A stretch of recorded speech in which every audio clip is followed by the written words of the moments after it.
Hello, y'all. How's it going? Not sure how the volume will be. Let me just do a quick test of that, I suppose. That sounds pretty good. Perhaps maybe a bit lower on the game audio. Hello, y'all. How's it going? It is the day. Today is Thursday, and doing a bit of a Game Pass stream.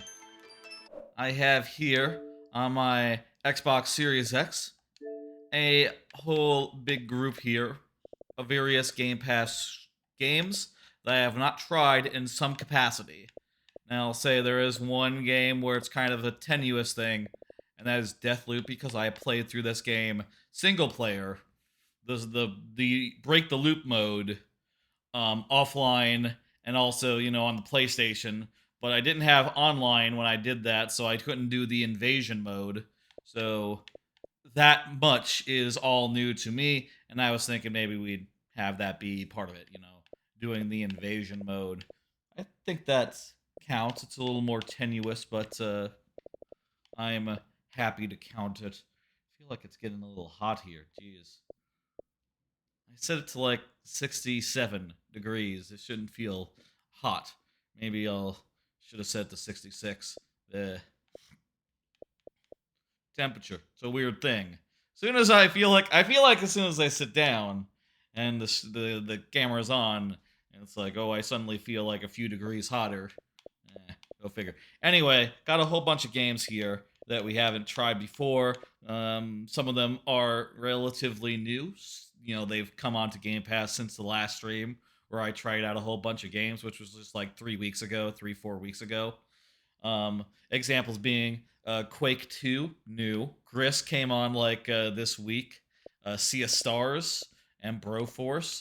And I think Texas Chainsaw Massacre and Humankind also relatively new. I also downloaded Call of the Wild: The Angler and made room for Dusk Falls, which is like the prestige game where it sort of looks like Tom Goes to the Mayor, the comedy show from the mid-aughts Adult Swim, which should really help us take it seriously. I also have a number of games here that we just that I have had on my machine for a while, and we've just never gotten to, like say Dorgon or Lonely Mountains Downhill, Loop Hero. I've heard a lot about Loop Hero. Believe people really like that game a lot. Loot River, which I don't think I've ever heard anyone say anything about, but it sounds like Loop Hero, doesn't it? Maybe it's a good one. Secrets lurking on Game Pass. Wait, this is gold. This isn't Game Pass. Do we still have access to this? Okay, it's EA Play. Yeah, it's included. Yeah, EA Play is good. Okay, good to know. Just wanted to check that. Don't actually want to play it.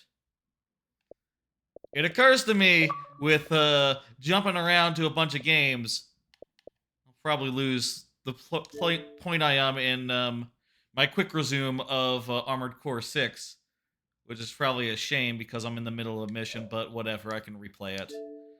Don't worry about that. I'm not going to. Whoops, what the hell? I don't want to get into NBA 4K. Keep me on my group, actually. Anyway, so you can see here, there's a whole bunch of games that we could play. I hope all of them are still available through Game Pass. If one stops being available on Game Pass, I will uninstall immediately because we can't. I'm not going to buy anything that I don't have access to, but not for this, but will try. Oh, and by the way, I'll say if you're wondering, I did Starfield last week. Last week when it came out in early access. I'm not so hot on it, unfortunately. Probably would have been good as part of a larger Game Pass stream, but whatever. You live and learn, I guess. Anyway, I will say the first game that we're playing tonight And the one I'm perhaps most excited for, most like I'm the most like hyped for, is this one, Sea of Stars. I've heard a lot of people getting into this. I've heard a lot of people saying it's like somewhere between Chrono Trigger and Paper Mario, two games that I love. And um, well, goddamn, if I don't look at that and say to myself like, God damn it, last Thursday, I chose the wrong Star game to get into. Last week, we should have done this Game Pass stream, including Sea of Stars as the headliner, and saved Starfield for right about now, and I could have saved $30 and gotten into this one, which I think might be a whole hell of a lot more up my alley than Starfield is proving to be. So I'm really excited about this. It should be good. I will say I don't have any cards tonight that I intend to use. I want to sort of focus on the games. And I will say, as far as like how much time per game, we're going to play it by ear. If we're really liking a game, hint hint Sea of Stars, we might spend like multiple hours with it. If we really like get into a game and say, "Ha, this is bad," we might spend like 10, 12 minutes on it. You know, we might spend like the bare minimum. It's all gonna be played by ear, and basically, however we're feeling. I don't have anything else to say as far as preamble goes. Nothing of next week's plans. Nothing of like big streams. I'm honestly not planning any big streams right now, excepting the well, we're gonna have some sort of anniversary stream in November, and then some sort of like extra life stream also in November. So that's like multiple months away. So we're just right now good to just relax and play some video games. And I guess in October there's going to be a series, maybe on like Thursdays actually, where I play through Ghost Trick. Replay through Ghost Trick. That came out, didn't it? The re-release of it, the remaster. I'm gonna have to grab that for October. It's gonna be my spooky game of the year. I mean, I guess I could. I'm not sure how long Ghost Trick is. If it needs like all of October to get through, like one stream at a time, or if it will just be like 2 streams, and then I don't know. If it's just 2 streams or something, we would go over to Luigi's Mansion, I guess. Luigi's Mansion will be another October playthrough at some point this year or next. Probably next, I would reckon. I reckon we'll do one spooky game a year for the spooky season, you know? Hey, let's try out this game. Let's go.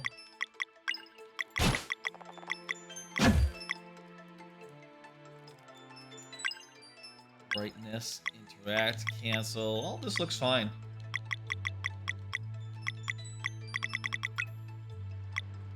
Let's start her up. Very good. Sea of Stars has 2 main characters. Choose one who will lead the party. Let's see. So we got Valare, a monk born on the winter solstice, walks the paths of the guardian goddess Juliana, and a blade dancer born on the summer solstice, walks the path of the guardian god Solen. So we can either play as Moon Girl or Sun Boy.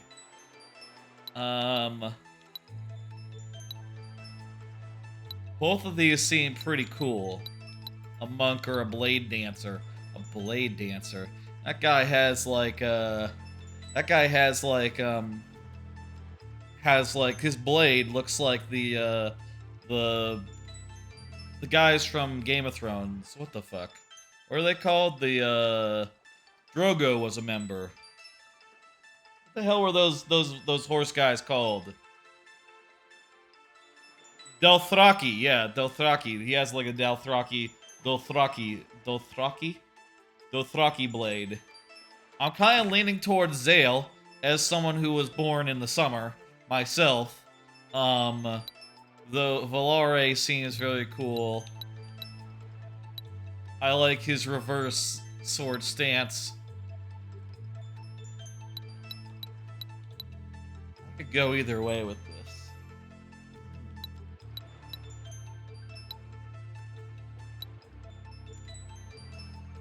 I do like ice magic. I feel like ice magic is cooler than fire magic, generally. You know? And with that in mind, let's choose Valerie. I'm assuming there's like a fire-ice thing to them as casters go. Let me crank the audio.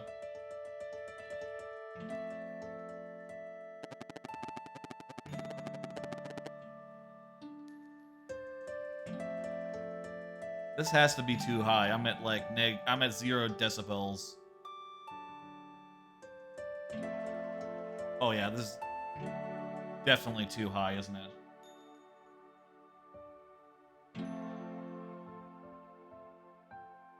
Let me just take it down by 3 at least. 4. You know what? That's 4 decibels. That's a square number. I like square numbers. Or even. Or like multiples of 5, you know. Multiples of 4 are good. There are a lot of numbers that are good. This does have Chrono Trigger vibes already. Welcome to the Great Archives. I suppose curiosity brought you here. It's an important trait. The Archivist. An immortal versed in alchemy. Perhaps you knew that already. I didn't.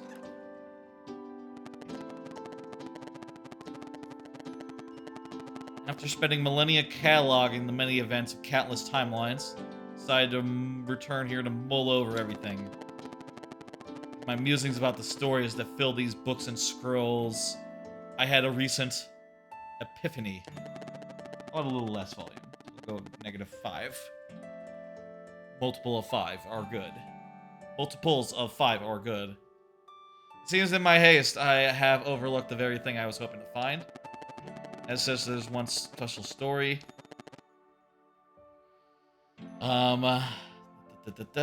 Should the miss of time allow slight altercation, I believe the ray of hope that was once offered may yet bloom. So this is a story with a unhappy ending that the archivist wants us to make into a happy one.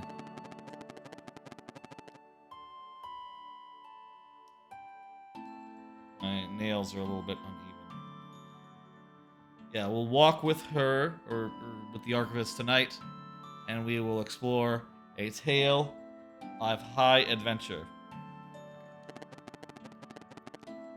Magic and deceit. Friendship and wonder. Heroism, mostly.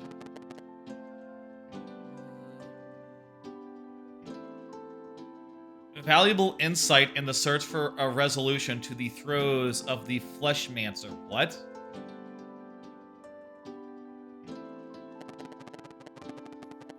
One second, I'm gonna grab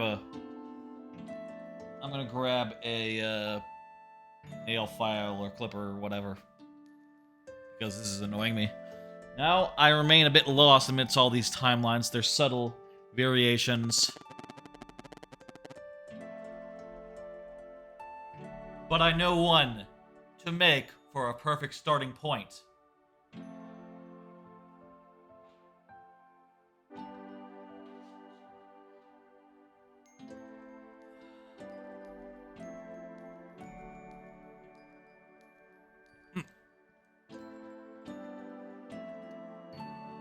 Got these new nail clippers.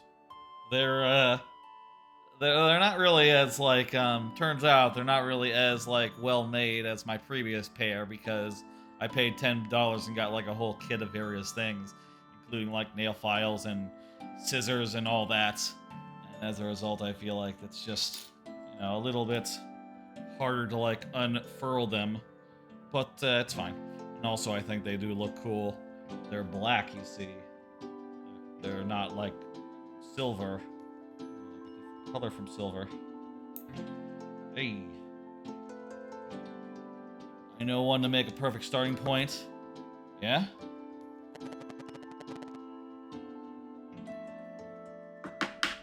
I know. Let's see what we find in there.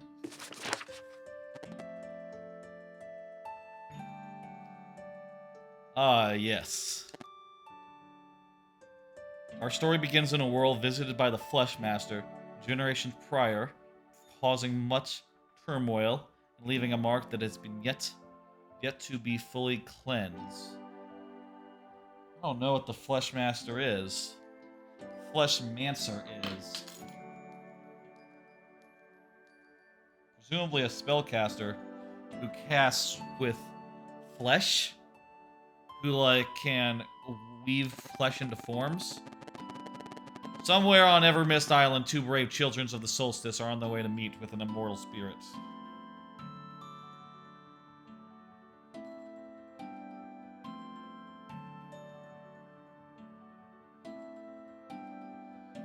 Oh.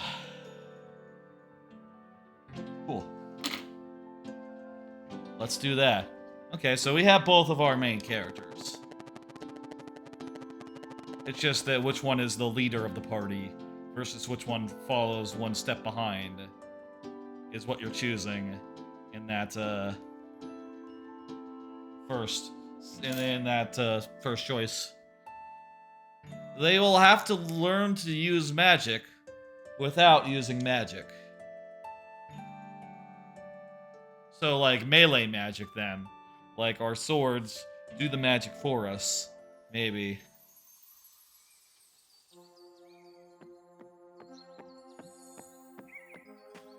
Alright, this looks pretty fucking good. Hey.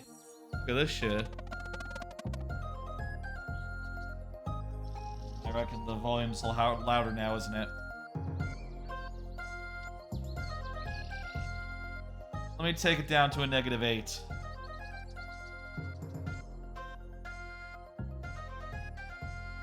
A little hotter. We'll go -6. Alright, I think I should be good. I think you'll be able to hear me, right? -7. -7. Alright, Mountain Trail. So far, so good. Should I read every line? Elder lives here. Is it another test? Maybe, but, you know, hey, beats sewing and all that.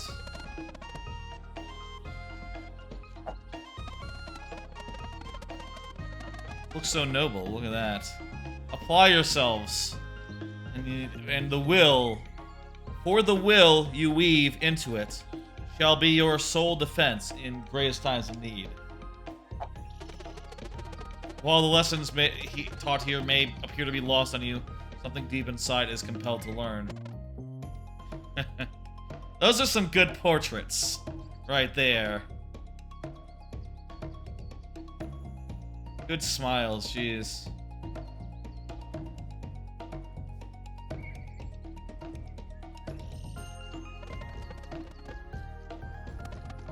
Infectious, a little bit.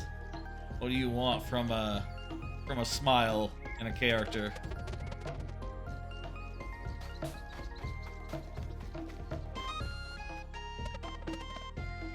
Time for some scooting. Alright, this is pretty Chrono Trigger. Attack.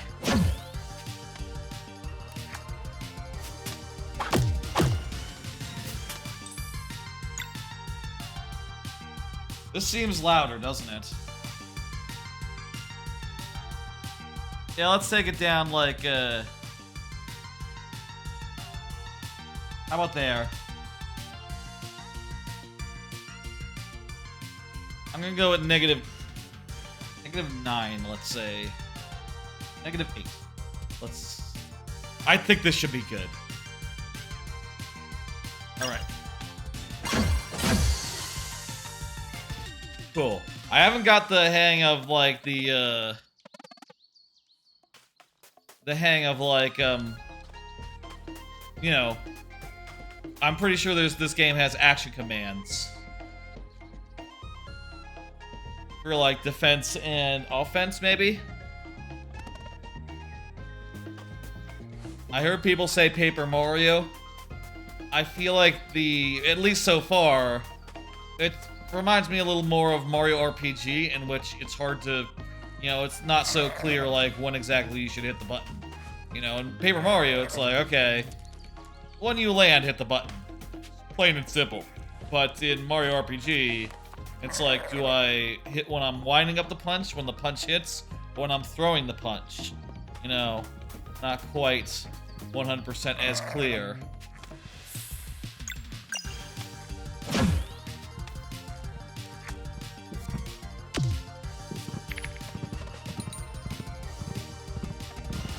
What? Power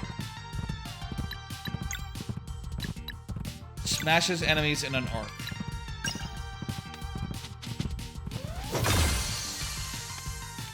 I did hit a button there and made a noise. Not sure yet what the deal is.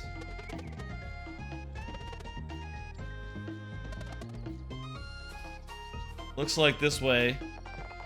Dead end. But there is a shortcut to be found. We get there. It's a really good looking game. Pixel art looks great. It's high resolution pixel art. You know, really has a lot more colors than and like detail than what would be possible in like old style pixel art, you know, on the actual machines where that was a necessity. But it all looks damn good. Authentic or not. You know, it has like detail and also like more color gradation. You know, uses more colors than they would have used then because, you know, the machines, the televisions, whatever, they were all limited in how many of those they could use. Fight this guy.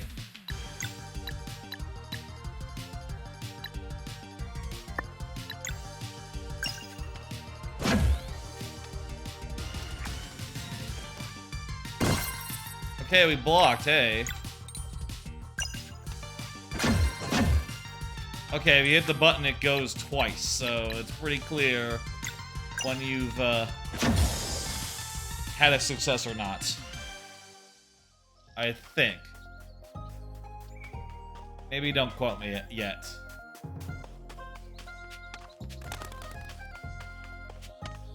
Right?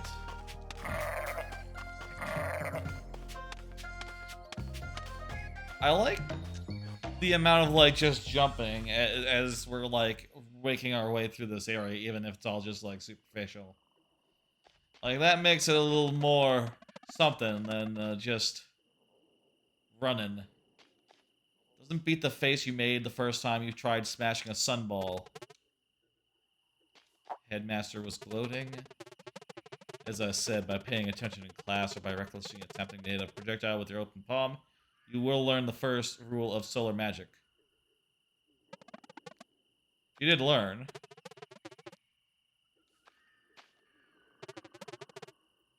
Never miss those years before training. Just being a kid. Daydreaming. Making mistakes.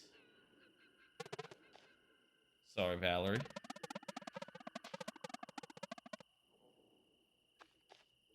I understand why you wouldn't want to join us after what happened. Another character, probably. After 10 years of not seeing his face, just to know he's alright. Okay, so these are like... They've been... They're maybe like 20 or so, maybe. If 10 years have passed since they saw Garl. Maybe they're like 18 or so. I mean, I feel like I wouldn't recognize someone I knew 10 years ago. If I was like a... You know, it depends on like how old I was at last contact.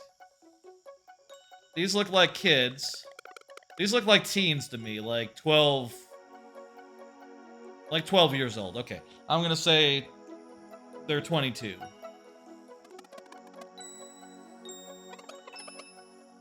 Be unstoppable. You stealing a book? No, they want to leave. They want to see the sleeper. I have never heard of the sleeper. Giant serpent sleeping curled up around a mountain.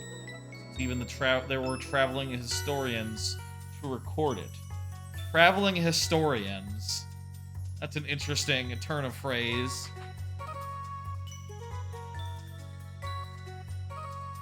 I suppose historiography had stuff like that in the past, right? When people started, like, taking this shit seriously and recording stuff. They actually did, you know, start taking up the practice of, like, traveling to the place that you are writing about and talking to the people who live there and saying, like, hey, what happened when you were a kid? And they said, like, oh, you know, a lot. And they wrote that down. That's actually... Maybe traveling historian is what they called themselves back then, when the idea of a historian going to a place and writing down everything that happened there, and then going to another place was like a fun novelty. Previously, historians just, like, stayed at home and wrote about places they've never been. Like, oh, I've heard that Egypt is pretty cool. They have a lot of grain there. I've never been, but, you know, hey. And I've heard this thing about, like, a place called Rome, way out there. Seems like the podunks. I don't know if they'll ever be, like, that important, but, you know, whatever. You know, they also use the... Actually, that's not true. They don't use the Greek language. They use their alphabet. They use their own alphabet that became probably, like, derived from the same place. Anyway, they would probably write, like, yeah, they seem like we've done some good trade with them. They seem alright. I don't know. Reasonably influenced by the Greco world. The histories were originally written in Greek, and eventually there was a push by the Romans in, like, the early days of, like, Roman shit to be like, yeah, actually, you know what? We can write history in Romish? Jeez. We can write history in Roman as well, in the Roman language. What's it called? Latin. We can write language in Latin as well. And that was a big thing at the time when they said, like, actually, you can write in Latin. You can write in Latin? No, what the fuck are you talking about? Write in Greek. Everyone writes in Greek. That's the language of history. Greek. Well, that changed over time, especially when, you know, Rome became the Mac Daddy. Oh, by the way, Lord PF Chaos, thank you for the follow, like 3 hours ago. Don't know what brought that on, but I appreciate it. Hey, thank you for the follow. 4 hours ago now, before the stream started, you see. Super dangerous. It can't wake up. Why not? Holes in the mountain. The wind blows through them and plays a melody. Keeps it asleep. That's pretty cool. There's some cool shit in this world. Erlina and Brewgraves. Brewgraves are back. Brewgaves. What's this? This is save. Ooh, yeah, this is a save point.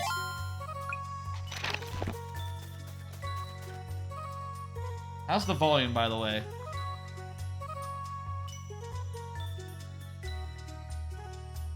I'm gonna take it down to -10 just as precaution. I think it's borderline fine, but, you know, hey. Looks like it's peaking up a little bit. It's definitely gotten louder than the first menu was. You know. Better safe than sorry when it comes to volume stuff.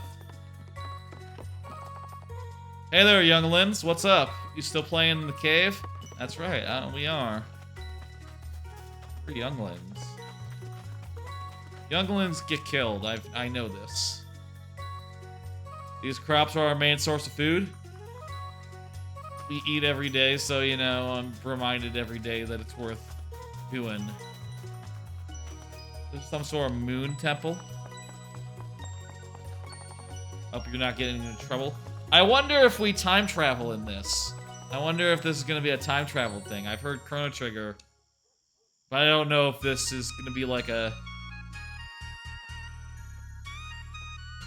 Oh!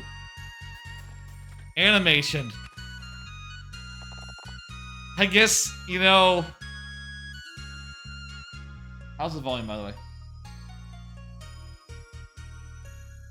I'm gonna take it down just a scotch more. Be 100% safe. I guess in Chrono Trigger, for the PlayStation and also on the DS, there were animated cutscenes on occasion. That just knocked me off my ass, though. A little bit. Wasn't expecting that.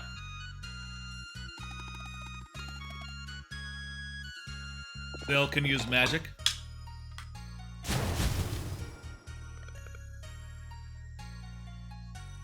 Cool pose. Go on, Zale. Doing like this.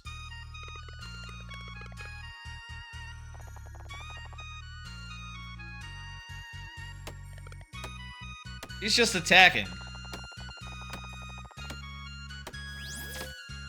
Just punching. Oh, looks like he did something. Good job, Zale. Solstice Warriors. Oh, I guess the idea here must be if these characters were born on the solstices, right? So the idea must be that you can either be fire or ice, but you have to be born specifically on the solstice for that to work.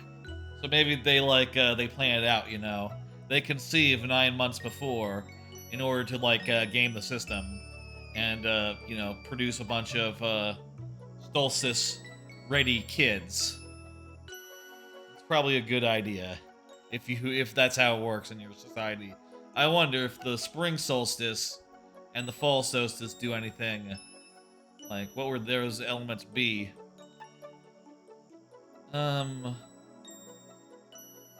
Wind for fall? I don't know. Earth for spring? Maybe the other way. Spring wind, earth fall. It's probably not the case. You probably have to be born on the winter or the summer. None of the in-betweens. Once you enter the academy, you'll wish you hadn't. Let's go, Brew Graves. Brew Graves. Hard to pronounce name. That one. My head hurts a little bit. Tired, you know. The moon is out.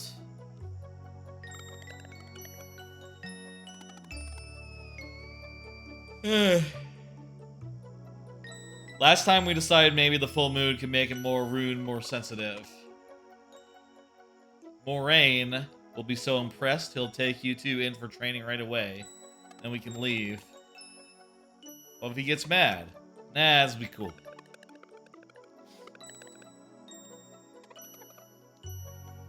Alright, let's go open a thing. Moon Cradle. It's cool. Can we just wander in any direction? I feel like this is not the direct... Oh, it's a map!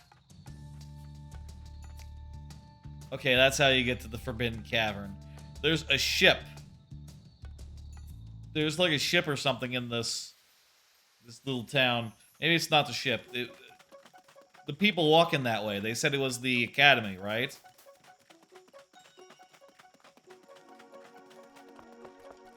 So I guess the academy is a floating academy. You need to teleport up there. Would be my assertion.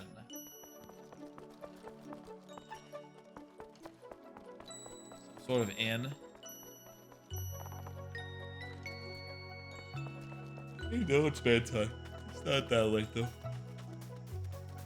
Really need to sleep more. And at a regular time.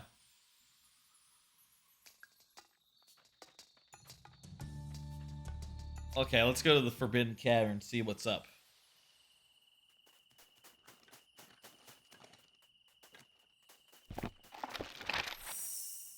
First off, let's save.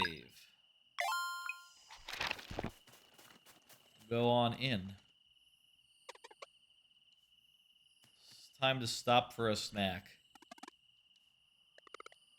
We're not hungry.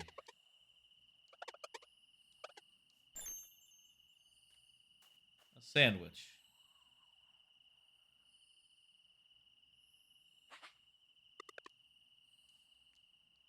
It probably healed us up to full. It's the jam. Use sap from the celestial tree? What? Widow, did he say? Okay. Yeah, we're not gonna tell. We ate some magic tree. Open your palm and concentrate. Oh, look at that. That's ice. Oh yeah, we're going inside the Forbidden Cave. This is a good idea.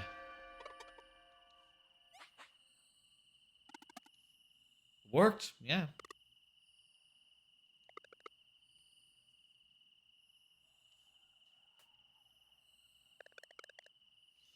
Get a little more volume.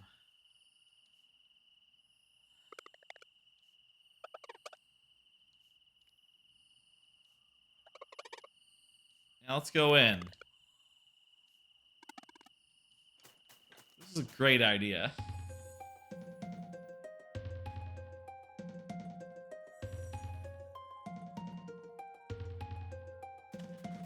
Alright, let's go. Probably be our first, like, combat experience. Monsters over there, let's hide.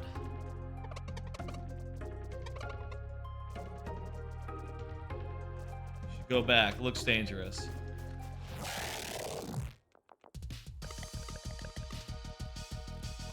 Crap. We are surrounded, yeah. We don't have weapons either.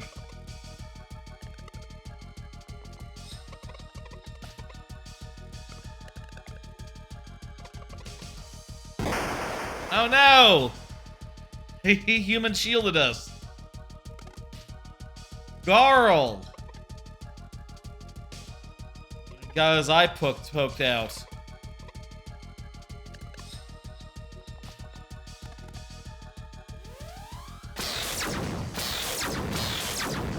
Jesus, those laser blast sounds were loud.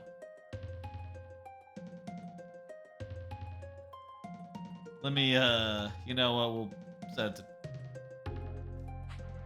This is fine.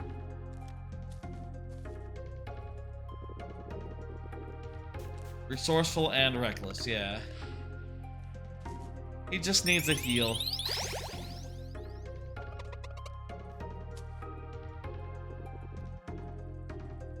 Ah.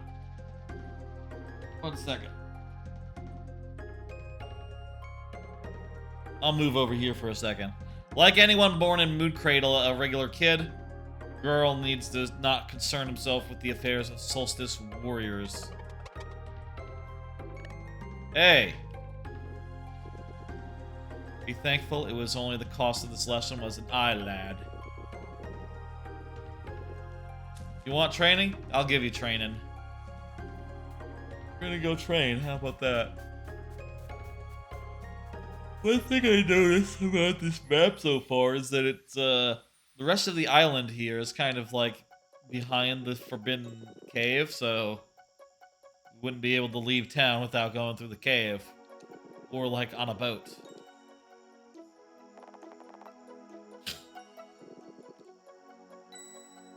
You will not see your friend for a long time.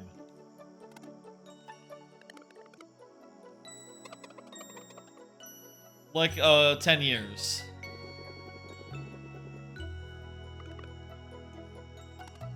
Yeah, that's right. Okay, so that explains why they hadn't seen their friend in 10 years.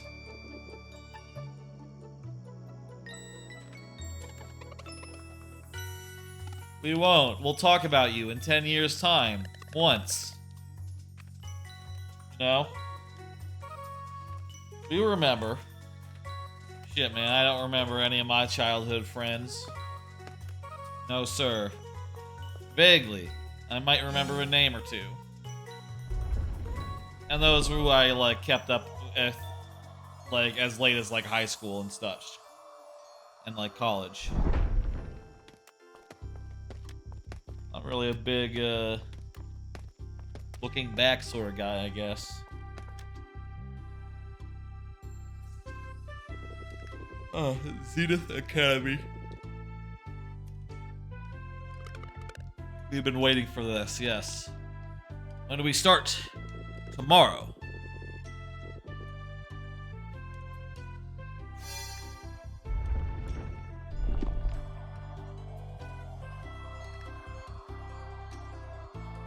It's good that when you open the cave, a bell goes off just to be like, hey, you know, someone's entering here.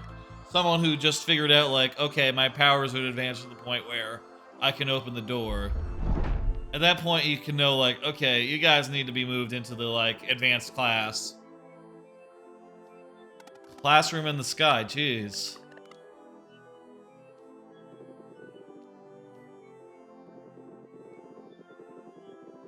Oh, Jesus.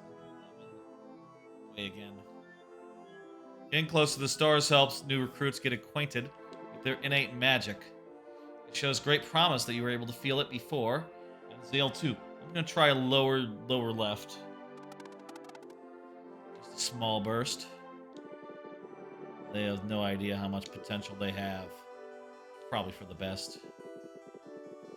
Many years you will spend here, you'll learn about the duties incumbent upon Solstice Warriors. Of the magic you are destined to wield, the evils to cleanse. We'll learn how to fight too. Yes, that's right. Naturally. You will train and study, but most importantly, suing. Suing, yeah, what the fuck? Maybe it's something about, like, the threads of the multiverse, you know? You gotta be able to, like, manipulate the threads of time, just as the threads of clothes. How do you like that theory? It's pretty good? Pretty good, I think. Mandatory task. They have to weave their will into an enchanted piece of fabric, a staple of the Solstice Warrior.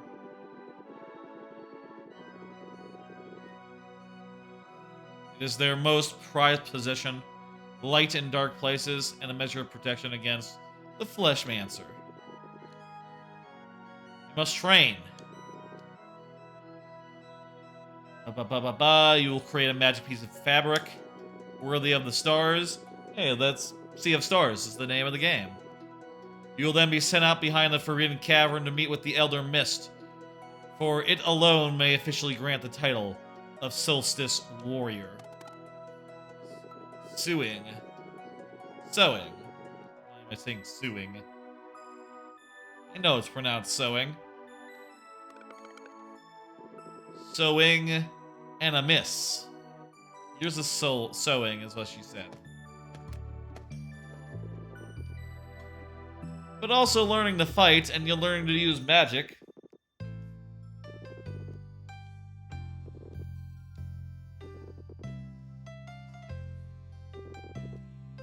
Pick a bed aligned with your innate magic. So, like, the blue if you're ice, and red if you're fire. Maybe yellow. This guy has yellow hair. Maybe yellow is the fire color. He's wearing red. You know what? No, actually, we both are.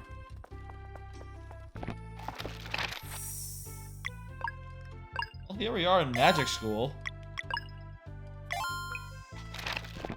School in the sky.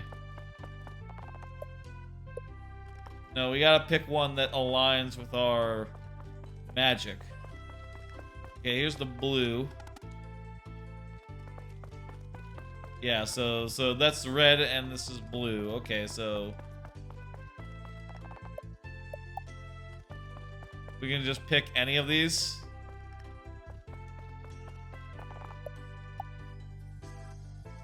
Alright, we'll pick this one.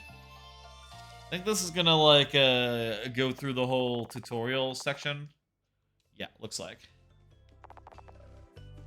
Brew Graves is gonna tutorialize ice.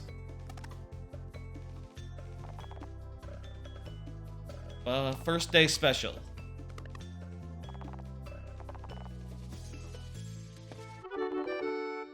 Alright, that's the sword from these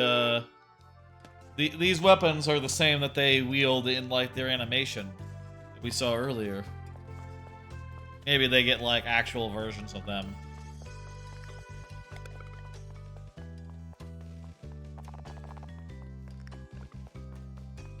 Go Valerie! They're doing laps. Y'all see that they're doing laps. Valerie is better at climbing than Zale. Zale has to work harder at it. Climb. Push-ups and chin-ups. I think that chin-ups harder than push-ups. I don't know if that's an uncommon opinion, but my experience, with push-ups, you can at the very least just, like, manipulate your center of gravity and make it a lot easier to do. If you know, I did yoga for, like, a year, like, for a bit. I say a couple of years ago, like 10 years ago, 8 years ago. And during that, I learned enough to know that, like, oh, you know, actually, if you just... It's kind of weird to say, but hard to explain, but you can make it a lot easier on yourself doing push-offs, just, like, shifting your body around, your center of gravity around as you push, rather than just, like, relying on brute strength. Whereas chin-ups, I don't believe there's any such trick. You have to just work at it. It's just hard work, no matter what. Alright, we're taking a break, hey.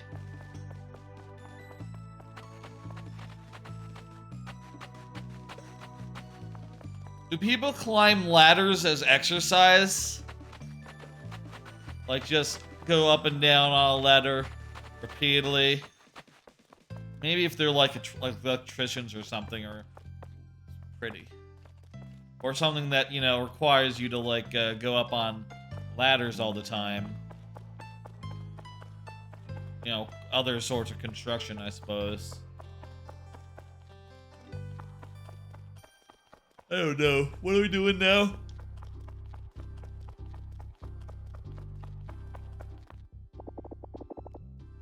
Erlina, hey. We're learning magic. We ran into the right person. It should feel as if something was scratching an itch far away from you. Huh. You must compel it to come closer.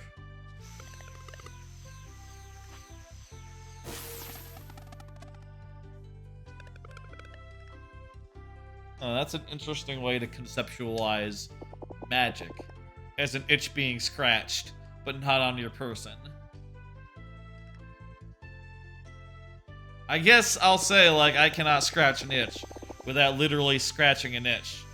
So it would take some willpower to both imagine an itch that's not, like, on myself, and also scratch it without actually scratching it.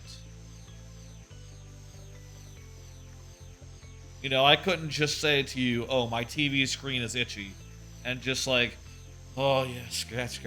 You know, that's not how it works.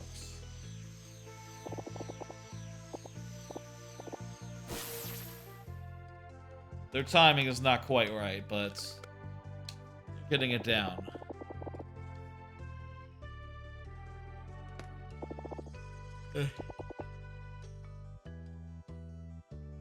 No matter what the headmaster teaches you, remember that this is your life, and...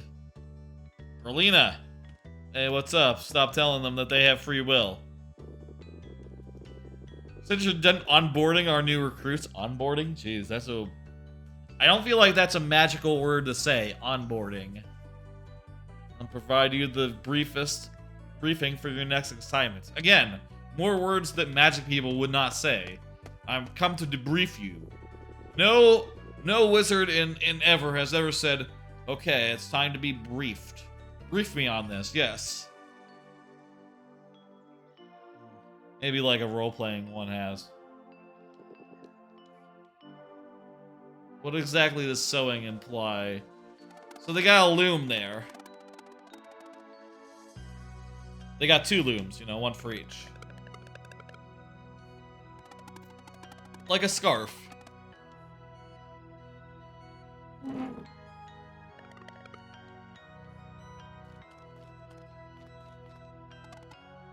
Standing up and walking around.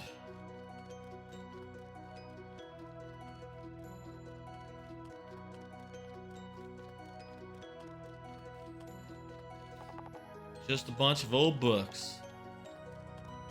Just a bunch of old books. Just a clock. Oh, I thought I'd hit up the save and, you know, do a quick save-a-roo. As you do, you know? I can't just, like, return to work now that I've walked around, can I? I'm standing in the chair. Nice.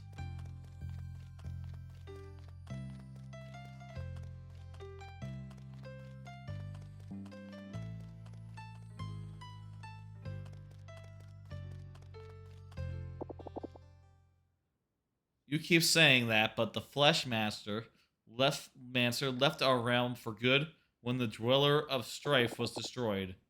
So why can't they have a normal life? You know, the three of us can take the one on Wraith Island. We don't need them. Prudence. We don't know what we're gonna face in the future. Valair and Zale brought the Mood Cradle by the Great Eagle. It's not the place of the Headmister to question such things. Neither is it yours. What about Moyora? What about the twins? More characters will meet in time. Do not judge a sacrifice you cannot begin to comprehend. Oh, maybe they're dead. And they're saying, like, hey, this is all done. There's no more need to have, like, warriors anymore. I gotta say, I think Moraine has, like, a point here. Moraine? Wait, that's the name of the old guy? I have an aunt called Maureen. It's a lady name. Moraine. Okay, you know what? It's fine. Moraine. Moraine. That doesn't help. It's a last name. It's a last name. He probably has a first name. And if he doesn't, you know, whatever. People can be named whatever they like. On the first eclipse after their training is complete, they will join us for the cleansing. Learn as much as you can until then. Let's just go. I reckon there'll be an adventure for us. As we grow older.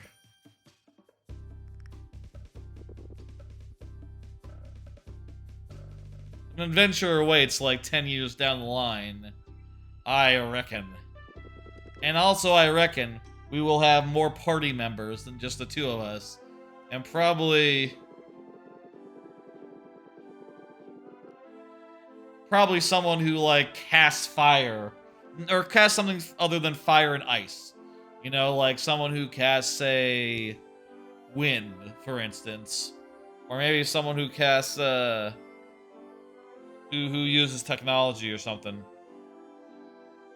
What about this guy? What does he have? Like, what's his element?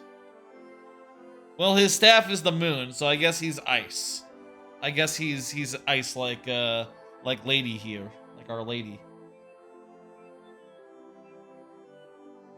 One second, let me grab something.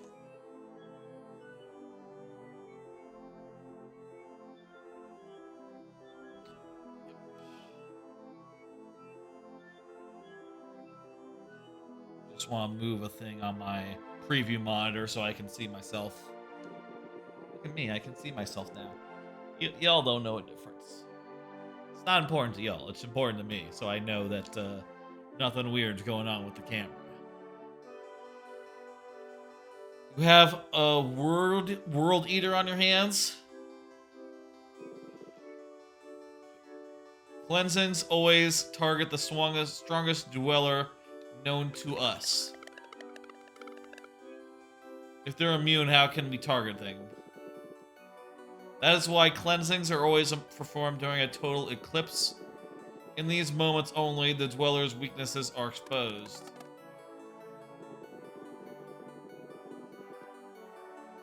There's only one left, the Dweller of Woe. But hey, he might have planted other seeds of evil before leaving the world, so we will remain vigilant. Happened with the Dweller of Strife, and who's Moyara? Another Dweller they tried to take out. That'll be all for today. She didn't make it.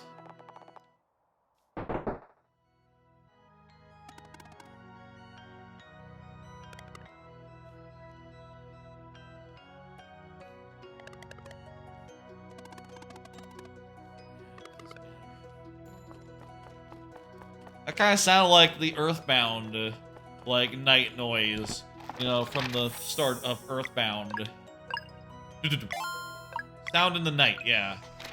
Well, that's how I would describe the Earthbound bit as well, but, you know, that's not really a coincidence other than them using the same plot point, or the same, like, instigator for a scene. Which, you know, probably not coincidence. They probably played Earthbound. I mean, I would imagine they played Earthbound, and they might have thought, like, oh, let's do it like Earthbound. What's this? There's a note. Oh, that's us. Probably means I got caught. I'm writing this as a failsafe. I hope to see in purposes. These cookies have the celestial willow jam you liked. Doing everything I can to be ready to leave when you graduate. Meantime, I hope you're doing well. Now you will see the platform is almost up, and I assume rain. It makes very angry. He's writing this as the lift is going up. Oh shit, I'm gonna get caught. I'm gonna drop it off. Okay, bye. I'm sure we'll meet Garl later. Unless he was, like, killed off screen, and that's, you know, as like, okay, you cannot be friends with the elemental people. They're to be separated from all this. He's well, yeah. He's probably cool with it, yeah.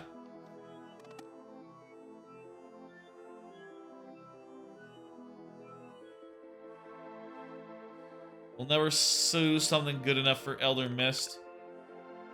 Keep on training, yeah.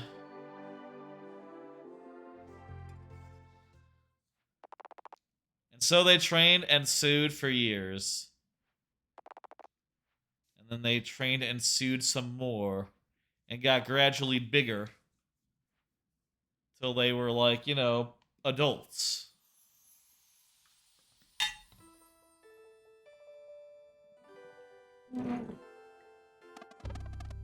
That's the one.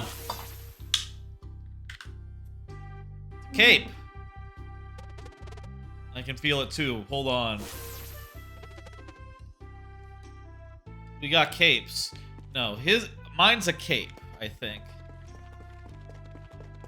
Actually, it's not a cape. It's more like an armband with a trail.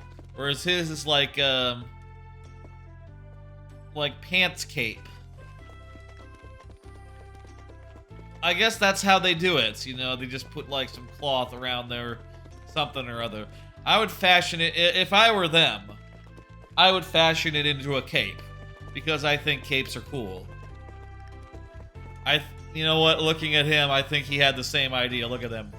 He's very clearly wearing a cape.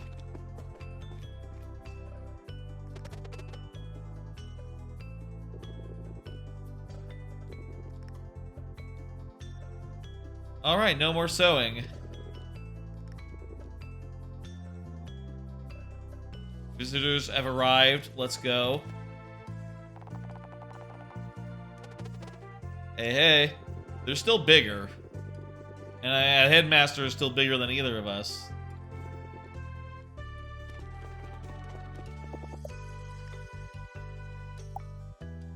Okay, let's go through some tutorials real fast.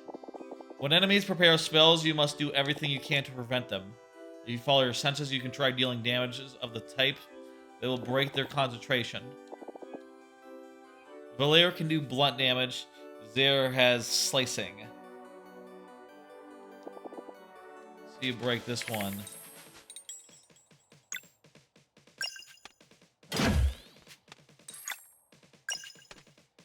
Okay, so when they're doing a spell, we get like a countdown. And if we attack with the right attacks, we can stop the spell from going off. That's interesting.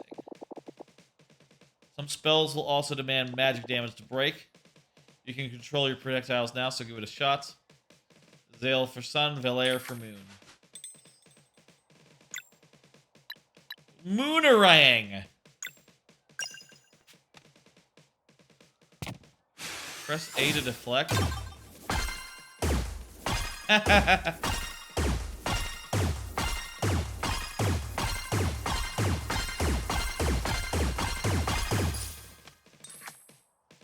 That's a little bit of Link Boomerang stuff. Splashes to nearby targets.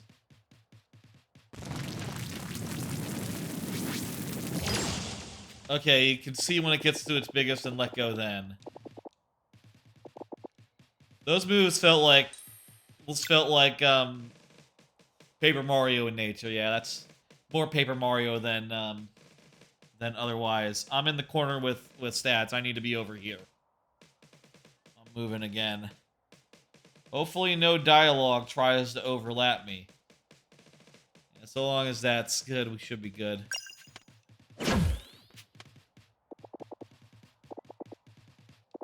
Attacking gets your MP back. Okay, cool.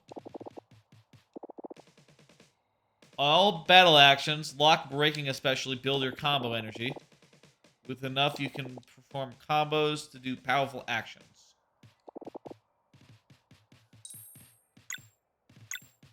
Solstice Strike involves 2 people.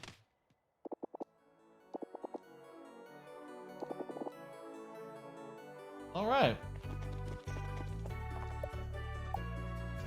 And for combat basics,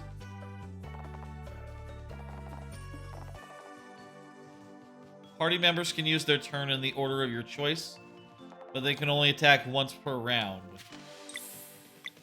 Okay, so we can toggle between Zalair and Zale.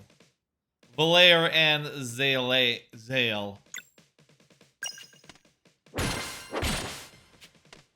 Okay, so when you hear the impact sound, I think that's it. And the little number that appears next to our name is the mana we get back.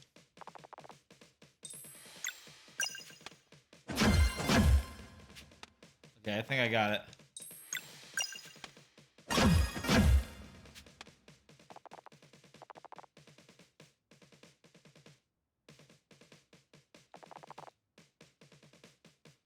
And remember to think of time hits as a welcome addition when you pull it off, rather than something you're supposed to do perfectly all the time. Don't worry about it so much, you'll get it down as you go. Sounds about right.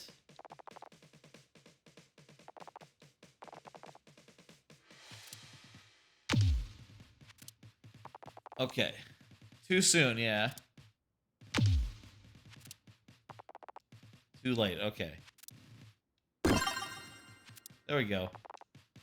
And they make it very obvious what's too soon and too late.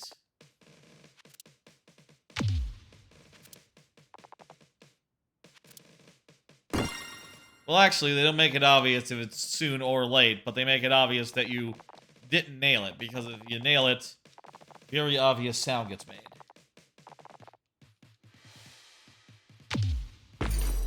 What? When a party member gets knocked out in battle, you need to switch to a more defensive mode. 1 KO star is removed at the end of each turn. The more you fall in one time, Okay, so each turn, like, hello, Paul. So basically, if a guy gets knocked down, they'll come back to life automatically. That's pretty cool. But you'll have to hold out for longer, as you, like, you know, do it multiple times. There you have. Good work today. All right. I'm trying out Sea of Stars. It seems pretty good. I'm mostly in tutorial land. But hey, it's time for the final test, whatever that is. Some sort of boss fight, I imagine? Over the years, Zenith Academy has tested you in multiple ways. One last test. We have prepared our vows. Yes, headmaster is what he's saying there. Speak them now. Go first, Zale. Okay.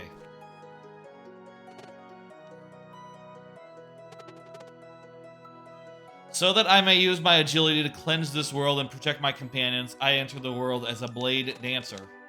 I chose the curved blade as it will not hinder my speed or reflexes. Welcome, Blade Dancer. Go ahead. Ahem. So that I may use my strength to inspire hope and eradicate evil, I will become a battle monk. I chose the staff, for it won't break no matter how hard I strike. Welcome, battle monk. That's cool. It's cool to be a monk who's like, nah, I'm not a monk, in the sense that I stay at a monastery and, like, pray and stuff. No, I'm just, like, someone who fights using melee weapons, and, I have a lot of tradition behind how I use the melee weapons. You know, a sort of a battle code, a monk code sort of situation, you know. I'm not a monk insofar as, like, I have a monastic lifestyle, but a monk insofar as I have a pretty cool staff and a good comprehension of martial arts.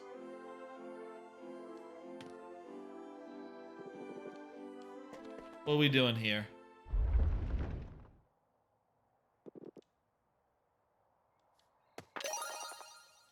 We got some tomato clubs.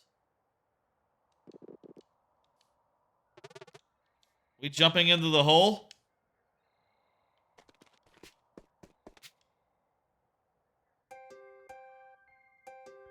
All right. Oh, this is like a... So this is like a dungeon that exists beneath the school. Okay. That's cool. I was expecting to just have to fight our teacher. How's the volume, by the way, Paul? Does it sound good? Can you hear me clearly over the game sound? Seems like this game, the volume goes up a bit on occasion.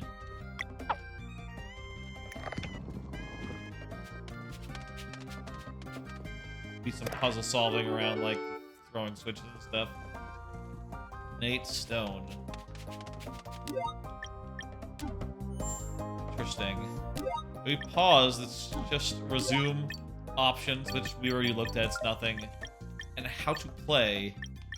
Traversal. Which, let me see. Yeah, we know this, we know this. We know this. Swimming. Pretty self-explanatory. Combo, timing hits, yes, got that. Got how skills work. We regenerate MP by attacking. Items breaking locks. So we can prevent someone from doing an attack if we attack them with the right stuff. Basically. Combos. Some enemies resist some things and are vulnerable to other things. Okay, that's pretty obvious. After taking your action, characters are on cooldown until the whole party is acted and can act in the order of choice. Cool. What is under survival? Okay, this might be all new. Okay. Relics. Relics menu offer ways to customize the experience. If you prefer lighter combat, it might be a good idea to activate the Amulet of Storytelling, for instance. Okay, so if you want this to be easy mode, you can use those. Maybe not all of them are going to be easy mode, though. Maybe some of them are going to be, like, hard mode or do other weird things. Like, I reckon they're all not like that one. I've seen the save points, yes. Shops. People sell you things. You can camp. Oh, look at that. That's Gar. We're going to meet Gar. He's going to be a party member. Cool. Okay. That may be a partial spoiler. It's fine. I'm cool with it. I'm actually very curious what's up with the party. Lets you cook items for later. Rest to fully heal your party. Available campfire sites in different areas. And through the game menu while out on the world map. Cooking. You can cook by interacting with campfire. You can press A to prepare the snack of your choice for later, if you have the ingredients. You need to heal outside. You can use your magic skill through the game menu. Right. Of course, that makes sense. You can fish. You can cast. You can hook and reel. You can reel and catch. These all seem self-explanatory. This is not different from any other game of this, I was about to say of this sort. Any other sort of game that has a thing. Oh, the ornate stone is a, is a dungeon item. It's the key. Okay. I thought that was a relic. Which I'll say, oh, I found the menu. Okay. Here's equipment. Okay, hey, I can see now we can have up to 5 party members. That's interesting. Let me,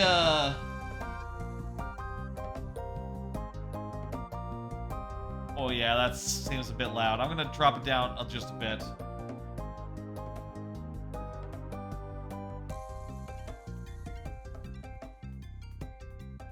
Drop it down to like there. If it was hard to hear a bit, this should help. I can see now we got 5 slots per party members. Not sure if that means there's 5 recruitable people or if it'll vary based on the story. Either way, that's neat. Got no items as of yet, so no point in doing anything there. You got skills and combos. We can unlock like 2 more for each of these guys. Okay.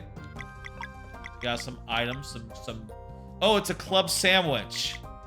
Tomato club sandwich. And yeah, we can put one or the other into the top slot. So if we wanted to have Zale in our lead party member, we can do that right now. In fact, once we got more members, we could have any of them be the top dog, you know?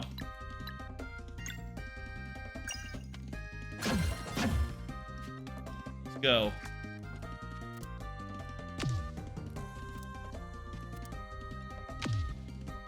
Not got the timing down yet. Looks like regardless of whoever moves, the timer for enemies does go down, and they will attack based on that. Even if you're like, within a round. Let's say. Oh, a rock climbing wall open. Huh, I was expecting to go inside.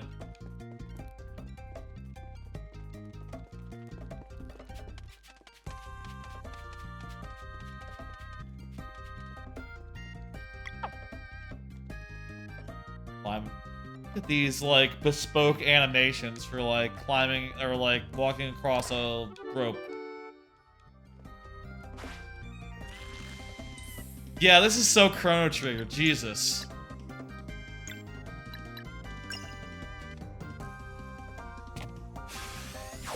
Like the way that when we enter battle. Is this doing damage? Oh, yes it is. Okay, good. It just appears at the end. There we go. There's how we block. Alright. I'm gonna do a healing spell. Looks like the healing spell is constant. No attack. No, like, you know, animation for that. Hell yeah. Got one of them dead.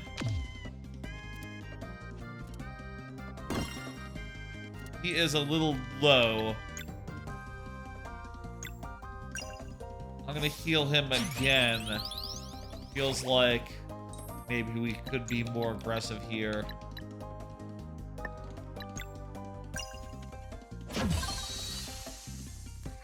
Like, these guys are kind of close to dead. If we had just attacked, maybe we could have been able to just kill them. I mean, I'm not sure, like, how much damage Zale does. Dude, where is that?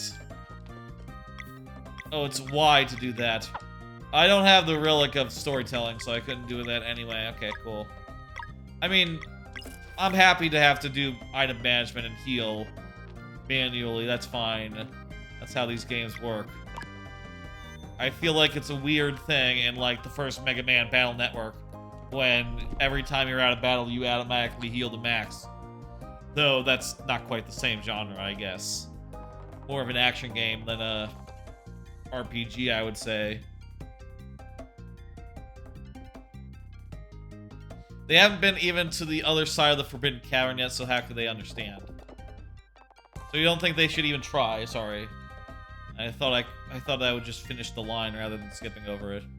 You've seen how strong they are. Wired will be a walk in the park. See them off then. There's stuff in this world we don't yet understand, but I think it's cool.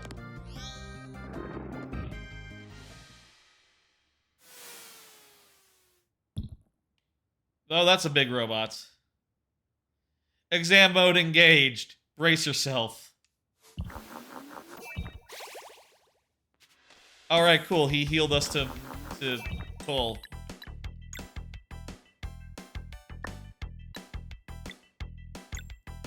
I'm gonna start with Zale. He's vulnerable to physical attack. Was that blocked? Shuffle weakness, sun. Okay.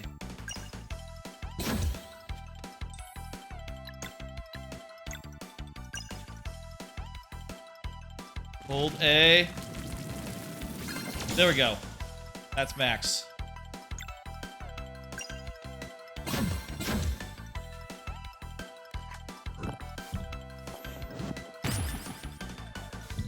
I'm not sure if... was that a block or is that not a block? It sounded like a block, but I feel like I fucked up the timing.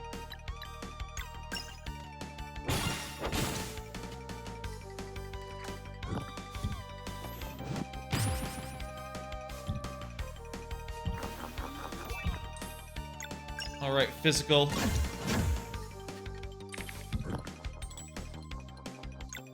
So we have to attack with this guy 3 times to break up. Stop him from attacking.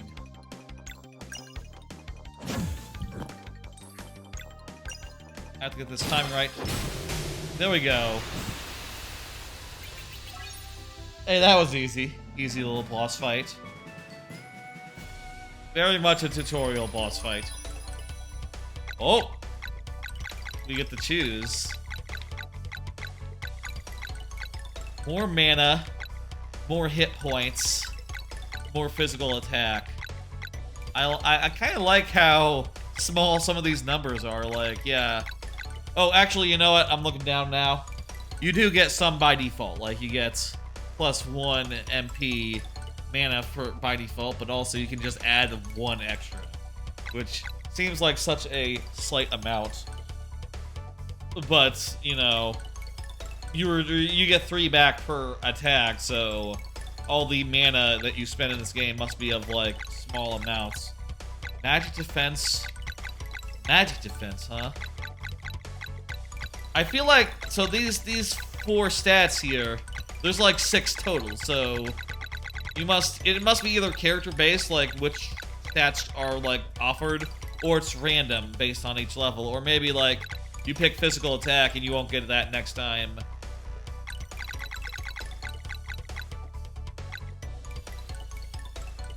I'm not sure whether I need magic defense or defense yet, so I'm gonna go with the mana. I like the number 12, and that's how much mana I would get up to. This is a different list of things. But this puts him up at 10, and 10 is a good number. Do MP for him as well. It could also work on like a, I bet it's random. I bet it's random per level.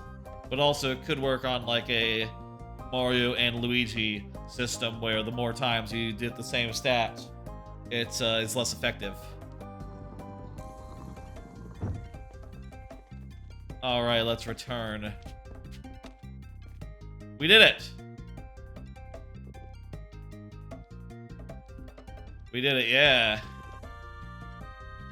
You must learn of our ultimate power, the ability to use magic without using magic. What does that mean?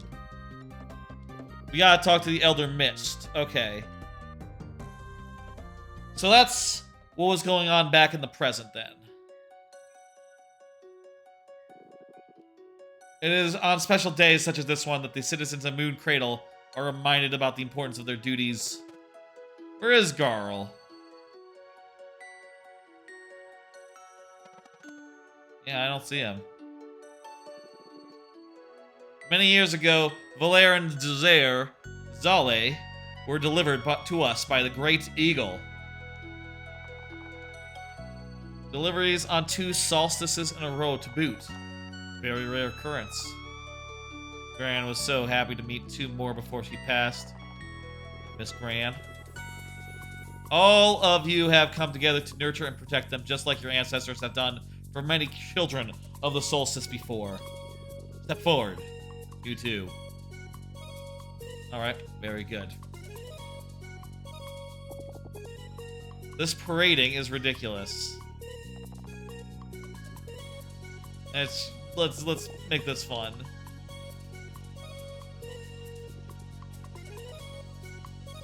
Oh, sorry, I was over the text that they were saying. They were saying like, this seems like a whole bunch of nothing. Let them have their fun. Are you really in favor of this? I'm not, but, you know, whatever, man. This is all that they get. It's hard to pick a corner in this game that's not gonna have text, it turns out.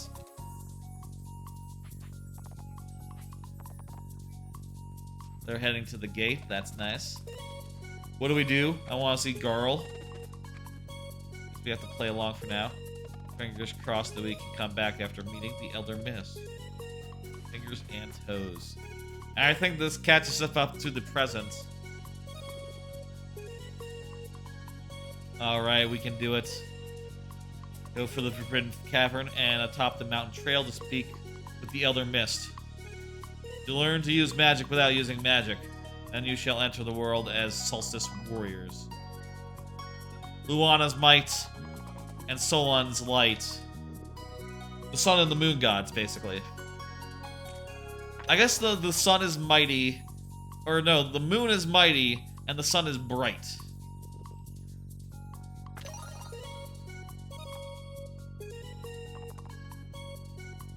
Okay, let's look at these relics.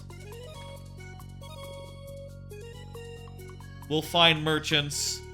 They will keep us well fed and equipped. We must secure passage to Wraith Island in time for the eclipse. Let's go. Can't believe he wants them fighting a Dweller already. That's Moraine for you. We weren't much older the first time. Yeah, but we'll find a way. May you cleanse this world, everyone says. Ah, geez, that's not a little bit ominous. I feel like generally cleansing is more of a evil thing, you know? Cleansing the world in general.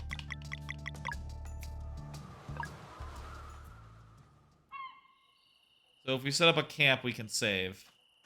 This doesn't cost like an inventory item or something. We can just do this whenever we want, right? I'm gonna assume that.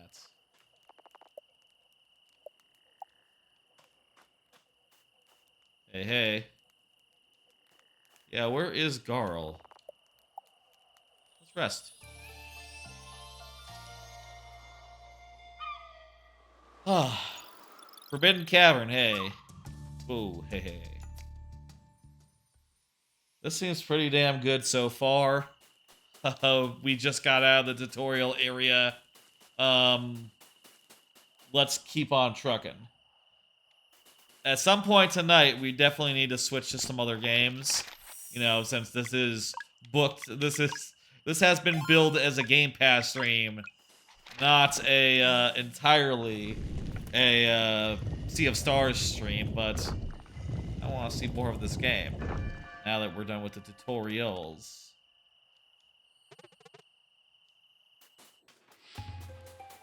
Very Chrono Trigger, but like also very unique. You know, it has like that Chrono Trigger DNA, but it also has like unique systems that it's built up that are like really interesting so far. And I have to assume we'll expand in interesting ways as we go, you know, forward into the game, you know? Like, we gotta get, like, more magic casters, more types of magic, more elements to deal with. This guy's casting a spell. We'll disrupt that shit.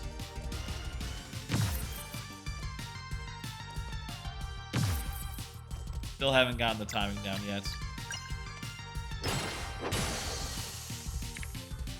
Oh, we also just killed him with that. Use the boomerang.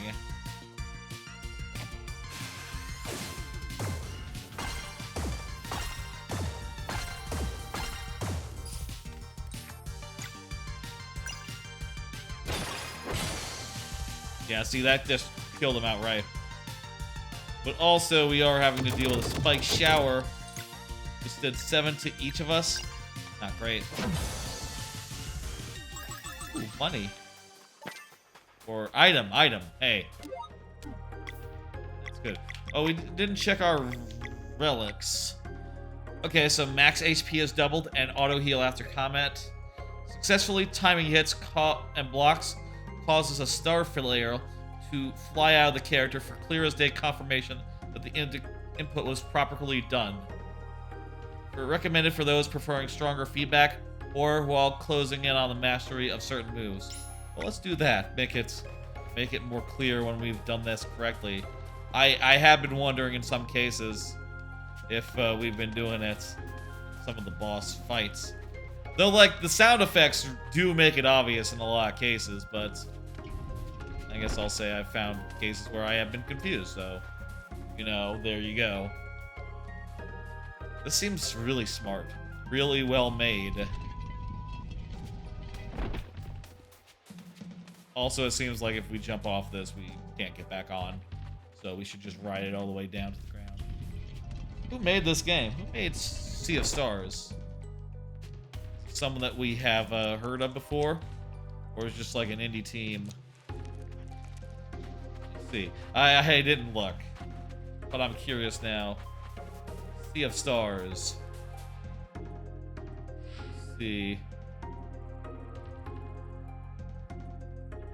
Oh, this is made by the same guys what made The Messenger. Oh yeah, shit. I think I heard about that. Yeah, The Messenger is a great game. Huh.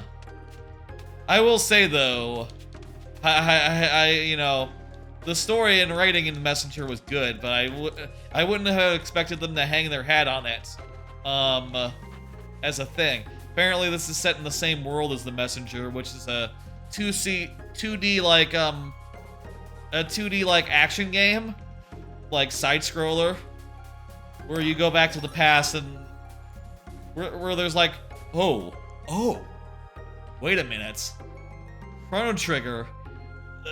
There was time travel, I think, in The Messenger, wasn't there? And when you did that, or it was either time travel or a different dimension or something, and when you did that, you traveled from like NES to like SNES.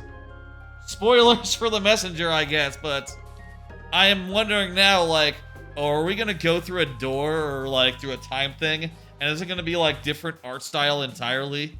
Is it gonna be like lower fidelity? I guess the question is, like, which fidelity is this? Is this SNES? Is this, like... Maybe this is, like, post-SNES. This is... And we'll find, like, a SNES and NES area. Or, like, eras. Maybe there'll be, like, an adventure, like an Atari era. And maybe there'll be, like, a fully 3D era as well. That'd be ridiculous. That's probably, like, beyond the scope of a small-ass team, but... Knowing their like, pedigree, I am now thinking to myself, like, oh man, that could be a thing. Cool. You can dodge that. Very nice.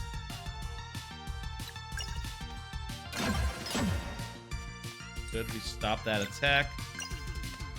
Now, let's...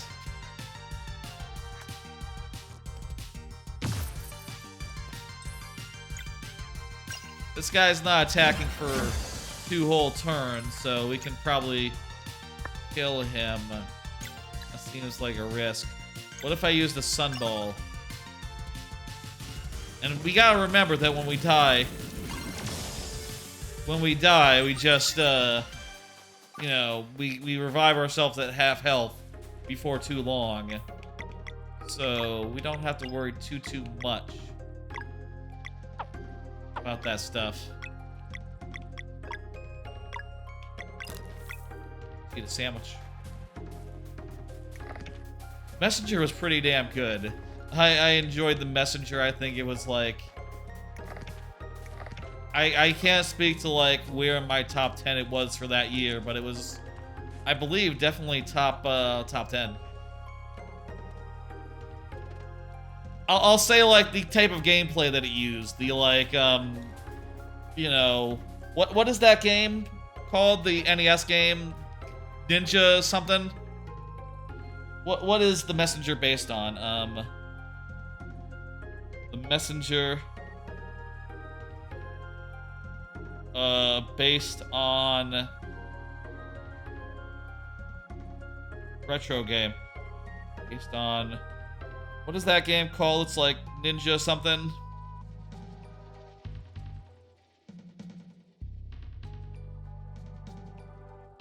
Yeah, it was 2018 that they released The Messenger. And, let me see.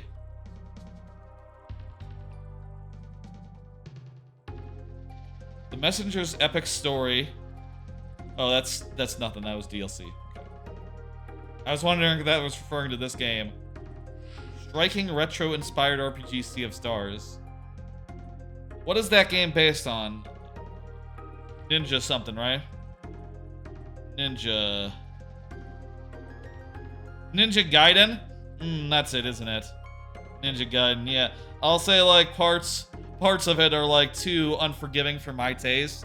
You know, like, my preferred platformer is definitely more of a Mario type deal than like a Ghost and Goblins or some such. Like, I would hesitate to call those RPGs, you know, or sorry, hesitate to call those platformers. Is that weird?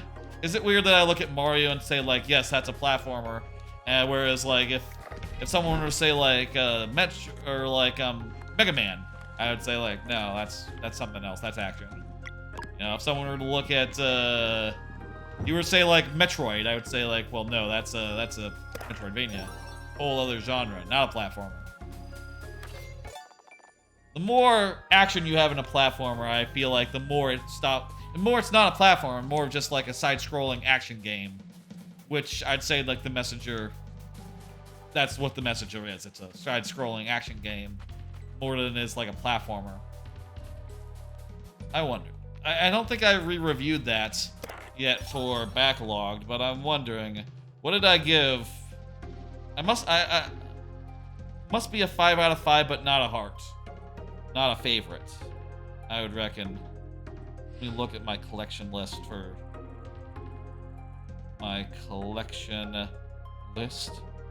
that time period. It's 2018, so should be right here. I'm scrolling until I see the Messenger. near the bottom.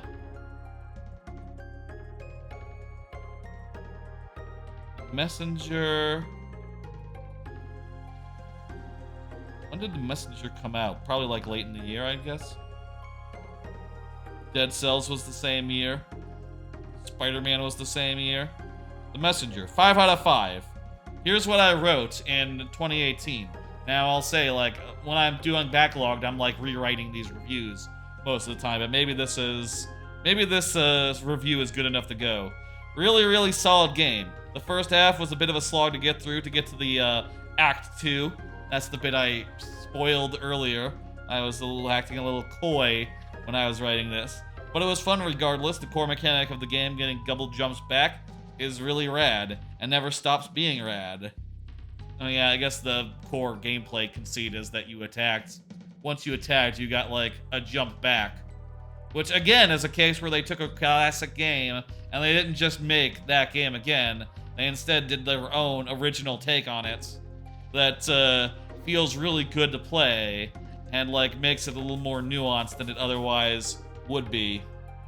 I'd suggest people check out this game, even if it looks plain on the surface. It's got a ton of polish and adds in a lot of depth as it goes. Well, ain't that a ringing endorsement? Feel like that one will have to be rewritten. I don't usually, in the backlog reviews, say things like, I recommend this game. That's putting it too straight. You can't just say, I recommend this game. You gotta say, this game is very, very good. You know? And then it goes without saying that you recommend it.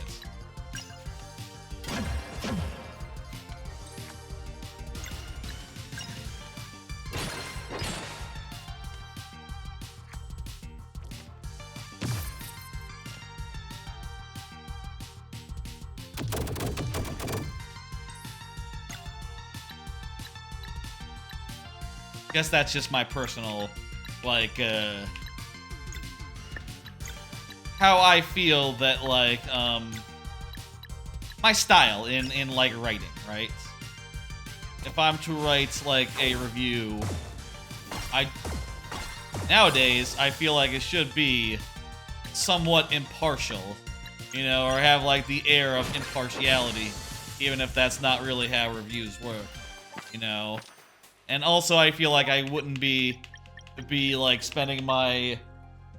With backlogged reviews, I like to limit them to 500 characters, and I probably wouldn't spend, like, 100 characters saying, like, I would recommend you check out this game, even if you think it looks a little, like, you know, retro on its surface.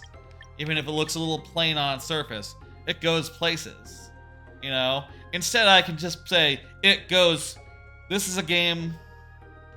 Instead, I would say in summation, it would be something like, this is a game that goes places and builds complexity as it goes, something like that. I haven't found time recently to work on my backlogged reviews, I'll say. I've been pretty busy. And also, there's things I want to do with my life right now. Like, I still need to look at apartments because I want to get the fuck out of here. Tired of this apartment and want to move really bad, but haven't had time to do that because I got other things going on that I'm not going to talk about. That might be a surprise for some, that there's stuff that I would be unwilling to talk about live. Well, you know how it is. There's certain things that you don't want people to necessarily know about in a public manner. You know, you want to be coy, and you want to be like, you know, quiet about it until such time as it's time to pull the trigger. I guess that's also true of apartment moves. You know, you don't want necessarily your landlord or whatever to learn, like, yeah, you're leaving or something. Actually, that's not true. You do want to give them notice when it comes time to renew and say, like, yeah, probably not renewing. I'm probably not. You know, I live alone. I say we as in the royal we. I like to use the royal we. When I'm talking about the stream, I often use the royal we because, you know, it's me and y'all. But with this apartment, it's just me. Only I live here. Device is broken. There's a detour towards the left. Let's go.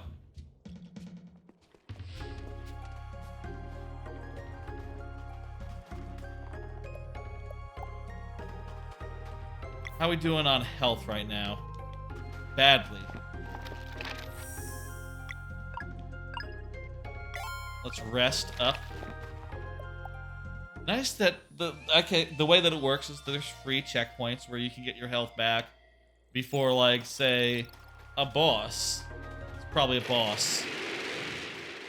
Or some other major encounter.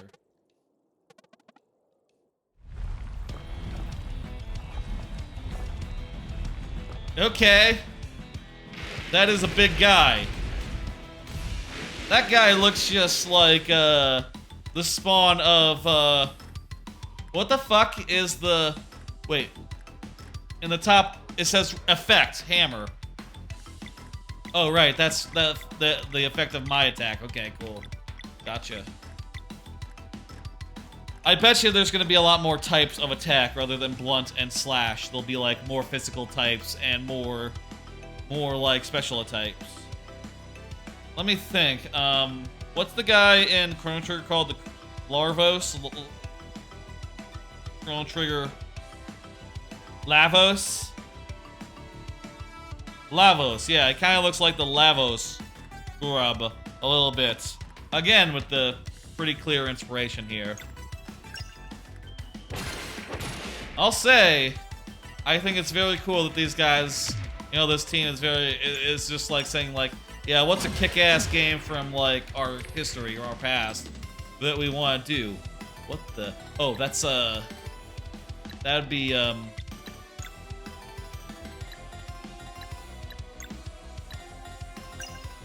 That's ice. That's moon.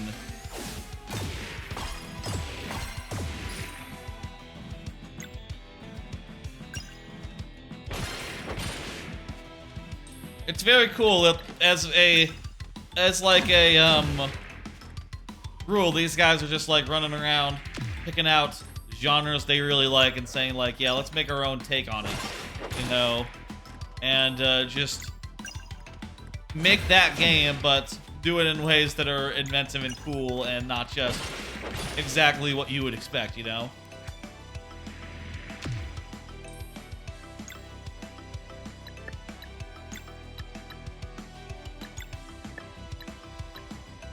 I think it's still weak to that. Yes. I'm gonna try a sunball.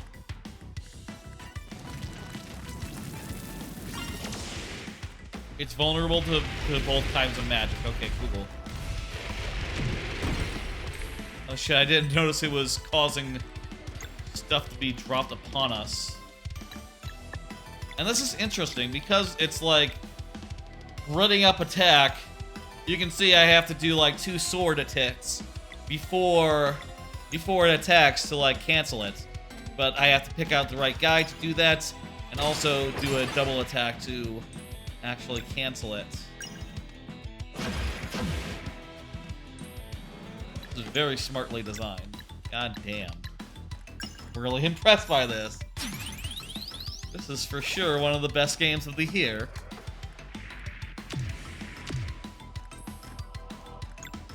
Certainly in like top 10, you know. Use another one of these.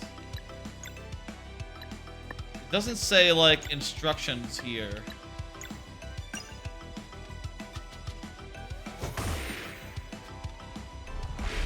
I'm not sure like what the timing is for this.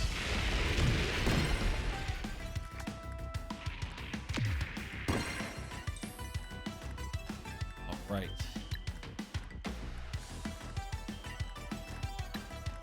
And another attack's coming out. What's mushroom soup? Party. Okay, I'm gonna go with this. Party recovers 40. That's pretty killer.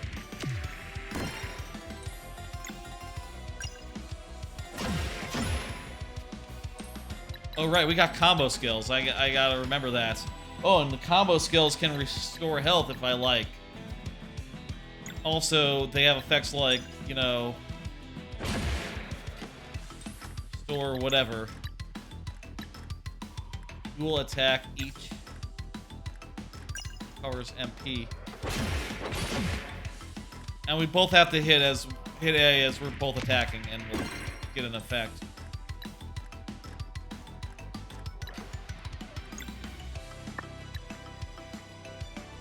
This is pretty fucking sweet. Let me do another sunball.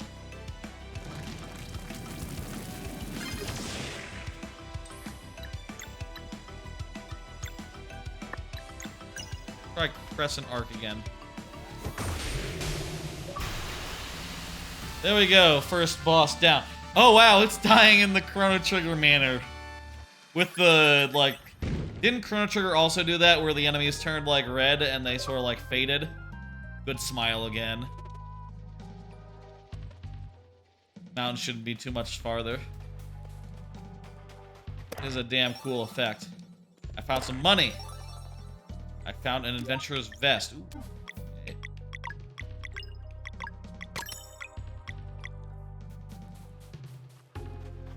Perfect. Just what we needed. Just what we wanted.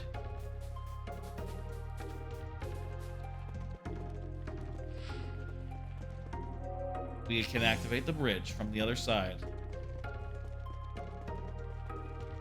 We could go heal, but I think we're just at the exit. What is this? 4? That guy's name is 4. Things are starting to move. 2. I'm eager to see what those 2 can do. 4. Eager and impatient. For now, we wait. Is that 1? No, that was 3. Maybe. 3, you know what to do. Maybe, was that 3 who was talking last, or maybe 3 doesn't talk?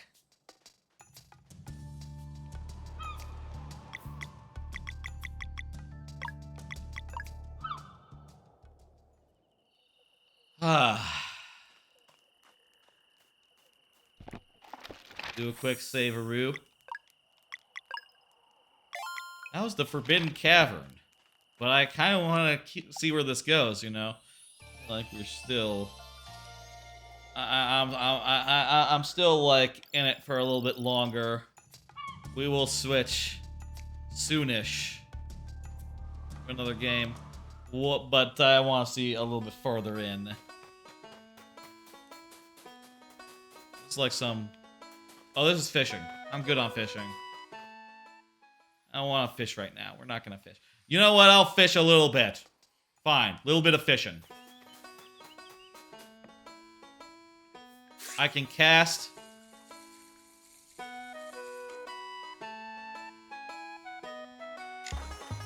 Ooh, ooh. What? What? Mash A to reel? Beh? Was it hold A? I can hit... Oh, I think it's hold A, not mash A. I caught a man of war. I'll fillet the man of war. I would say that, like, jellyfish are not the best catch in the world, though. So I believe I hit A to, like, drop it into the water. Okay, so A to hold. And what I want to do is keep it in like the ray of light. Keep it centered, you know? That's an original... I'll say this is an original fishing system.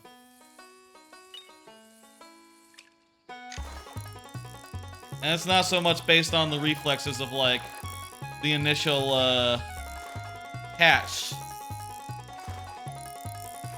So much as it is just, like, steering.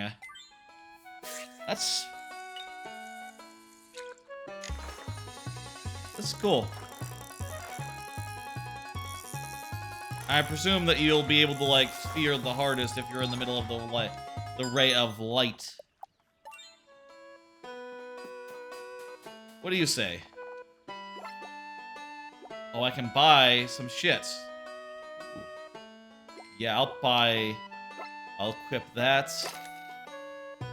I'll sell that. Get that.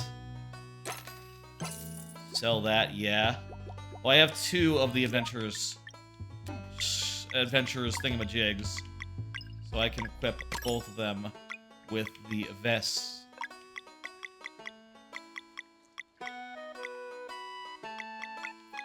Anything else I want from this guy?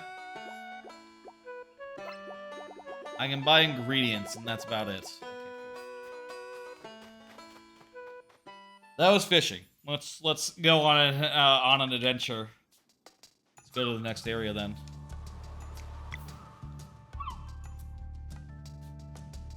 We can either go to the mountain trail, or what is this? Solstice Shrine?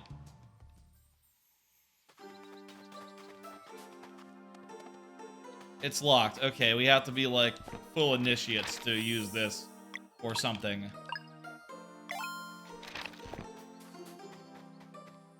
Very cool. Shit.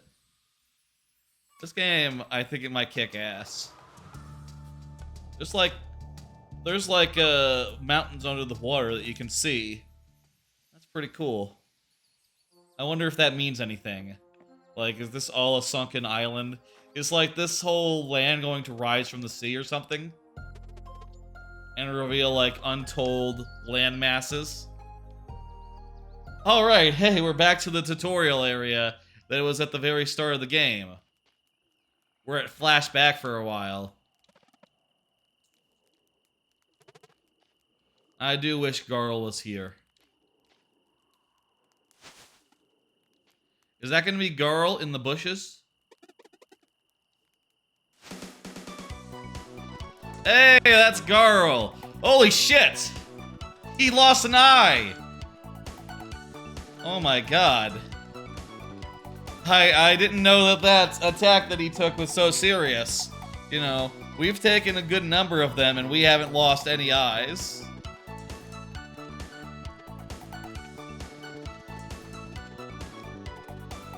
Oh wow, he's made his way through the cavern.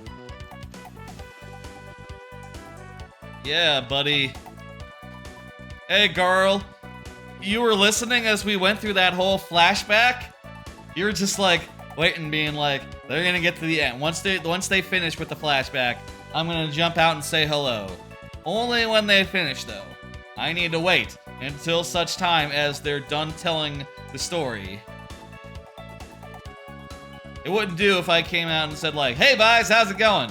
Yeah, that's right, it's been 10 years, huh? There was absolutely no announcement. As soon as I heard everyone gather, I went to the hideout to pack my stuff.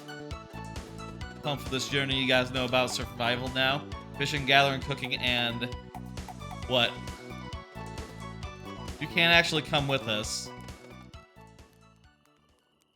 We're on duty now. It's pretty dangerous. You can't mean that. We've always talked about how we'd all leave together after your training.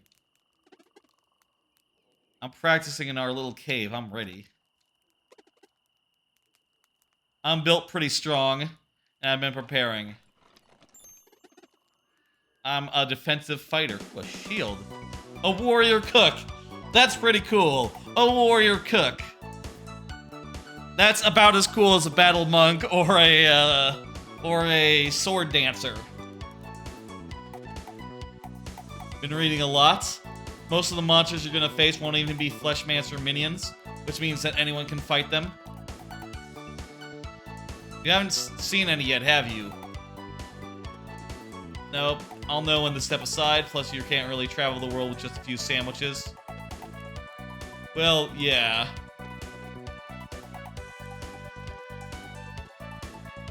Yeah, okay, you can come with us. We can have a party.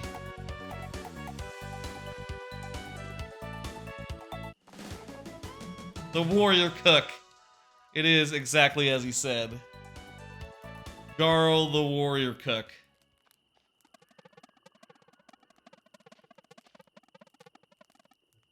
Barely after we meet this Elder Mist, we'll be able to use magic without using magic. Our first assignment is to get to Wraith Island in time for the next clip. Wow, that's a lot. Yeah, they're cool. Pretty uneventful. All I did was train and learn the skills that I thought would come into handy. Every single day I was hoping to see it come out. I'm glad no one told me it would take 10 years. Yeah, what the fuck. Apparently this is record time, too. Also. We're all together now, so it doesn't matter. Yeah. Yeah, this sounds great. Hey, great soup. Mr. Warrior Cook. It's better to travel light. There's ingredients everywhere if you know where to look.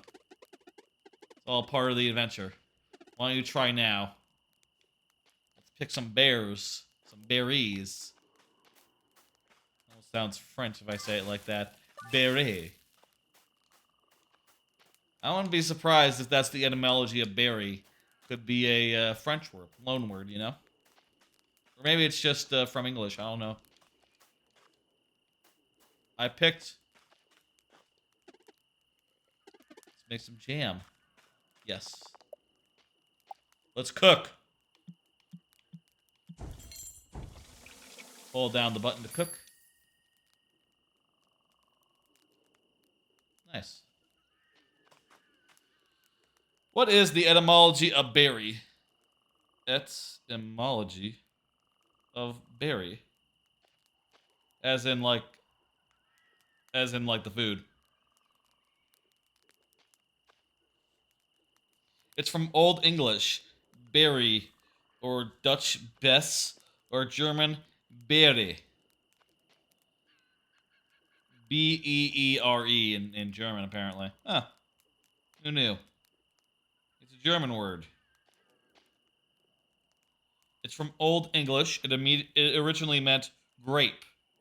As the English language spread to the Americas with colonization, many native grape-shaped fruits that grew in bunches and took on the berry suffix. Blueberry, cranberry, elderberry, etc. Meanwhile, grapes aren't really considered berries anymore. They're in like a different category now. Yep, that's right. We can eat it.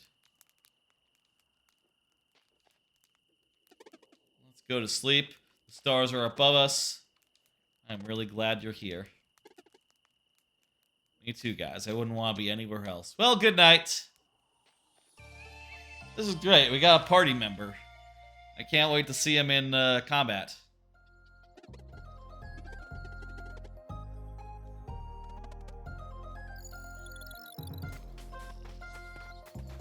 And we can see now what's he equipped with. I don't have any more clothing for him. He has the cauldron lid as his attack. You know what? Let's put that on him. Make up for like having no you know, armor for him. So I guess these two rings are of equal value, and you also get one special ring. So 2 regular equipments and 1 fancy equipment spot. Lunar Monk, Slower Blade Dancer, Warrior Cook. What skills do you have, girl? Hurl. Hurls an enemy to another position if possible. Nourish. Medium heal for a friend. And it does cost FP. Yes, okay. Wait, what is that?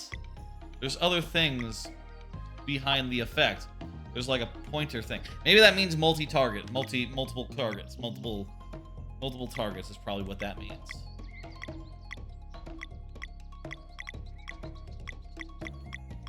Crescent is a blunt, and it's also ice. So it does like multiple types if we ever need that. Cool, so, you know, choosing an attack is more than just choosing something that does damage. It also might be doing the right kind of damage in the right situation. And, you know, in combination with other allies, dealing the right combination of damage. That's neat. This game seems really well done.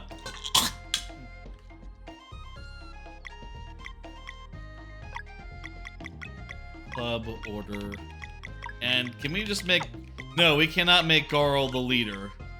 Only Zale or Valari can be the leader of the group. Carl can only be like number 2, which, you know, hey, I do think our number 2 should be the number 2, the default number 2. Well, should be one of the ones who can be number 1 or 2. I mean, you know what I mean. We can climb this wall or we can go into a cave. Well, this opens up a way back to where we were. Oh, hey, I think I see something. Resources. This is where we were earlier.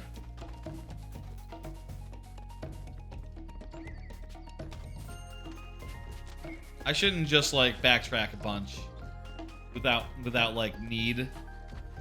You know, even if I want to just go get a bunch of ingredients because I would like to cook something.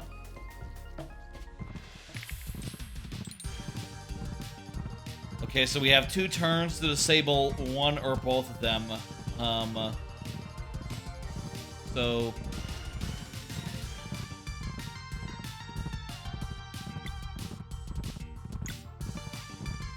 this guy couldn't do blunt.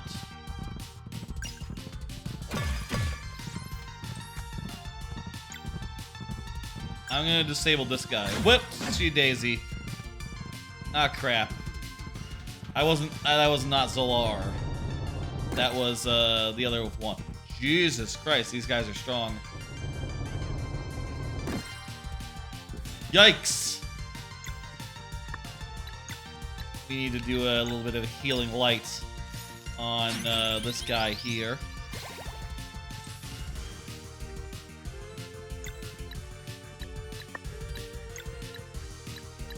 I'm going to use the crescent arc on this one, and that's gonna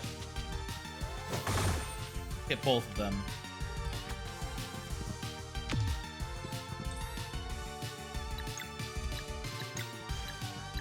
So how does this work? How does hurl work? You get to choose the location, or doesn't look like it.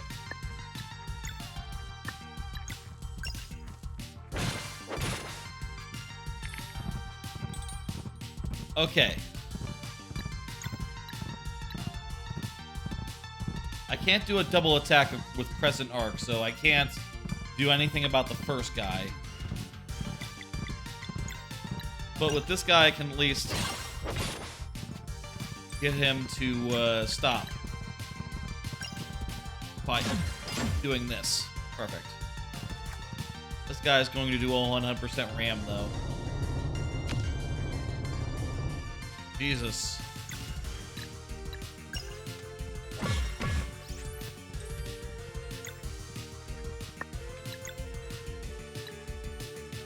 Let's do Boomerang.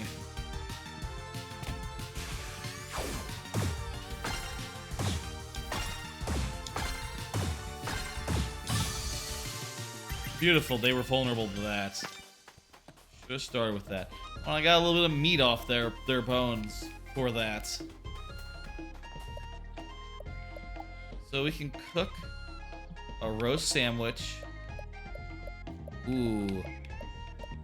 What does ally mean? Just like single target? I'm gonna go with the herb fillet. I can make 2 of those.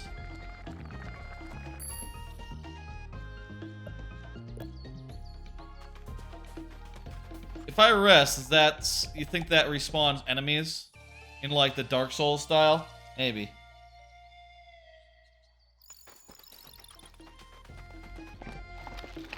That seems likely. I mean, free healing has to come with some sort of cost, right? And like resetting the resetting such things would be a logical cost, I think.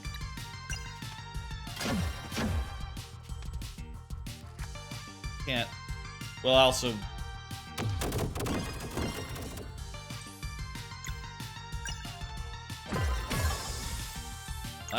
These guys aren't so strong. Sick. Okay, this looks like it's an optional place. Cool. Okay. get a abacus, which is a gold thing. What does it do? Displays non-boss enemies' HP in combat. Oh, maybe that's not like for a certain target, right? It's just for everyone. It's just like a passive effect that benefits everyone. Okay, cool. I can do that. I can truck with that. Okay, it looks like they don't respawn. Probably a good thing considering that boss fight was a little long. Look at this.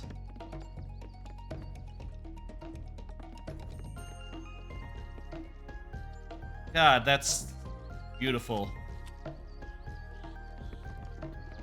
This is a beautiful game. Let's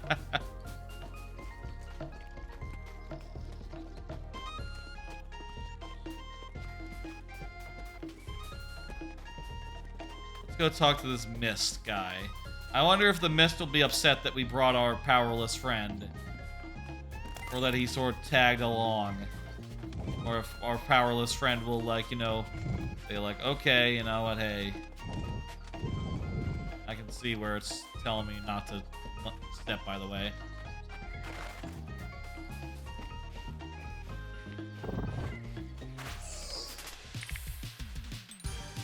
Sword, ice. Okay, so we're gonna do the Lale. That, and then switch to her. And we're gonna do the boomerang.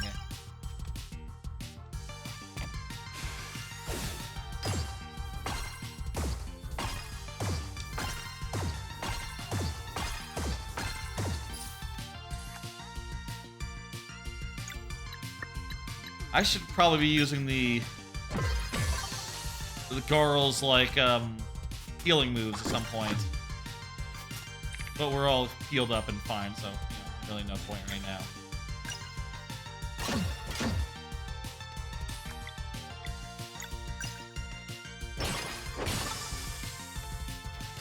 Damn. I really love the spin that they have on like turn-based combat. You know, just like making some fights, making like some aspect of the fight into sort of like a very simple little puzzle as far as like attacking the enemies in the right order with the right attacks will save you from being attacked, not just insofar as killing them, but if you do it in the right way, you will literally cancel out their attacks. That is, I think it's a pretty cool innovation. You know, when I think of like Paper Mario, how that works, right? The best way to mitigate damage is just to kill enemies efficiently. But in this game, there's a second option, which is to efficiently stop them, like mid-attack efficiently, which adds like a little bit more depth to what was there. Hey, merchant man. Let me sell something. What do I have to sell? I can sell ingredients. They're all low quality. I don't want to sell this berry jam. This berry jam is pretty good. I don't know if I'm ever going to use berry jam to heal mana outside of battle. Mana seems like it'll just come back on its own. And 5 MP? That's like 2 attacks worth. You might as well just attack twice, you know? Unless it's a very particular case where, you know, let's say we have to use an ice attack right this turn to cancel out an attack, in which case we might want to use the MP with one guy on the other character and then use that other character to do an attack versus you wouldn't be able to do that just like attack to get MP back and then do a magic attack. You have to wait until we got all the way around the horn.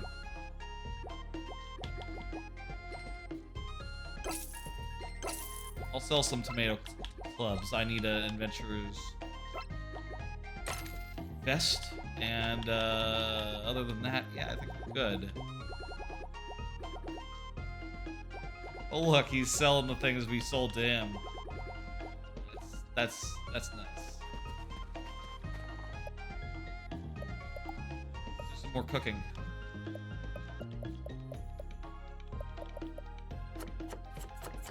Ugh.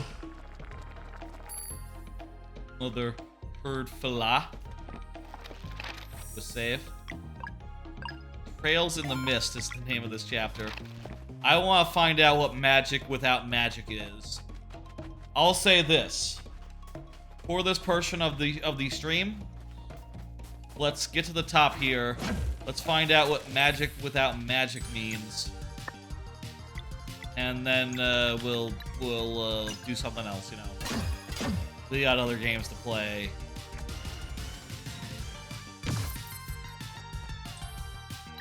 Those games are be good, I hope.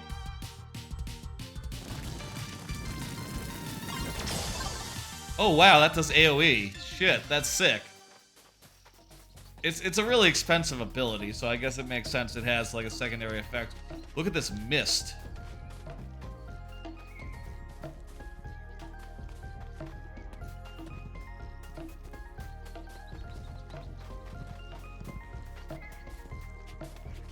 God damn. The mist moves around. We can push around the mist. Damn, that's cool. Oh, wait. I found a recipe. Wow, recipe, huh? When you can drop down here as well. How about that?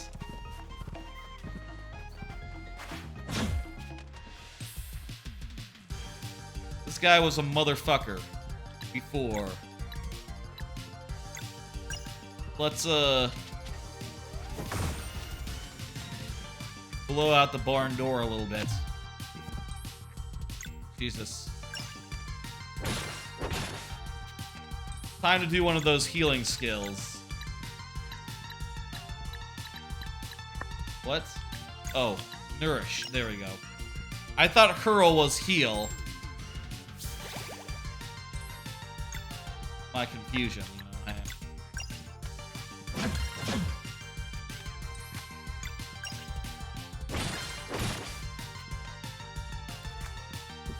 Ugh.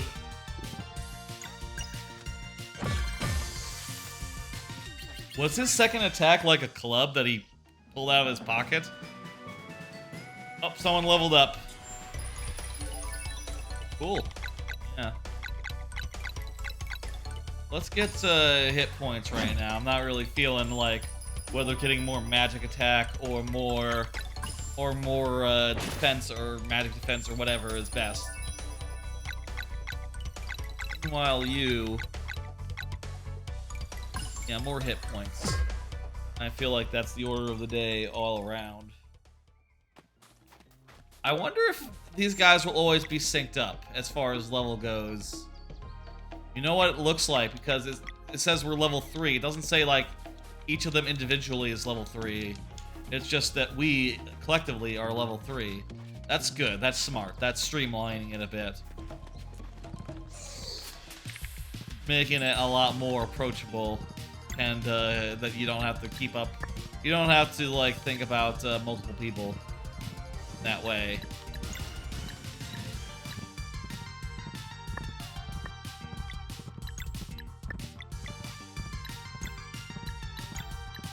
So, hurl does one of these.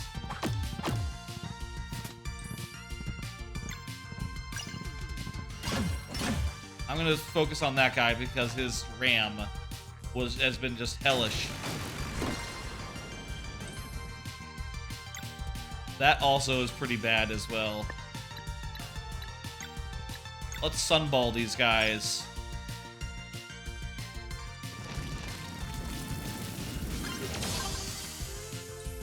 Nice.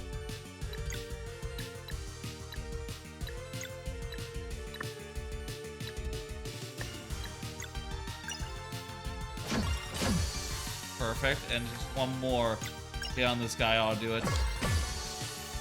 Beautiful. Ooh, that feels good. Some of this music kind of reminds me of, like, Steven Universe for some reason. I don't know if that's... Seems like a random pull. But I think of, like, the extending title music. You know, We Are the Crystal Gems, that song sounds a bit like the battle music here. And it's a beautiful song, to be sure. It's a... I mean this comparison to be flattering, you know?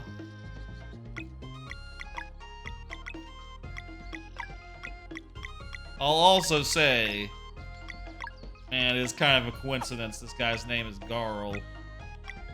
I've been watching ReZero, and Season 2, there's a character named Garfield, which is very close to Garfield, but it's not actually Garfield. Anyway, coincidence. Just straight up is.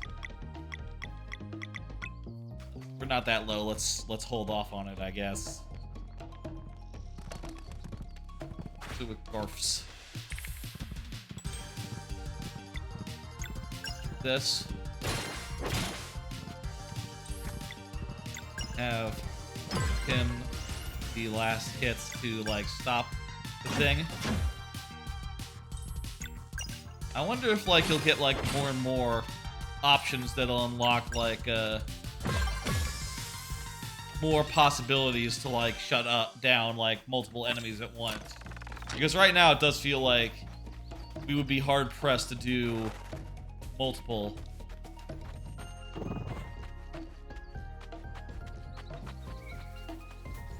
Also, hey, we can, like, slide down faster by holding A. This is a shortcut back. What the hell is this? I don't know if it's a shortcut, but we found a secret.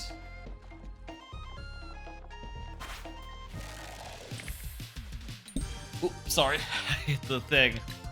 Bad, don't worry about it. Don't mind.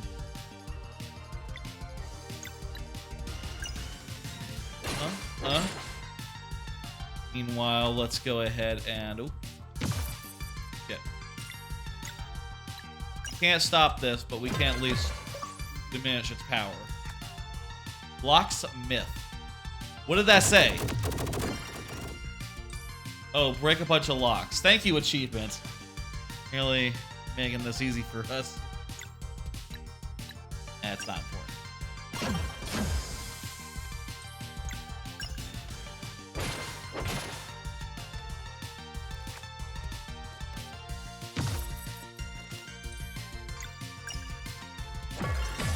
Now, these guys will revive once they go down, and we already know that there's no, like, the XP is shared, so if someone goes down, it's not like there's a huge cost long-term, it's just unfortunate in the midst of a fight. And of course, you know, we can't have everyone go down at once. So maybe we can be a little bit more relaxed about HP and letting things get real close to the wire and just, like, pushing for damage, actually. Like, maybe that's a viable option for us to just, like, you know, for how we think about this. Wonder if there's a shortcut back down to, like, the very base of the mountain. Let me look for that for a second. No, it doesn't look like it. It'd be cool if we could go back to a save point right now, I'll say. It kind of looks like there's some major stuff about to happen. You know what? Probably if there's a major thing, they'll probably give us, like, a save point for said major thing.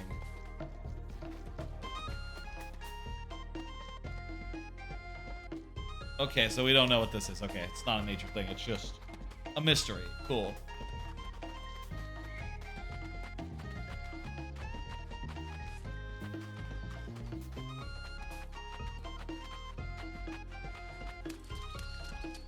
We're walking on water now. This has to be it.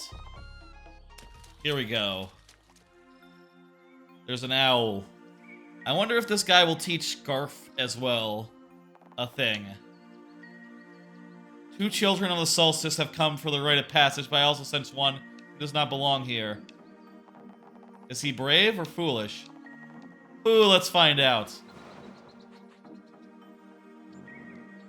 Welcome, young adventurers, to the sacred pond. Oh, he is mist. That's right. Okay, the mist that we were seeing earlier. He is like part of it. Welcome to the pond.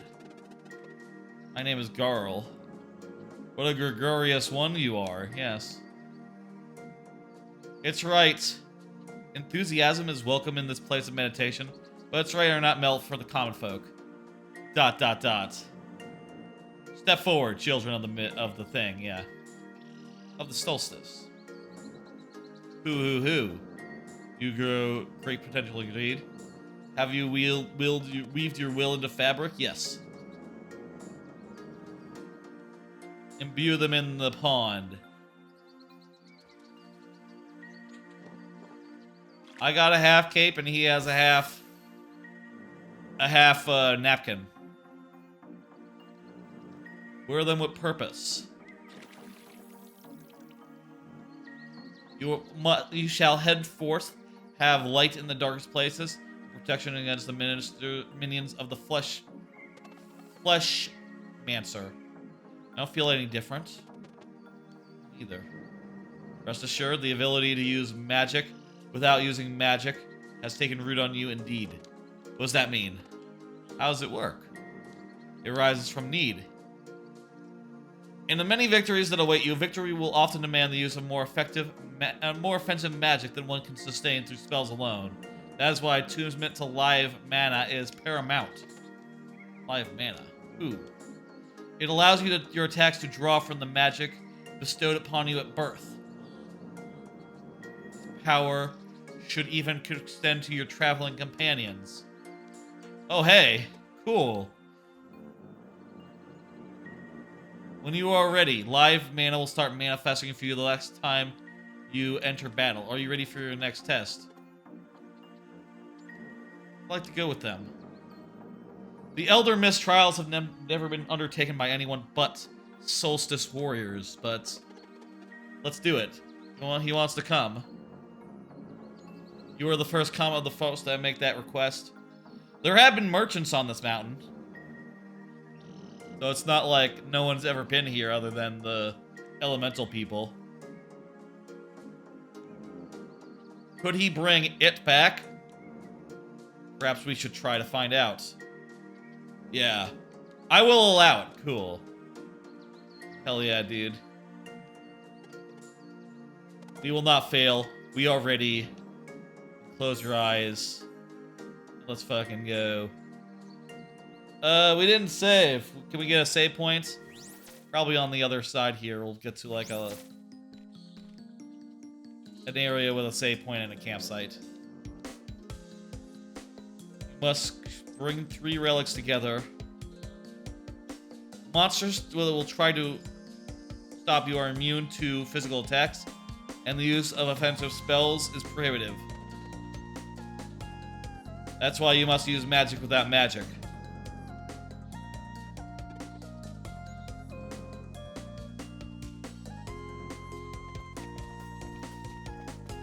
Okay, let's do it. No save or anything. Let's pop out real fast. I kind of want to see if there's a save nearby real fast. Nah, just like a bridge that'll activate after. And, oh, here's the save. Here's a save and some items. We are kind of low on all our stats, but it's probably fine. Just save. Okay, let's do this and be done. We're gonna do the Elder Mist trials, and that'll be it for this game. We went really long on this one game, but seems really damn good, so I reckon that makes sense. Seeing an option as far as changing the effect goes. In fact, this seems like an automatic thing. I cannot switch even from Zale. Wait a minute. Little particles appeared when we attacked. Maybe that's live mana. Boost. What? Okay, so we can suck in mana by using right trigger. And then our attack gains, like, an additional effect. Other than blunt, we also do magic. That's neat. Yeah, let's do that. Up to 3 boosting charges can be stacked, each adding a portion of your character's magic attack stats to their next action. Okay, so magic attack seems pretty important then. The character's innate magic damage type, if they have one, is also added on top of the weapon's damage type. Whether you are dealing with an intricate lock pattern, need to make your next healing spell really count, or want to deal more damage, remember to boost. Okay, so boosting also affects spells. Good to know. This system seems pretty nuanced. Hey, we can make a roast sandwich.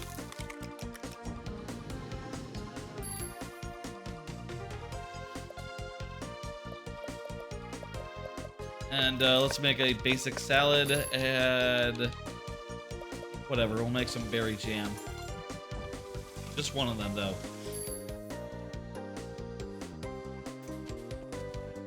Again, with the adding of depth as the game goes on, seems pretty cool, you know, and giving you more options for how to wield and manipulate mana in a cool way, you know.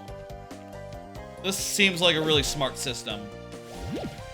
I'm, at this point, wondering, like, will we have guys that do more than just, like, fire and ice, right? Like, we have 2 more party members, you know, potentially more even, you know, if they're not in the party at the same time, simultaneous style. Oh, I'm sorry, I already... Oh, wait, no, I'm good. Garl, you get the boost. Looks like Garl got fire.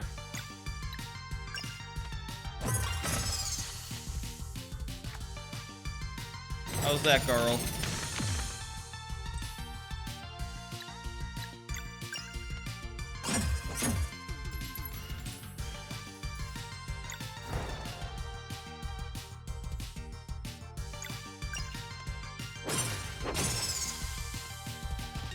That's interesting that Garl would be fire and not ice. I wonder if, you know, it depends on the mana you absorb, or if just, like, nah, even the unpowered characters get, like, a certain affinity for one or the other. Here's my skills. I'm gonna use Nourish right now. Wow, that's powerful. Use Healing Lights on Garl. Also on her.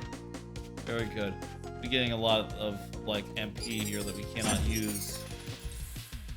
Also, getting in an early attack is possible. That's cool.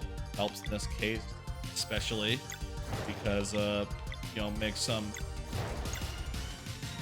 guys for us to, you know, use.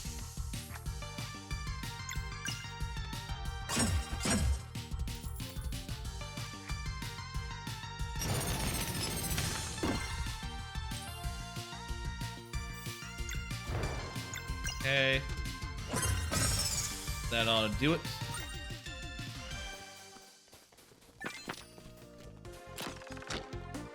I guess also it would show the effect. Weird. Oh! I see. Since we unlocked the shortcut back, we can now go back up while the platform is there. And oh, yeah. These are some good, like, little traversal puzzles that are lightweight and simple and make you think, like, a little bit. I'm impressed. Have I mentioned that this game seems extremely good? It is extremely good.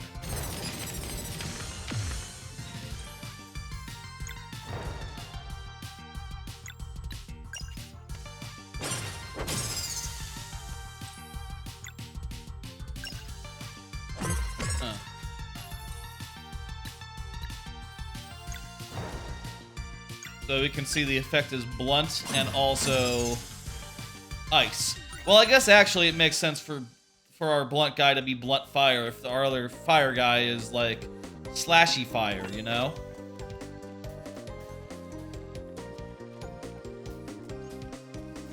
Allows you to have more flexibility, more options in dealing with specific combinations of stuff. That was the first one. 2 more. I wonder if each of these is going to be just the same, but with, you know, different enemies or something. Or if they're going to, like, progressively teach us more things. You can do these in any order you like, I guess, so it wouldn't make sense for them to do just that. If you get this artifact piece, you'll need to enter questions. One attacking. Okay, so this is like a quiz area? Okay, so this is a quiz area. That's interesting.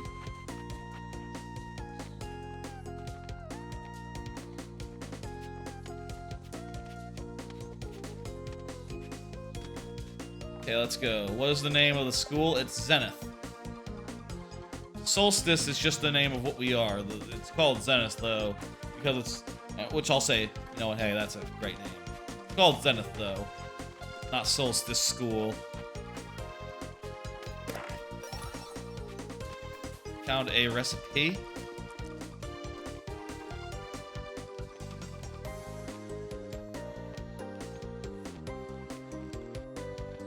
I like that this one involved no combat. I think that was very cool. Well, I say that now. The Eclipse is vulnerable, is when the guy is vulnerable. Good thing I was reading. Paying attention.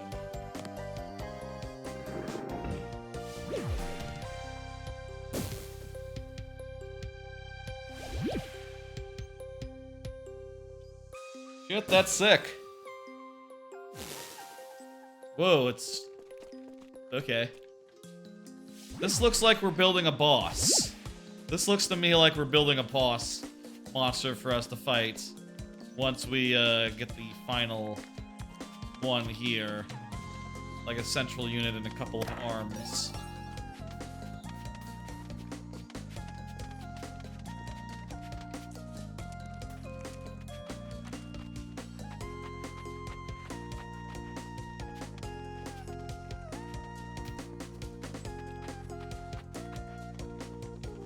I haven't looked up how long Sea of Stars is, but however long it is, I feel like I'm gonna be in for the long haul here. You know, off stream, of course. Now this stream here is just to try the games out, like get like a first. Yep. And to get like a little first impressions of each one.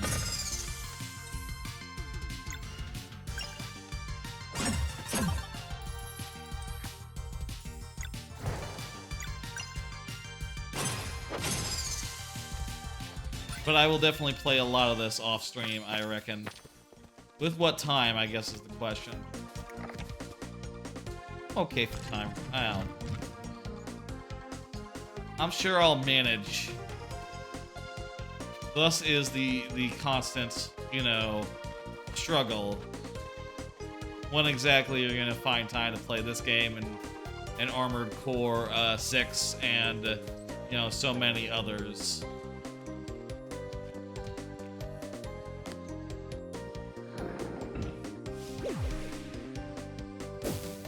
There it is. There's the last of the 3 shrines, and we've somehow, looks like, assembled some sort of tower looking thing. Looks like a boss to me. Let me oh, heal up and then save.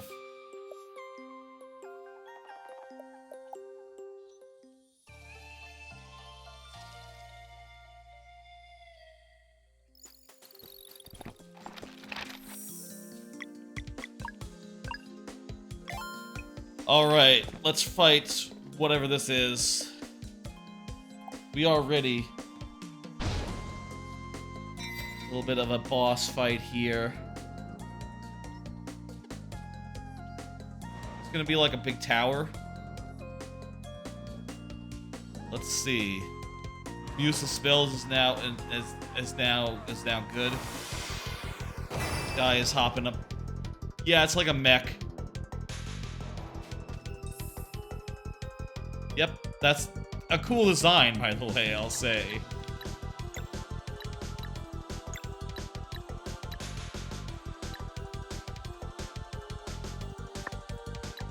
Let's use the boomerang first.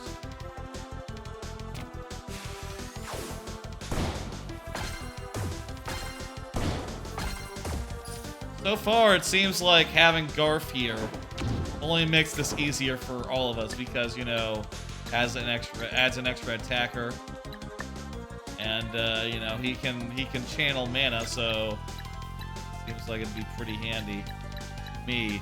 We can only do the sword and the thing. Oh, interesting. You can see the sword's health. Oh crap.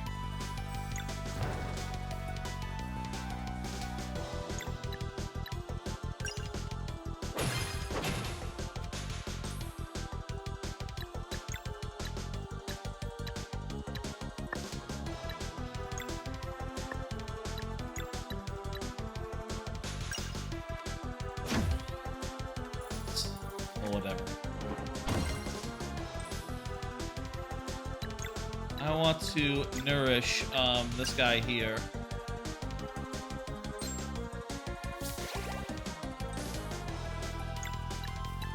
I kind of want to get rid of the sword. Just the sunball here. Feel like we were a little early there.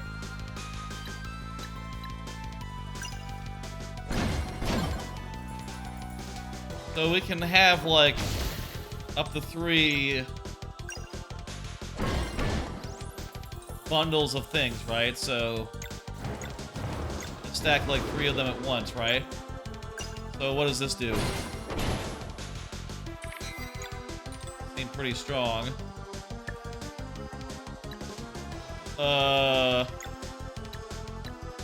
Okay, you know what? We can use the moon orang right now.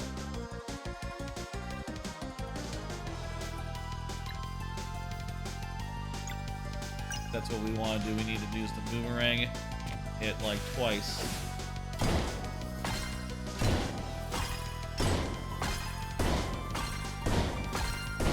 Beautiful.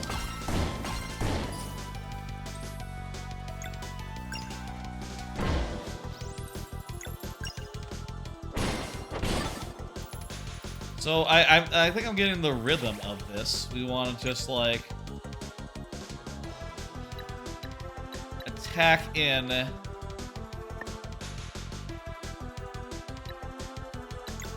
Oh, let's use Solstice Strike on the sword here.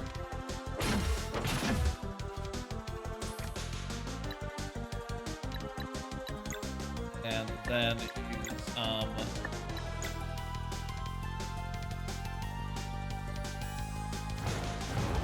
we'll use like a big powered up attack, which does 26.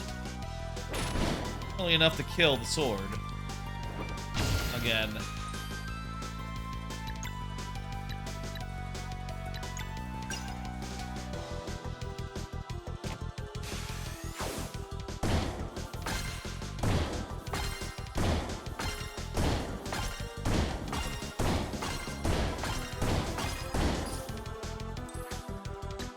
Ooh, this game's damn good. Let's see. I can't hurl an enemy. He's too big for that. I'm gonna attack. And I'll attack again. Get like a whole bunch of magic energy like ready to use out in the world.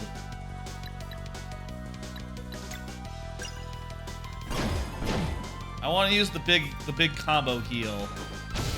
once I have enough for that. I should probably be like, I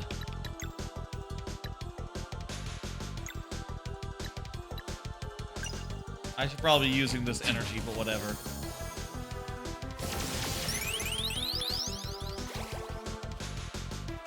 Oh yeah, we didn't need it.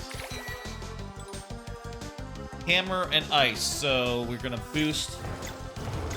I'm gonna boost like all the way. So does that cause it to do like more? Well, actually, I don't know if we could even demonstrate, but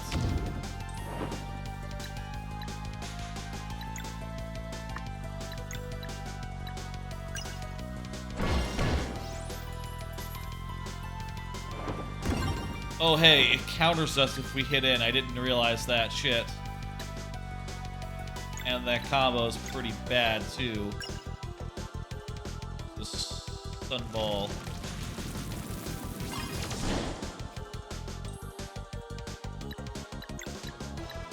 That said, like, one sunball plus another attack on top of that is enough to, like, take it down. To nourish on her. Oh, you can action event timing for that. Apparently.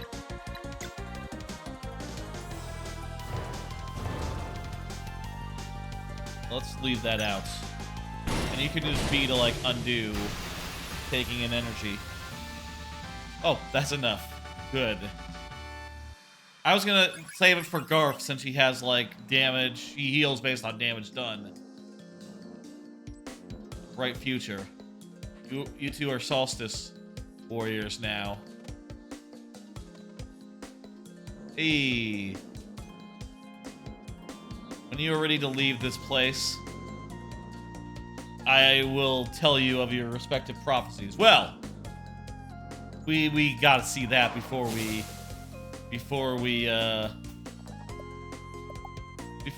leave this game.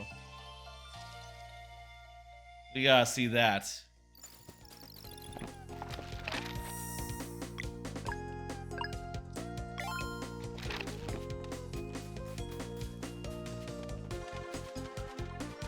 Let's go talk to the guy and see what stories await us in the future.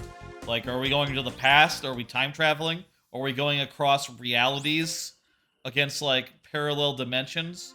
What's the deal? I don't remember that well the plot of The Messenger. So, maybe I should look up, like a breakdown of the story of The Messenger. My understanding is this is like a prequel. Sort of.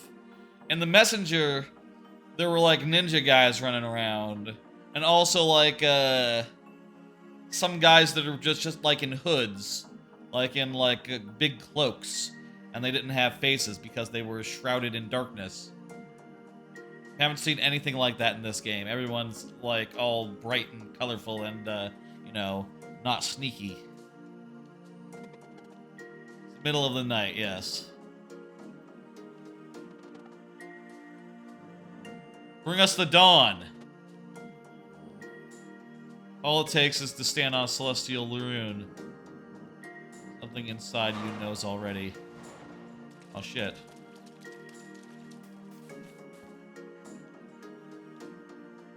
I'm Moon.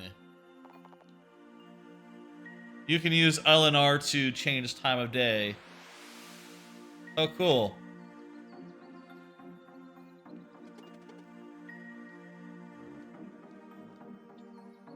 Part is always easier than simply going for it. You will sometimes see mechanisms or seals that react to time of day. Some conceal artifacts meant to help future members of the Order, such as yourself, while others seals away evils.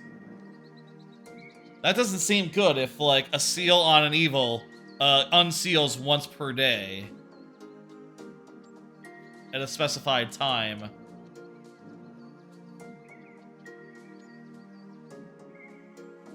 All right, let's meet him behind the chasm. We'll end. Yeah, you have to do a puzzle. It's cool. Oh wow, as you change the time, the light moves. I wonder, lore-wise, is this affecting like everyone in the world equally, or is it just like a? I seem like I'm rewinding time too, or is it just like a thing that's local, you know, and that other people aren't really being affected by it so much? I mean, I guess we are standing on a rune. Maybe the rune is magic and, you know, is able to help us do a thing. This is about the extent of this island, which does make me wonder, like, okay, well, this isn't all of the world, right? There's a lot more of the world. Is there going to be, like, mountains that come out of the water? Is there going to be, like, a main continent that we go to? What's exactly the deal here? Well, presumably it's not going to be, like, islands coming out of the water, because, you know, it's not as though they do say, like, go to an existing place that we haven't been able to see. So it must be on, like, a continent that we're not seeing, not, like, hidden by the waves. Yes, send us out into the world. Okay. Let's see. Zale. In order to reach your full potential, you'll first need to stare at the night inside of you. Thank you. Don't know what that means. When the time comes, you'll be the one to create paths on water. Okay. Understood. Garl. Yeah, you get one too, buddy. You must be mindful of your limitations during this journey. You got it, Elder Mist. Girl, this is not a conversation. That's very funny. Oh, my bad. Carry on. The mists are unclear in your case, but it appears like your heart might be warm enough to soothe a long-tormented soul. These might be side quests that he's, like, laying out that we could do.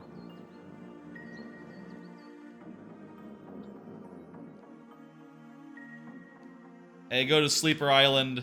There'll be some stuff there, and that'll let you get to the place where you're trying to go to. Give it to the name Zol. Zatol. Give it the name Zatol to be sent to Sleeper Island. Simply go to Zatol and speak this one's name, which is... Uh-oh.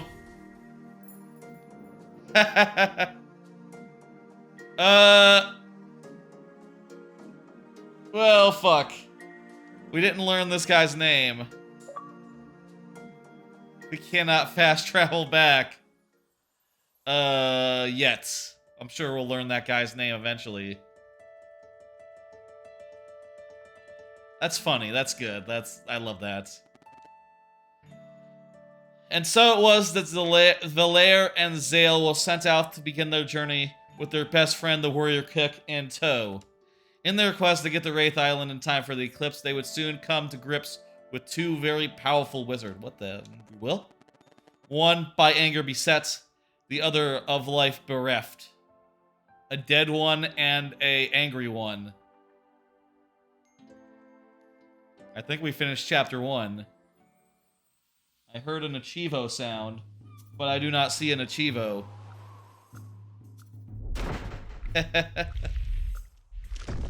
These are cool guys. No way, that was awesome. Who knew the world was so big?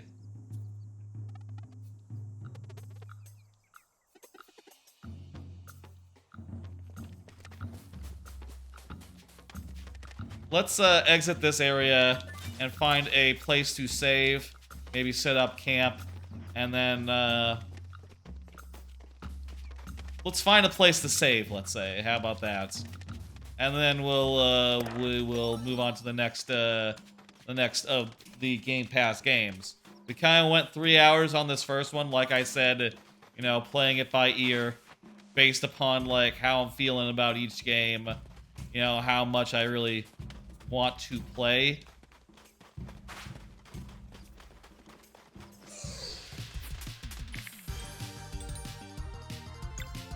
Whoops. Crap. I attacked the wrong one there.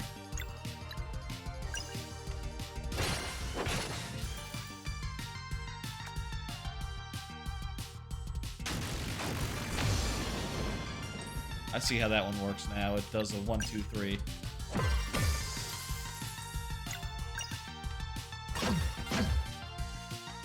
Oh shit, that guy had enough to finish his attack. Alright.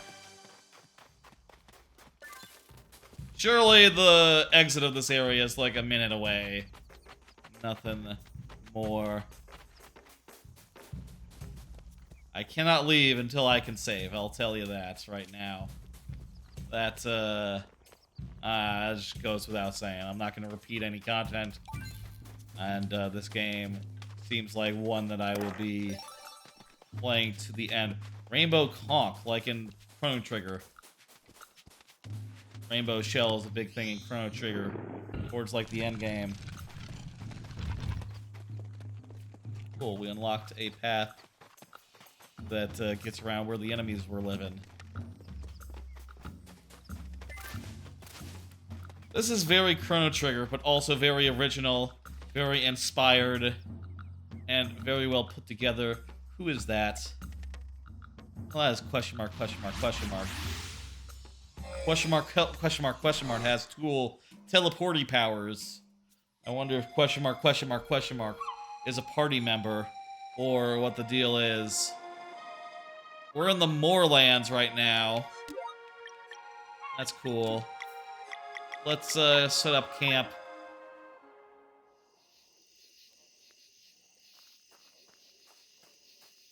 Say goodbye to Garl, who really wants to travel in the ball.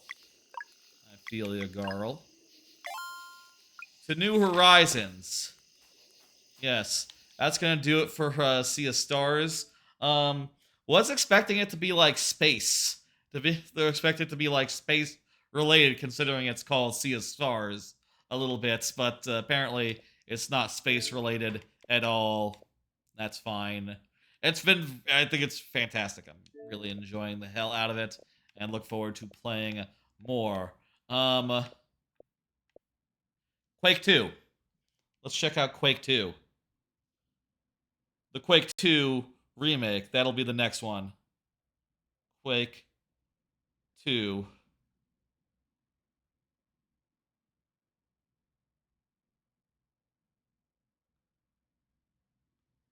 Alright, Quake 2. I just changed the game category. I will adjust volume as needed for this. I got my fingers on the Stream Deck. In fact, let me just like preeminently like crank it down. Is this a remaster or a remake? I don't know. I'll say either way, I have never played Quake 2.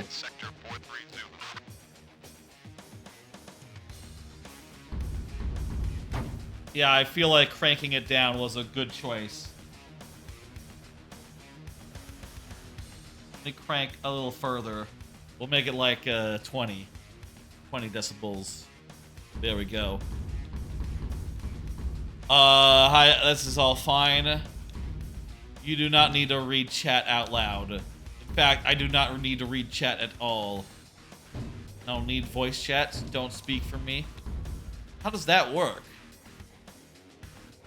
I mean, I'm not using a keyboard, so it doesn't really work in this case on the console. These are all, like, chat message based. Oh, hell. Oh, God.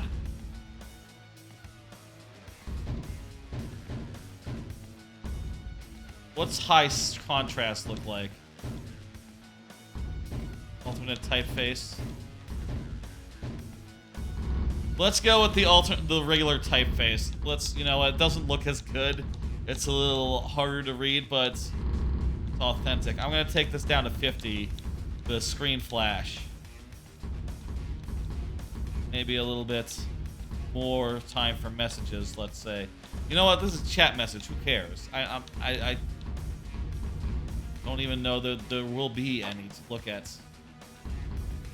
Let's try out this game, Quake 2. This is like a remake, like a remaster that recently went up. Looks pretty nice. I've never played Quake or Quake 2 or Doom, but I have, you know, watched a good amount of it. You know, throughout the years I've seen it, and I'll say it's not really my my thing. Hey, inputs. I want to be able to just toggle duck.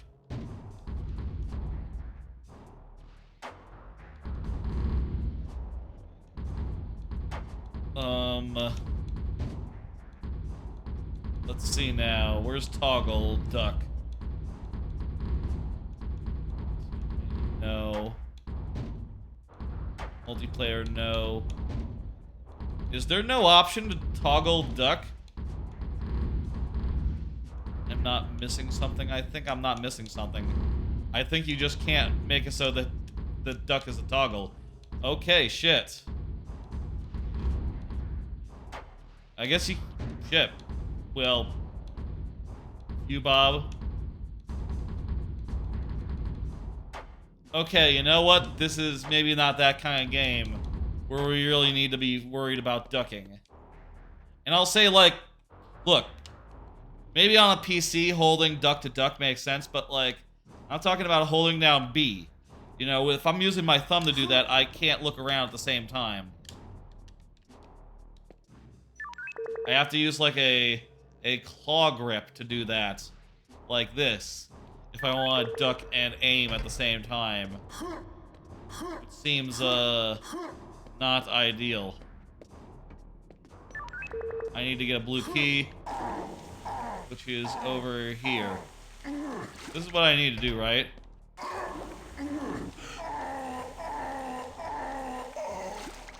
I used most of my health to do that, so...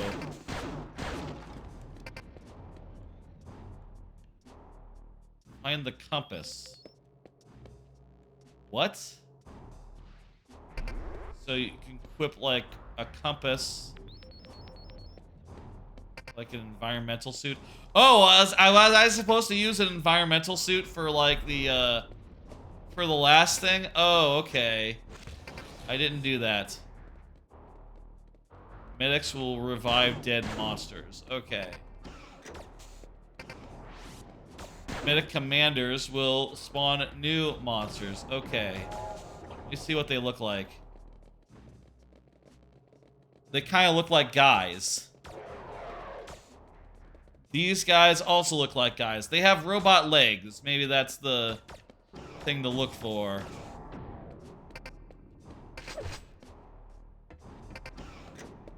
Spawn an enemy. Most weapons won't penetrate armor so effectively.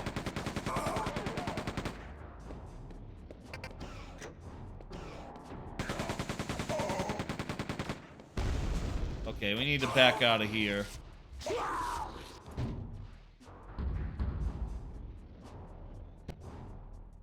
Shit. Just do this real fast then. I think they should make it so that B is a toggle. That's my only note. Maybe it's too late to, like, implement such things. Like, you know, 100 years later. But I think that'd be good. Good. I'll say for my part, I've never been that big of a fan of games like this, where they're all confusing and weird and you have to find keys and do other such things. You know, I'd rather just, I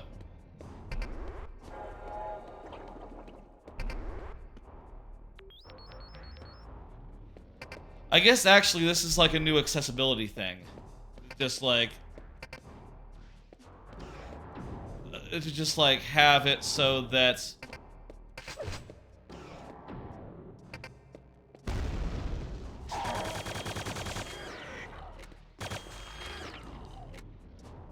there we go. We could have killed the medics, I guess. Oh. Wait, okay, so there's Quake 2, Call of the Machine, Reckoning, Ground Zero, Quake 2 64? That's like the 64 version of Quake? This had to be on the N64. That's pretty cool for the N64.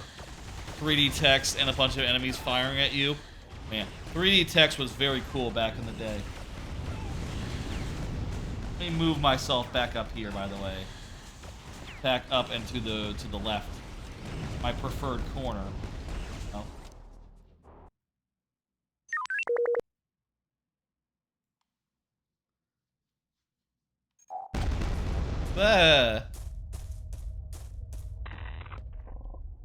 So I guess now you can be like, yeah, just tell me where to fucking go.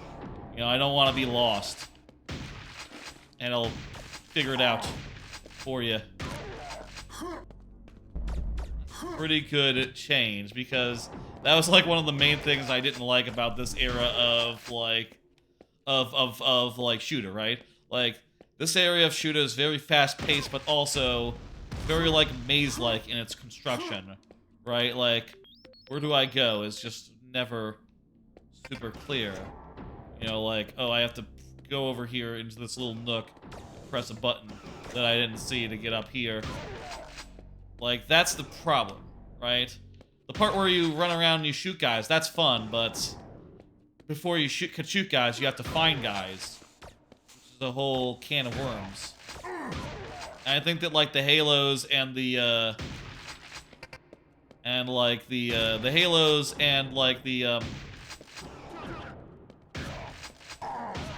Halos and the Call of Duties of the world did a great thing in, like, making it more about the combat, making it more, like, straightforward, you know, making it more just, in a word, linear. Weird, clicking right stick sort of, like, gets you to neutral. Resets your aim. Quake 64. Quake 2 64 does not have crouching. Okay.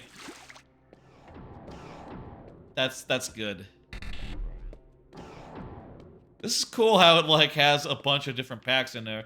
I wonder how much of them were, like, DLCs and how much were, like, entirely separate games. Like, where are we going? Like, again, really handy to have this thing. Obviously, in the original game, didn't have any of this.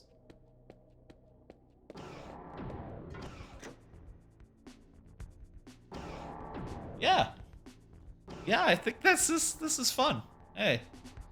This is lightweight. This looks really nice. It's fast-paced in a way that shooters are not currently. And it has, like, several different campaigns, including one such as the Quake II 64, which is, you know, not really the ideal Quake in anyone's book, I'm sure, but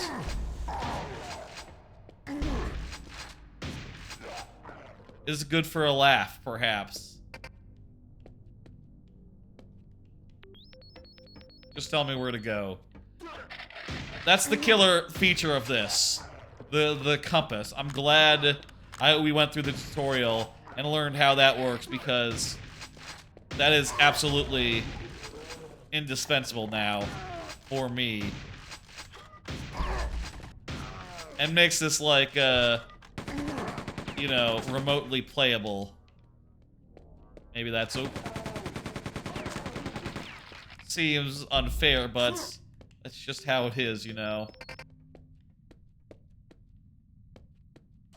Oh, I have to go through a pipe.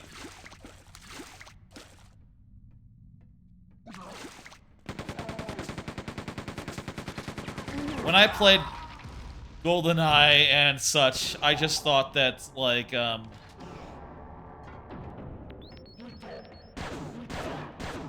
I played GoldenEye for the first time, I just thought I didn't like didn't like shooters. Like, I don't know, like, the idea of shooting just didn't appeal to me, right? And the thing was, I didn't like getting lost. That's the part of it that I didn't like. Shooting, you know, it's the best part of GoldenEye. And to this day, it holds up.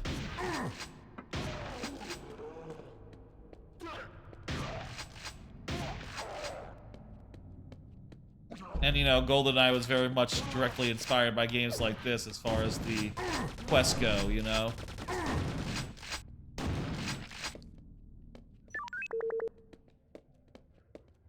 Like, oh, you need explosive charges. Why wasn't I sent in with explosive charges? Why do I have to find the explosive charges? Why can't it be a series of rooms with bad guys in it that I just shoot and I don't have to think? You know, back then you had this bizarre case of a game that is all about, like, twitch aiming and, like, running very fast and just shooting with a moment's notice, but it's also about thinking because you have to navigate a maze. And I suppose part of that is that this is how games got content back in the day, you know? They made you like traverse through spaces multiple times and made things like not at all easy.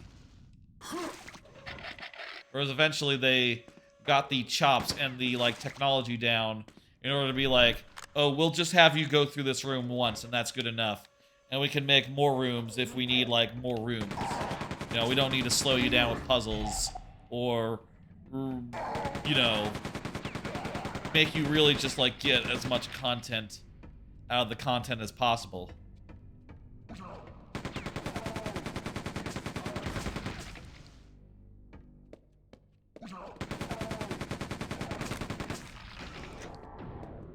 This is opening a way back for us, but also there's all these... What is that? Is that a thing?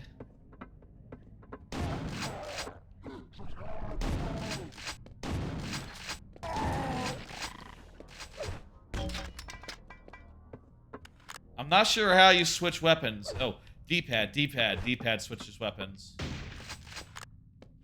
That's good to know. Tell me where I need to go. Very cool. And the fork, go this way.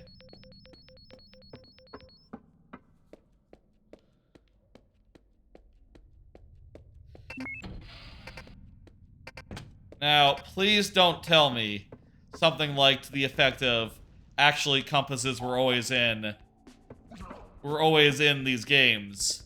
You know, not GoldenEye, but like maybe Quake always did have a compass and I just didn't know. But I reckon it didn't. I reckon it's new for this remaster.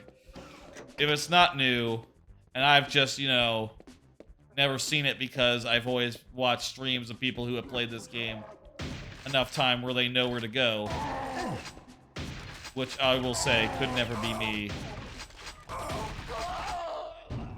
I had negative health there. The long level. Let's try, we died pretty fucking far in. Let's try, like, the actual Quake. We'll do it on medium. Maybe we should do it on easy. Whoa, I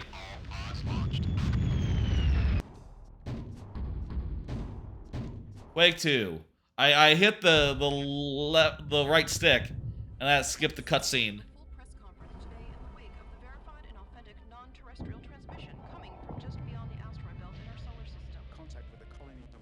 This is a much different, much more story than Quake 64 had, I will say.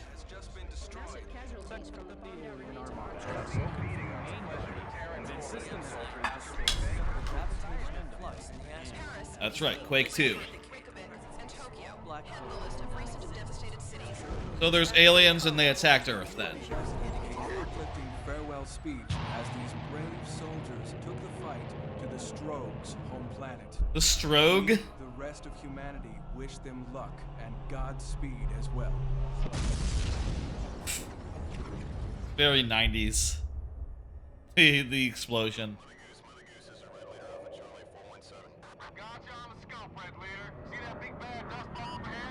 Doing like a Star Wars here, Red Leader.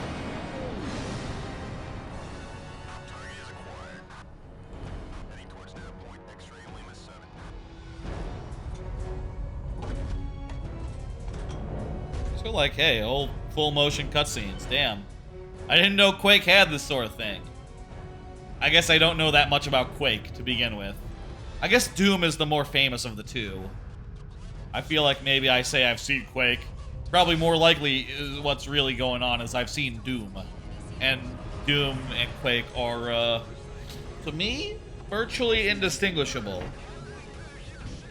Like, if you ask me to tell the difference, I would say, oh, I can't do that. I don't know. All the same to me. Even now that I'm playing it, like, nah, I don't know. Similar objective design, similar, like, gameplay, fast-paced, shoot 'em up, run and gun, weird objective stuff.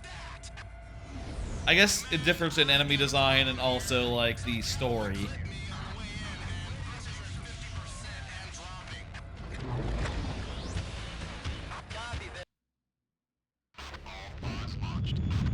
I hit the stick, expecting it to be a gameplay sequence. Oh my god. And it like skipped back to the thing. That's not how you do it. I guess the idea is that if you're like moving the left stick, that's the equivalent of hitting a button on like a hitting a button on like the thing. Anyway, we're at the Strog's home planet, and we're fighting the Strog here.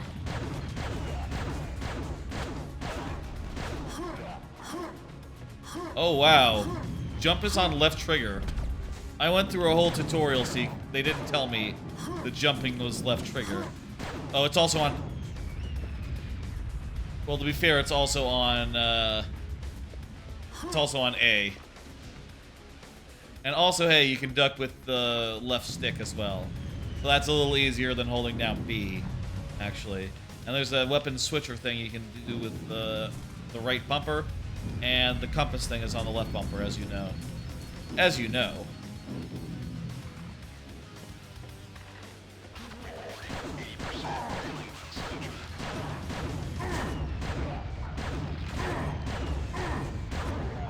Ugh. That guy's still breathing.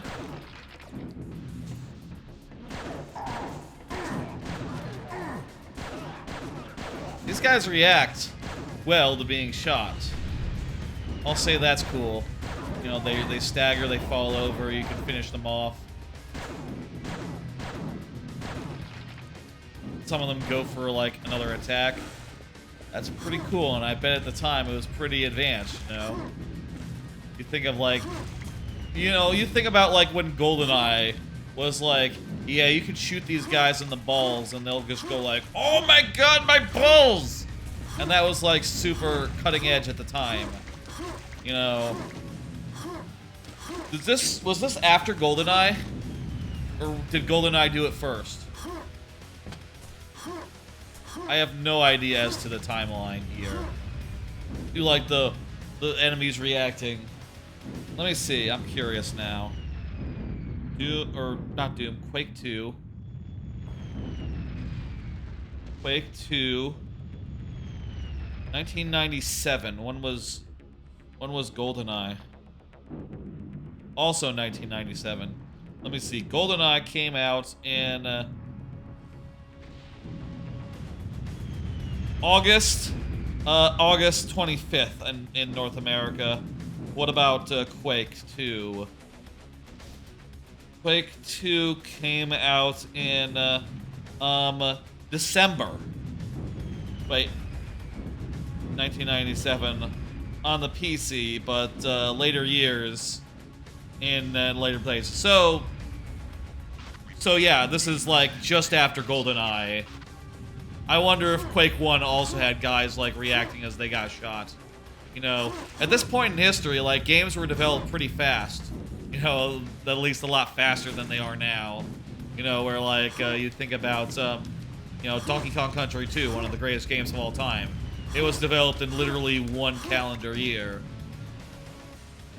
So it wouldn't be out of the question for, like, you know, what was it, like a 4-5 month span between game releases? It wouldn't be out of the question for the Quake guys to have seen GoldenEye and said like, oh shit, we can do that too. The enemies react when they get shot. Look at this, new tech. We love it. and probably implement that within like the time it takes to release this game. I guess I don't know like how far apart the Quakes are from each other or from Doom or other such things. Ah, you're supposed to go up this cool ramp from here. A little hard because it's hard to walk. Because you go so fast. For once, this is like the one case where a walk button would maybe be appreciated. Just so that I wouldn't fall down so much.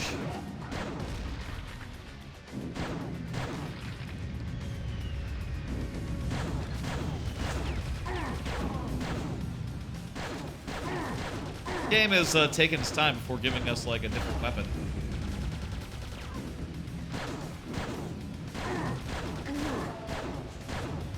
Are there headshots in this game? I feel like the answer is probably no.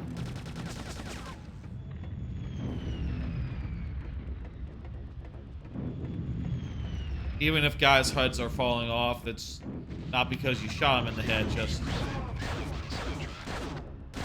And I guess I'll say GoldenEye is more like sensitive to context. Like, you shoot a guy in the junk, he'll grab his balls, you know? You shoot a guy in the arm, he'll like probably react to that as well, I don't know. It's the nut shot thing that is like the main thing in GoldenEye, I would say.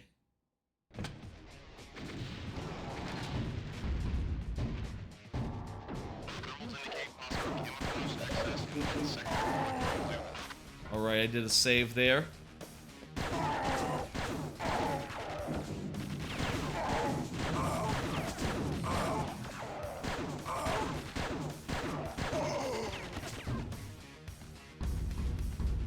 Installation. Okay, so good thing we manually saved, because otherwise we wouldn't have one.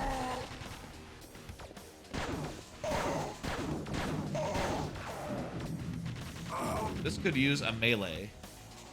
You know, running up on these guys and like hitting them probably feel pretty good.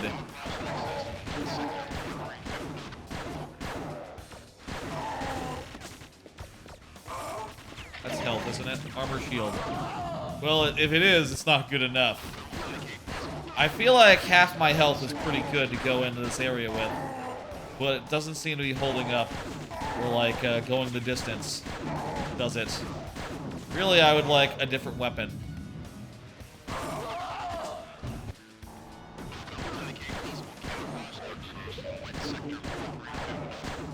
Melee attacks. That's an innovation that they had come up with at this point.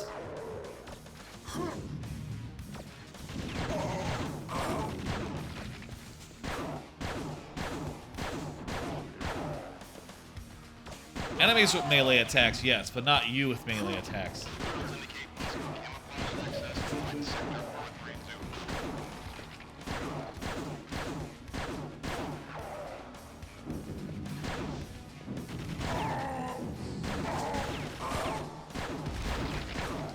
Okay, we gooed that guy using the thing. I'll say the original Quake 2 campaign feels a lot more like well put together, let's say, than Quake 2 64. Just like, you know, off the... this is like shooting from the hip opinions, by the way. I haven't played that much of either. But, boy howdy, I would like to have a gun other than this main pistol. And also, boy, it seems like the difficulty ramps up a little fast here in this game in particular.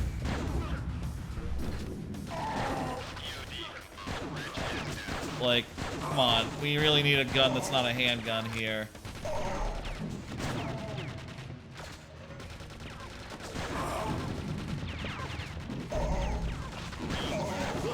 Like, this is weird, the thing I'm just doing now. Running past and just, like, trying to grab as much healing as possible. Maybe stagger a guy along the way.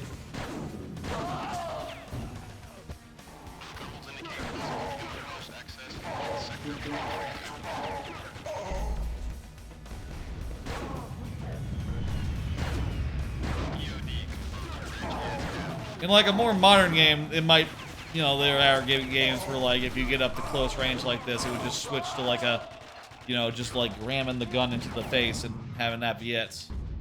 You know, like a pistol whip type thing.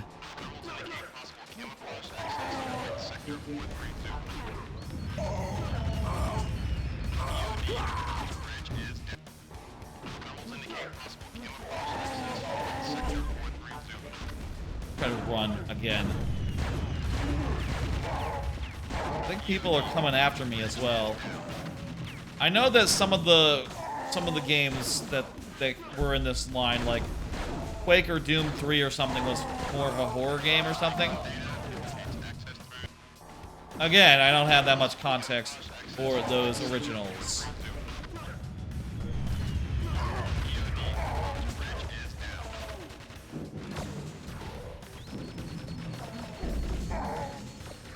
What? Oh. Again, with it being a maze. Those guys are standing in the way.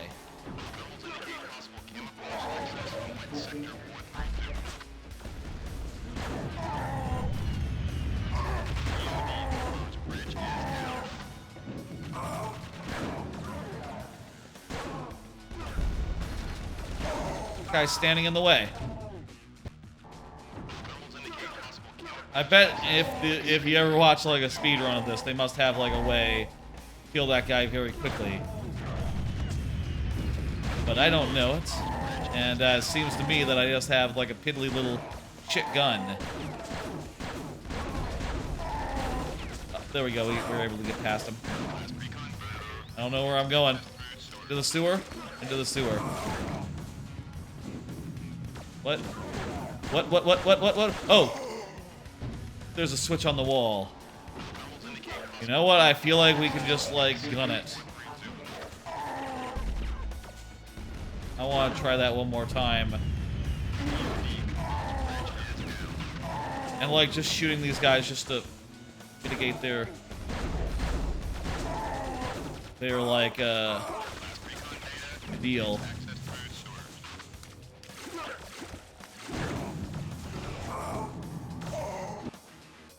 Hey!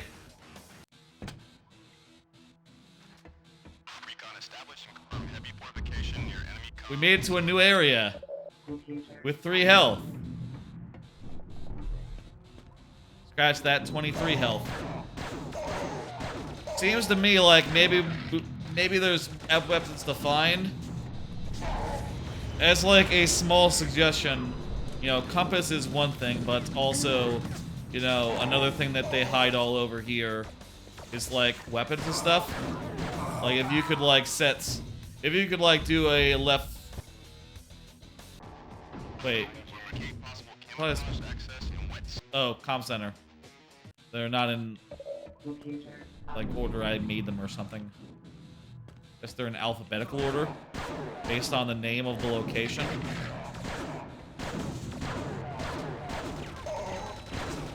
Unclear. I feel like there might have been weapon.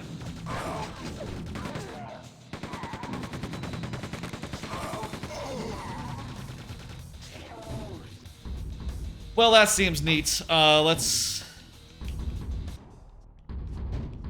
We could look at another game, but I think we got the idea. It seems well made. I think the compass is a good addition, but you can't help what it is, and what it is it makes it a lot more accessible. I don't think it goes quite far enough to making a unpalatable, confusing game entirely modern. I'd maybe give it a 4 out of 5 if I were rating this. And so far, you know, I'll say with some of these Game Pass games, this might be the only time I've ever played them, so there's no point in not putting down a score, because, like, yeah, when I go to review this, it'll be drawing upon this, oh, say 30 minutes of playing it. You know, 4 out of 5, that sounds good to me. It modernizes it pretty well and adds accessibility options that mitigate a lot of the game's problems. It can't fully mitigate the problem of the game being confusing, because that's just what it is, hey. And also hard and weirdly restrictive in ways that a modern game would not be. Let's go ahead and play another Game Pass game here. I'm sort of feeling like I should hew to the ones that I listed on the starting soon screen. So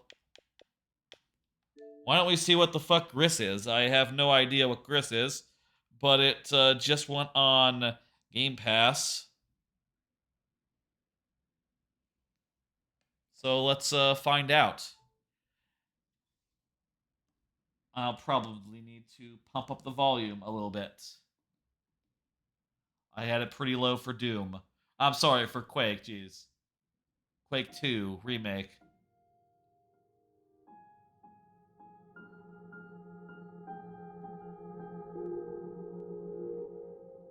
Say -12. What is GRIS?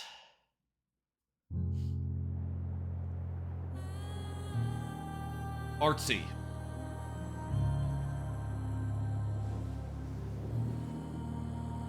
Let's a little less. -15. It looks beautiful. Beautiful game. Eh. Beautiful art style. Really nice lines here. Sort of a 2D style that's not quite what we see, you know, in games that are going for like... I mean, I can't think of a game that looks quite like this. Well, maybe I can think of one or two. Maybe Florence is close. Has sort of like a hand-drawn look in some places, especially with like the hairlines. They seem to be like changing on like a per frame basis. It looks hand-animated.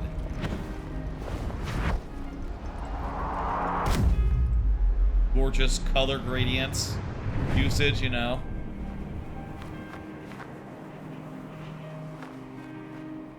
I think of gristle.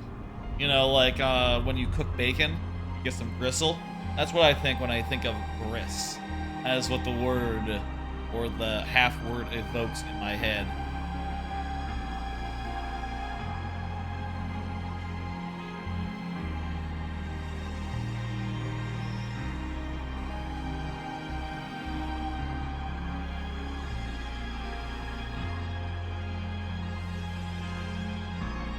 This is credits. I'll take this opportunity to drink some water.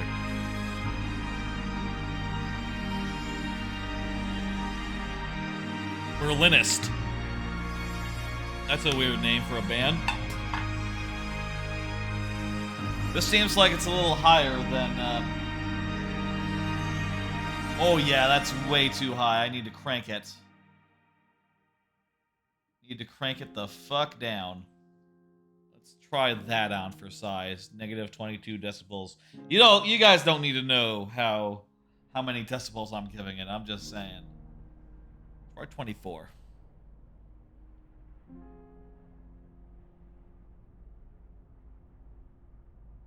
Now it seems a lot more quiet. Go 20.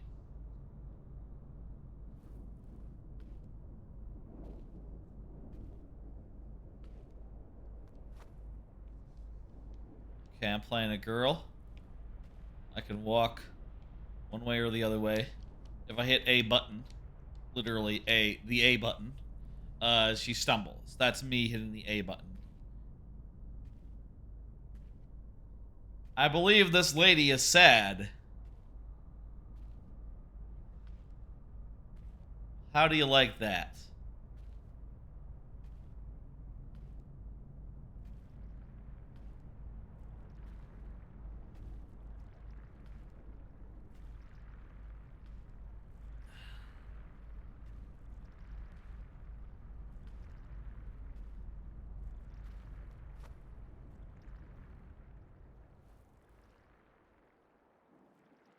I will say before the stream, I have been rewatching oh hey, we can run naturally now.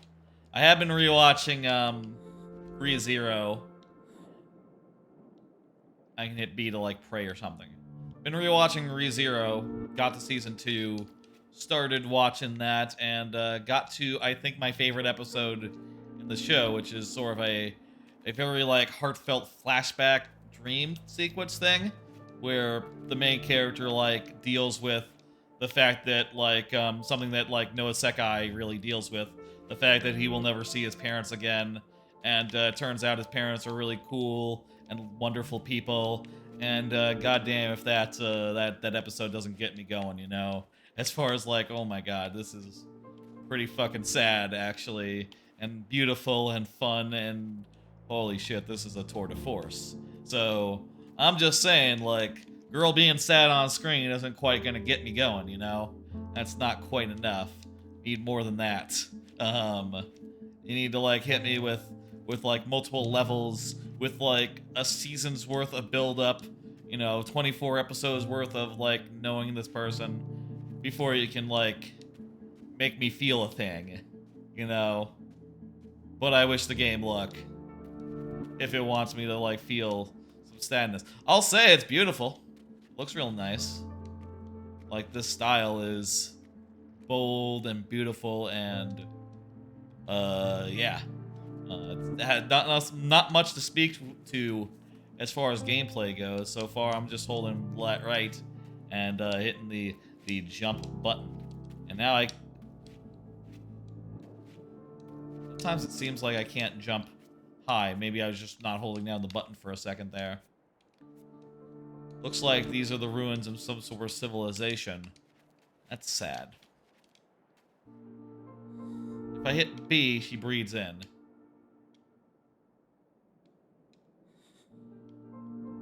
She goes like, ah. But I have to be at a standstill before that happens.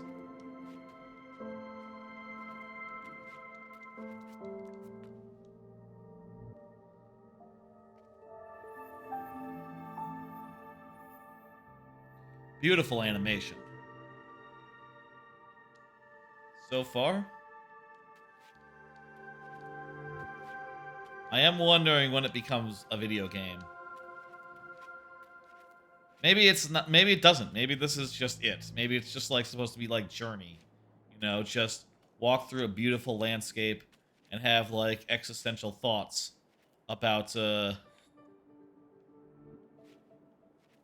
nature, you know. I think we can fly. Is that what this is telling us?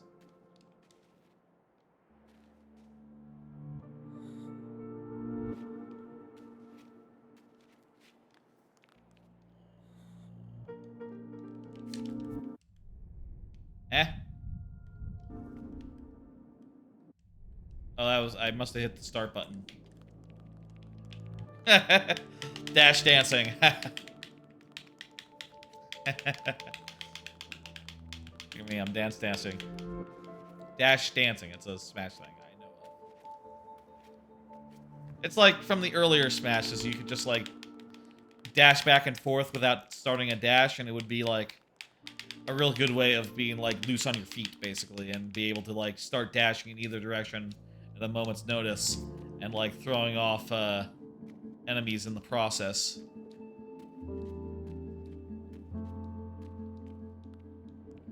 I will say, for the most part, I have done no research on these games and do not know what they entail, so if this is just a game where you walk around and, like, look at beautiful stuff.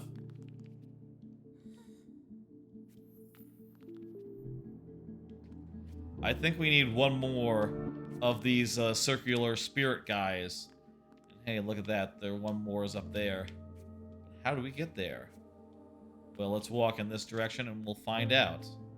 Maybe this is a puzzle game. Maybe you solve puzzles. Maybe we're gonna meet someone and it's gonna be like... It's gonna become narrative heavy all of a sudden. Oh, I think I know. Oh, I thought you were gonna be... I thought that was like a perspective thing, like a viewpoint, viewfinder, whatever. And we're gonna be able to jump on that guy. That was my guess. Looks like we make a constellation. If we jump, does this disappear? No. Cool.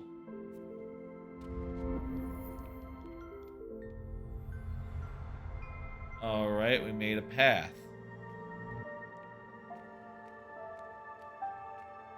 So, when does the game start? I wonder. Is it weird to say that? I don't know.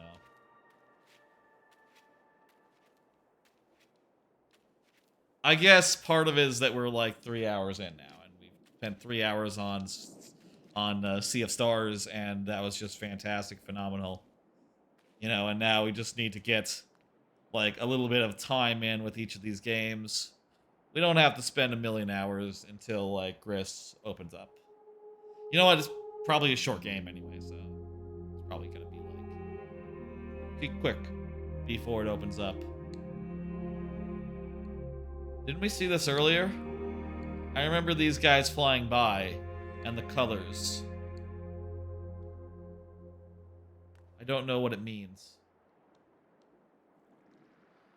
Melancholy. That is what this game is. It's melancholy. Red. A color has been brought back.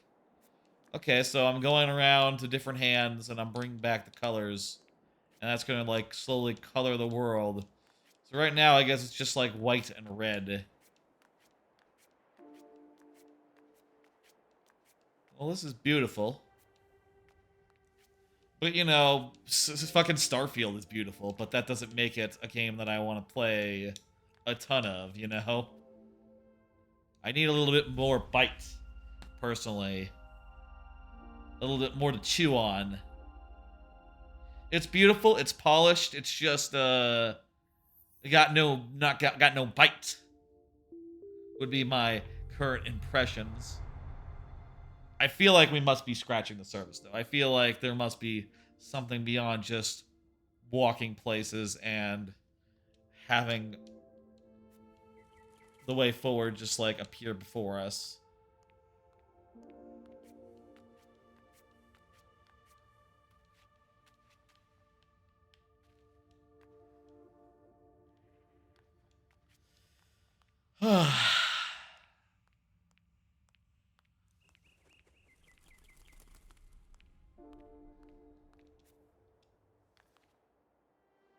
Let me give us some audio.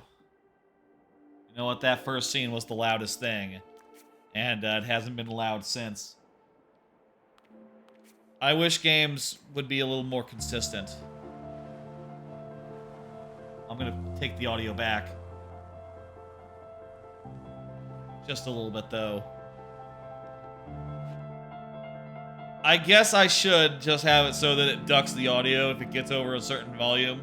You know, like a context-sensitive thing. It's getting louder, isn't it? Okay, -20 it is. You know what? Let's be prudent. Let's be cautious.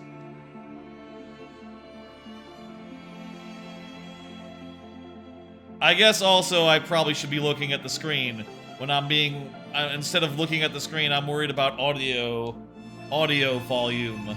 And going like, will they be able to hear me? Will I be audible over the game?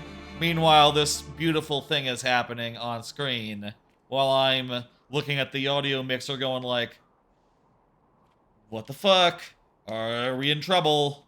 Well, I guess I will say the audio mixer is hovering over the preview monitor, which has the game which also has the stream on it. So I can see what's going on there as well, but you know, in the sides of my vision, you know, past the mixer and the volume bars jumping up and down, I guess.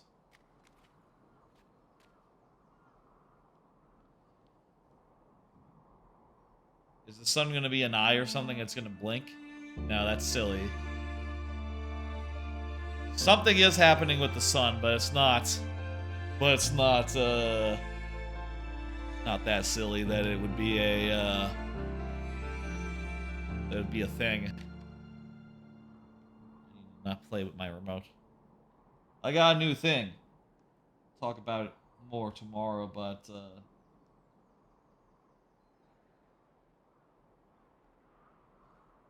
other way. But you can see I got a little thing that goes over the middle of my love seat and can hold my remotes. Sort of handy. Now I have a way to have my remotes be held, which is good because I didn't have that before. Got it for my parents a while ago, this remote thing. And turns out to be a perfect addition to like a couch area, you know, to have remotes in the dead center, easy of access. I'll say when I got it for them, I was expecting them to put them over like the arms, but it turns out like right smack dab in the middle is the best place. Does make it so that you can't sit in the middle, you know, that being there, but you know, no one sits in the middle other than dogs or cats, so it's fine. They're like you know, in my parents' place anyway. No one sits in the middle here because it's a console. It's a love seat. You know, that's where the phone goes when I'm streaming.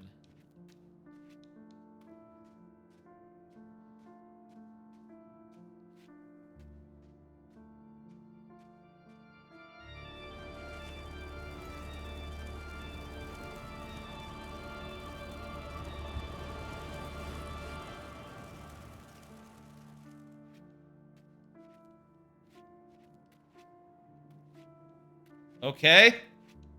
I thought that was telling me I can't go that way, but apparently I can. I was just being funny about it. Turn back or something. You know, maybe you get an ability.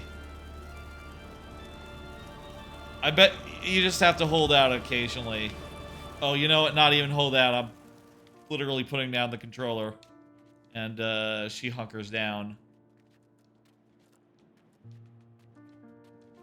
Is this game all just walking from place to place and seeing beautiful things?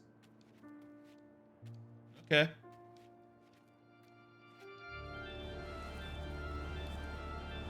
For that, I struggle to say any higher than 3 out of 5. I don't know. It's beautiful. Its production values are really nice. But I feel nothing. I guess it's supposed to be like Journey. That's the long and short of it. Looks really nice, and I bet there's stuff to see. I could go as high as 4 out of 5 if I were to finish it, which I probably will not. So it'll probably be at a 3 out of 5 in my books.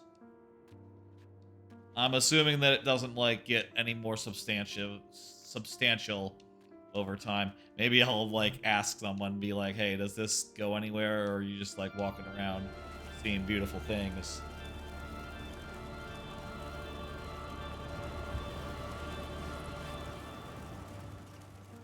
And listening to, you know, kind of moody music. Melancholic, I guess, would be the word. Melancholic music.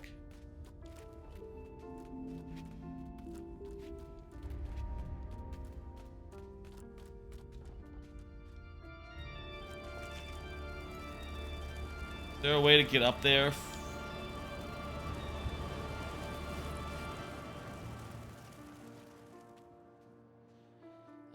Yeah, there's like some nodes up there we can go walk to. Let's walk up there and see if we can get past this, like, gusty area. And then maybe we see another game. See another video game.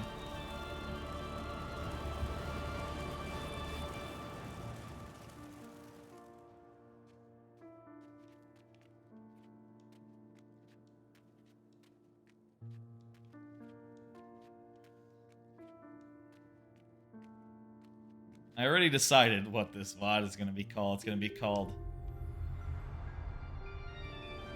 Sea of Game Pass.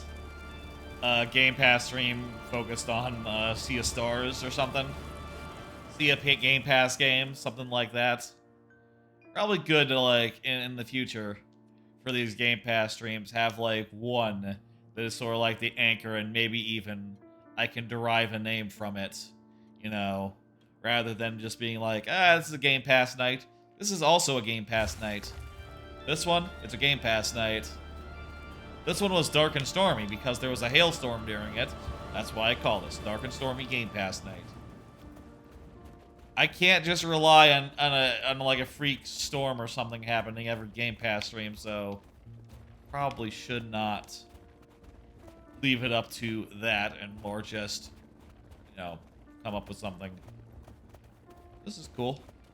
This is a cool thing that just happened. Weird crustacean gem walker thing. Sure. You gotta be near another hand or something, right?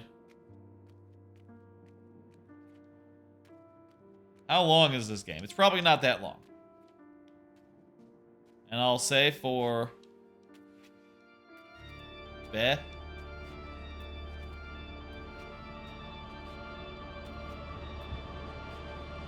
Can I use the wind to, like, propel me? No.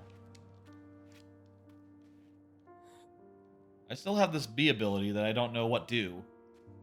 Or, like, this bee thing where she just looks like she's gonna cry.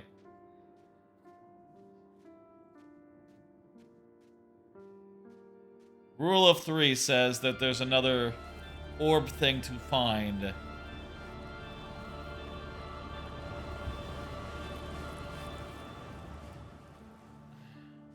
I feel like I'm the guy from, like, Pawn Stars, just looking at this and going like, yeah, the best I can do you is a 3. That's... You forgot the gameplay, I'm sorry. If this felt really good to play, and was, like, fast and snappy, hang on. Oh, we got some gameplay. Pawn Star guy looks mildly interested now. We're Kirby. We're Kirby. We got a rock mode. Okay, we're... I know now you're going to get some gameplay slowly and surely over the course of a couple hours, maybe. You know, you get the first ability about 30 minutes in, so it's kind of really boring for the first 30 minutes. I could see this going as high as a 4 out of 5. Now I'm the Mad Money guy. I always think of Mad Money, the Arrested Development scene. Oh, I can walk during storms if I use Kirby Stone Mode. I always think of the scene where the two scenes in Arrested Development where Mad Money appears and he says like, you know, he says like, well, the Bluth Company doesn't seem all that bad. You know, we had this thing pegged as a triple sell. I am moving this up to a. I could think this is go as high as a don't buy Bluth, and you know, then fucking Michael Bluth on the couch eating cereal and going like, oh my god, don't buy. See, if you make a good product, eventually people will come by and they will realize what you got and they'll do it. You know, just which is very funny, just like out of context or like in context, where the fuck. Just the idea that they are so happy and so immensely pleased by don't buy, which is not a positive, you know? And later it's moved up to a risky. It's a whole thing. I'm going to crank the volume a little further down.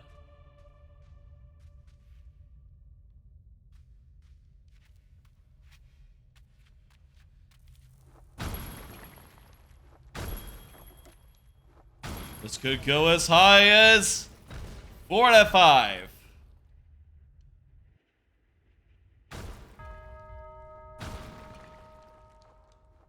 I'll say this is going places. It doesn't go nowhere. It goes places. The places it's going, it goes pretty slow. But it's beautiful the whole way. There's a lot of cool, like, production values are fantastic. I think we're getting another color here. It's probably not the longest game. So maybe, like, the amount of walking isn't, like, insufferably bad. It's just, like, something you'll put up for, like, a reasonable amount of time.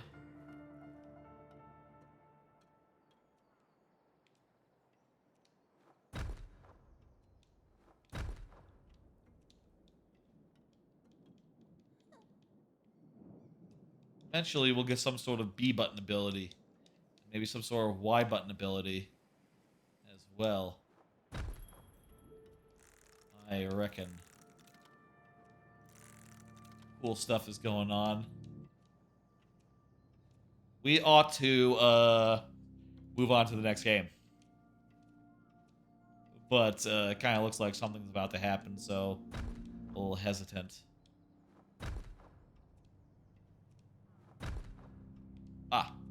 I'm the structure. Just a little hesitant, though. We'll go in a second.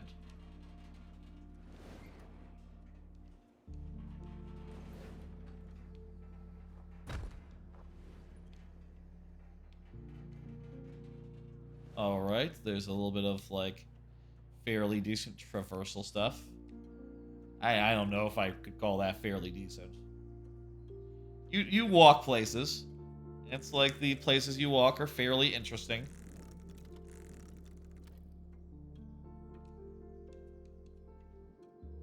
And if you just, like, stop getting all petty and just, like, let it wash over you, could be as high as a 4 out of 5. If you don't mind walking a lot, this game seems very cool. How about that? How about that as a statement?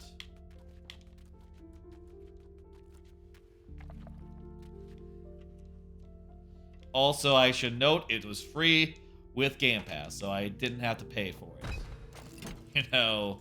Maybe that should count for something. It doesn't. Hey, I pay for Game Pass. And for me, and like for what I get up to, time is the biggest limiter of,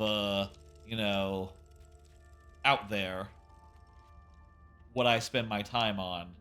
So, if there are 10 billion free games out there, and, a whole lot of other games that are pretty good that are on Game Pass, spend the time is a high bar. Even for something I am enjoying as much as like a Dragon Ishin, I don't know if I'll find the time by the end of the year to like finish that off, and I'll say I'm really digging the hell out of that game. I guess this way. I'm confused. Like, what was the point of this?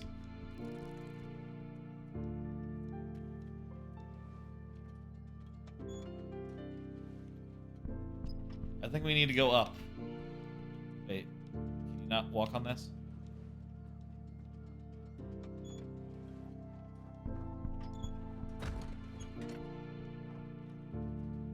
Aha. Okay, you got a little bit of puzzles now. Look at that. It's evolved a little bit. Now it's not just stuff happening, but also a little bit of puzzles. Like a monochrome. Like a tiny amount. What a minuscule little puzzle, but reasonably nice.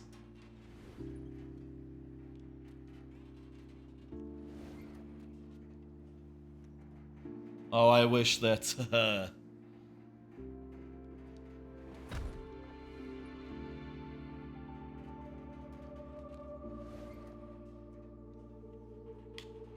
late. Damn it.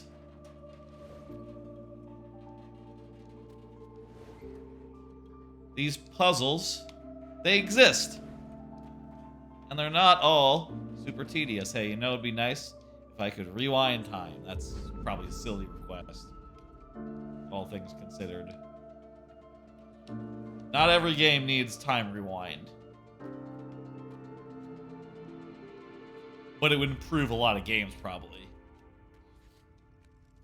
as clearly shown by like retro and like remakes and stuff that include a time rewind function being you know, often pretty substantially improved. Even if we're just talking like, you know, SNES Online, hey, here's a rewind. It's the same for all games, you know, it's normal style.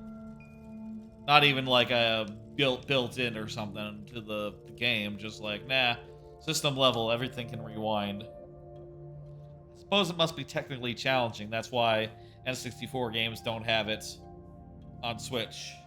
You know, apparently it's a hard thing to do. And the only reason it works for like SNES and GBA and stuff is that they are very low fidelity and don't like do much with 3D, so they can be, you know, you can have like a whole cache for like 30 seconds of gameplay without breaking the bank. By breaking a thing up, made some platforms. This is starting to have gameplay. This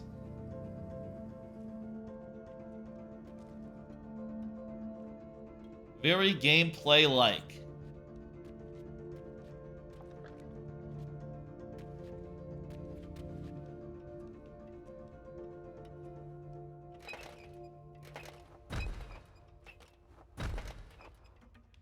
Do like both at once.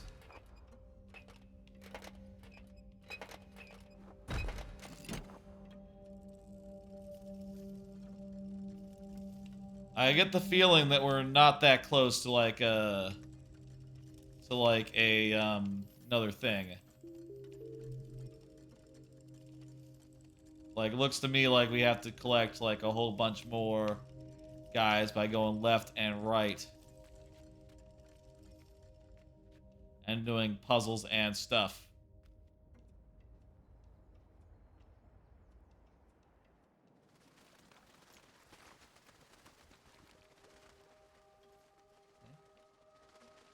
Well, how do you get that?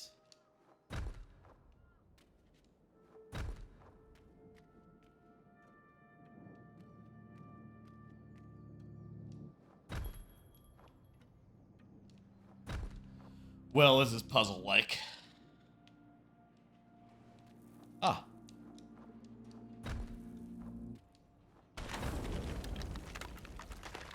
Lift a balloon, and now we can walk a place.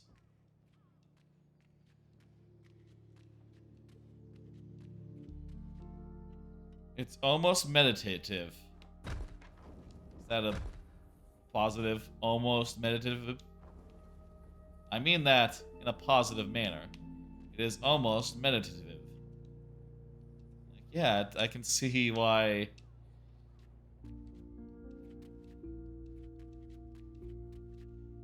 I will say, I think by this point in the game, it has gone above a 3. It's more of a 4 now. I don't know if I could do like a 5 yet, 5 out of 5, but it seems pretty. It's easy to just play and not think too much about, actually.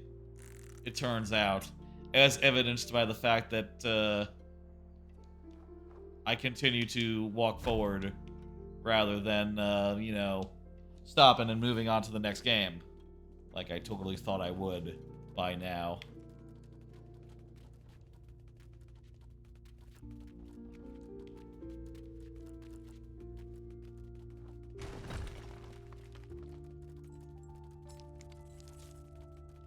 Alright, that guy's gonna pick up the rock that was blocking our way to the thingamajig. And with that thingamajig, surely we'll be able to go forward.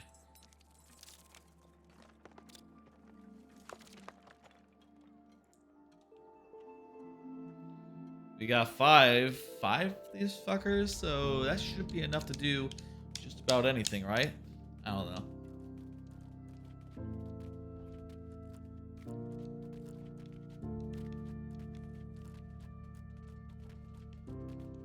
Okay, we gotta go back now is the thing. Okay. I appreciate that a lot of these So far, it seems like you can just like wander in whatever direction you go into. You'll find like some amount of puzzles and stuff. I have somehow stumbled down the critical path, it would seem, and it has felt pretty natural. And to the point where I'm wondering, like, were there other places we could have gone that I didn't realize or check or try or, you know, feel like the answer might be yes, but I don't know.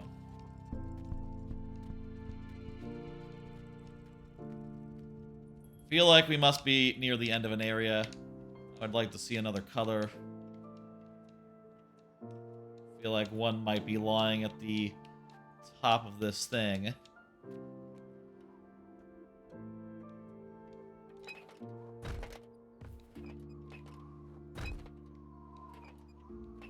Need to get some height. And slam it from a good distance upwards. From above. Upwards is not the word.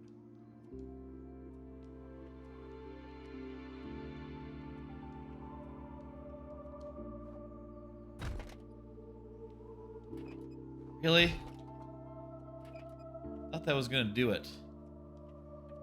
Guess we need to be higher than that. This is definitely journey adjacent. And I'll say, like, the more I play, the more I am, like, sold in, like, its mellow charms, you know?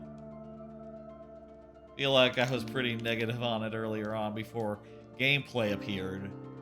But,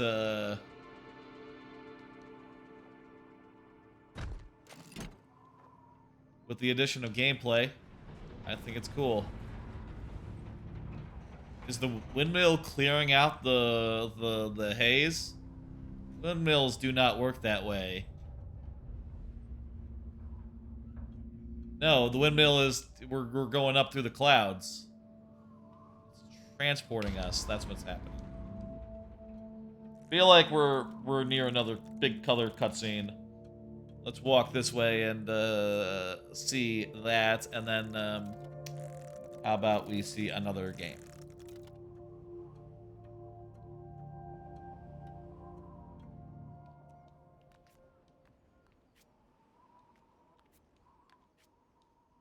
I forget which ones I put into the agenda at this point.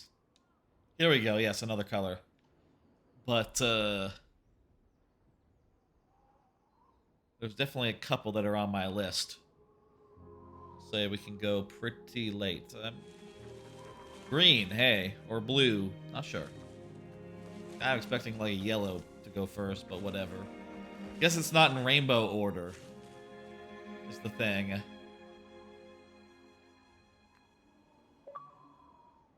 What's it? What color? Green.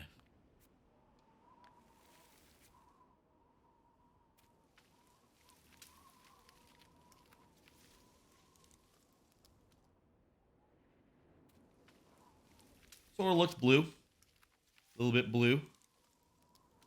This is beautiful.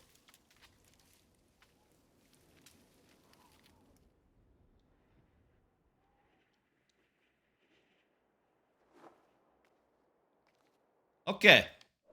That's GRIS. GRIS. Surely that doesn't stand for green, red, indigo. You know, it doesn't stand for colors. That doesn't work. I don't know what it stands for or what it means, but that is a game. Maybe it's a term from another language that I don't know. Let's play a different video game. Let me look to my groups tab. And next one up, let's do Deathloop. Let's do Deathloop online. I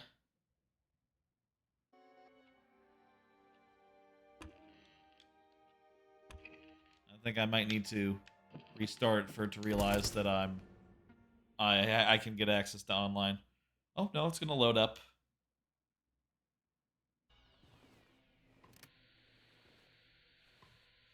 Deathloop. This is Juliana Blake. There is this confused idiot who thinks he can just destroy what we've built here. His name's Colt. As per Eon program regulations, this is high alert. Battle stations to be manned until threat neutralized. Everyone have a fulfilling day. This is pointless. Give us some volume here.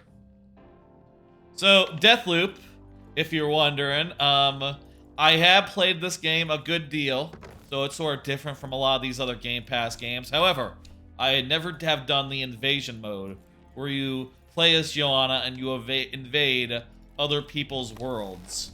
So let's give this a go. Let's invade some people's worlds and see what happens. Hang on, are we in multiplayer mode? That's pointless. Maybe we have to go through a tutorial anyway, probably. Maybe. If you're wondering, like, why exactly I didn't play that, I originally played it on PlayStation, and I don't have PlayStation Network, so there you go. Now that it's on Xbox, We'll be on high alert with restricted leisure until he's dead.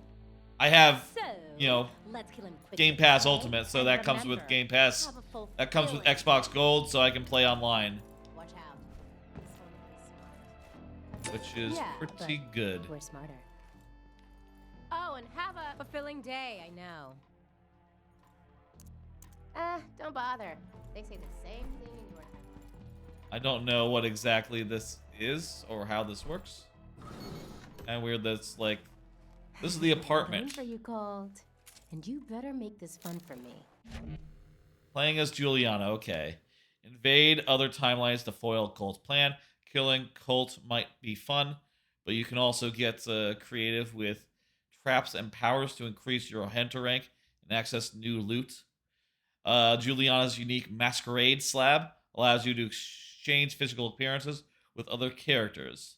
Use it to get the job on Colt. I will say, like, online people, I played this a bit with, like, invaders from other people, you know?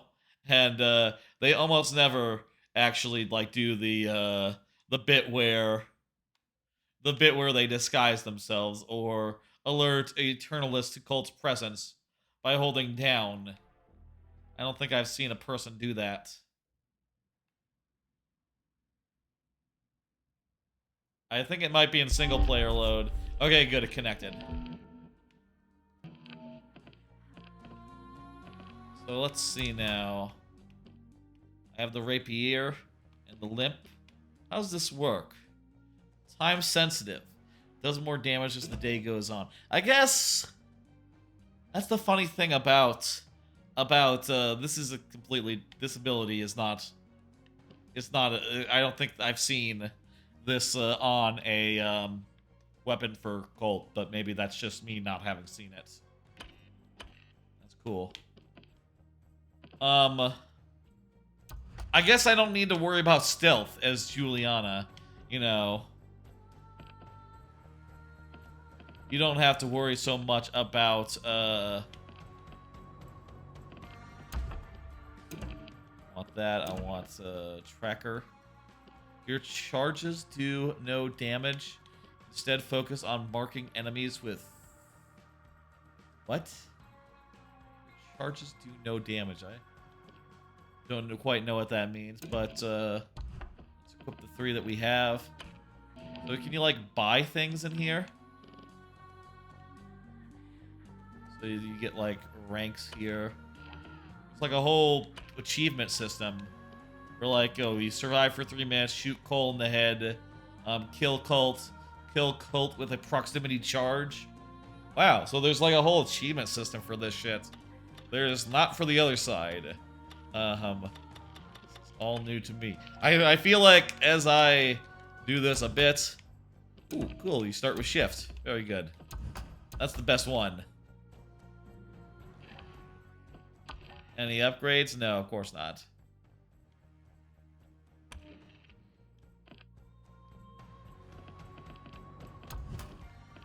And we'll also equip the rapier. I don't have a 3rd gun, so go. I don't know where you get those things from. And we don't have any upgrades for this now, do we? No, okay.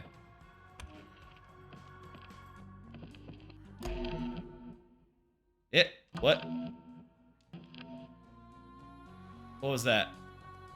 It said, like, the connection failed? I don't think there's any friends playing Deathloop at this time. What the fuck are you talking about? Hang on. It might be a little screwy because I did just wake it up from sleep, from quick resume. Maybe I need to, like, fully exit out and then re-enter for it to, like, re-establish a connection. I have seen that before where, like, if I'm, like, just fast resuming the same thing repeatedly, it stops working. I'll say, like, I've recently been replaying the single player, and I've gotten, like, up to the point where everything is figured out except for how to get into Juliana's, how to get Juliana. So, you know, I basically need to do some side stuff in the break the loop stuff to finish that out, and then I can do, like, the one perfect run and be, you know, done again. That's been a nice thing to do in, like, my free time, if you're wondering. Okay, let me see. There's no one... Yeah, there's no one playing. It'd be quite a coincidence if they were. I will say, when I have played this game, I have seen, like, other people, like, join my shit, so there are people out there playing this game, ready to be invaded, and hopefully we'll find some to invade. Oh, we got one. Now, the way that this works is that when you join in, it's gonna, like, lock down the map, and Colt can go hack a thing to open his doors and get out if he wants. So, if you want a place where you can catch Colt, you can always just, like, go to the thing, because he's gonna have to go by there at some point. Right? I think you also have the ability to, like, sort of see where he is, kinda. Not sure about that, but... yeah. How's the volume here? Could stand to be a bit louder. Oh, negative 12 decibels. I don't know what's going on. It's like ... right now. Also not sure, like, which corner is best to move to. There's nothing in this corner right now, so I'll move here right now, but I think this might be where the guns go. It's connecting. I also have no control. I can't move my cursor. And looks kind of frozen-y. Should we bail out? Should we stop and try again?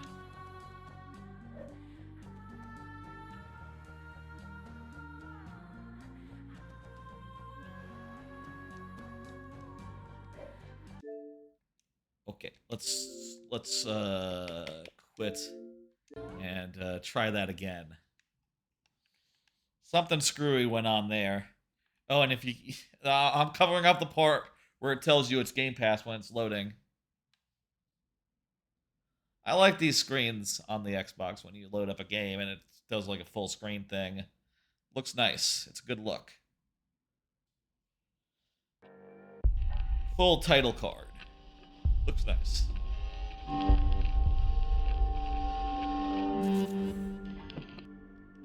Let's protect the loop.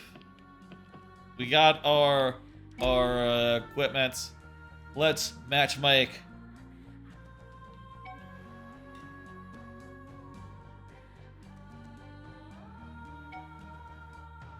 Oh, hey. We have... maybe this is where the store goes. Like, oh, okay. I don't know where you get, like, things. Where you get, like, I don't know where you get, like, equipment. Maybe in this hunter rank screen? Maybe another circle thing shows up here, and there'll be, like, a third one. Ugh. I do have some cards, but I'm gonna choose to not use any. I think, having the Thursday stream be a little more relaxed and just more like focused on the game itself. And then having the Friday stream sort of be connected by a bunch of stuff I want to talk about. I mean, part of that is that the Friday streams are the busiest streams, and you know, if I'm gonna get up on my soapbox, it's gonna be when there's a crowd, you know. If I'm gonna tell you about like, oh, you know, I finished The Sopranos this week. I guess I can just tell you, I finished The Sopranos this week. We don't need a card to do that, though I do have one, and I'll show it tomorrow, you know, as I do. That last episode, it's weird. The last couple of episodes are much more episode-like than you would think, right? Like, you would think they would be finales, you know, that are just like, okay, we're just ending things with a bow, we're capping things off, and just very focused on that. But no, instead, in Made in America last episode, there's a lot of stuff with, like, AJ, and AJ's, like, you know, love problems or whatever, you know? There's a lot of stuff with, like, you know, Polly and a fucking cat is a big part of the literal last episode. And it's a funny bit, but, you know, I don't think you'd ever expect that to be in the fucking last episode of the entire fucking goddamn series. It's like if Breaking Bad's last episode had a subplot where, like, you know, Walter White, who had some trouble at the grocery store. Now that I say that, that did happen in Breaking Bad in an earlier episode. Literally, he had some trouble at a grocery store. It was an intentional thing, you know. It was a whole big scene. I was just making shit up for fun, but that is actually a scene in Breaking Bad, come to think of it. Anyway, I think as a finale, the last few episodes sort of underwhelm in that respect, you know. I guess should I spoil? It doesn't really. The war with New York, right? It is basically over before it begins. You know, if you know what I mean. Like, it starts off with a couple big hits going down, and then there's kind of nothing until you get a scene where they say, like, okay, how about the war's over? And then the war is basically over, other than, like, you know, dealing with one more loose hair.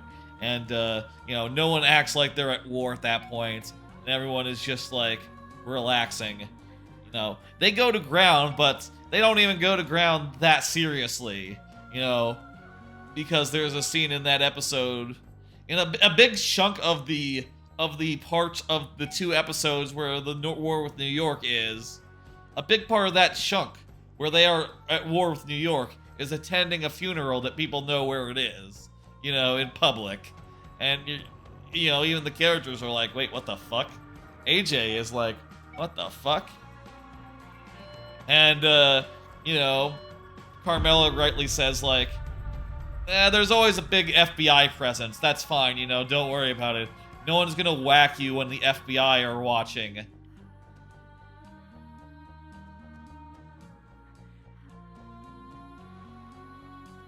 It seems to have frozen again. Is this a thing? Should I Google Deathloop online freezing?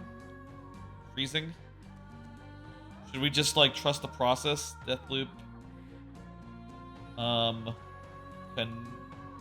Invasion. Freezing. In menu. Deathloop freezing in menu.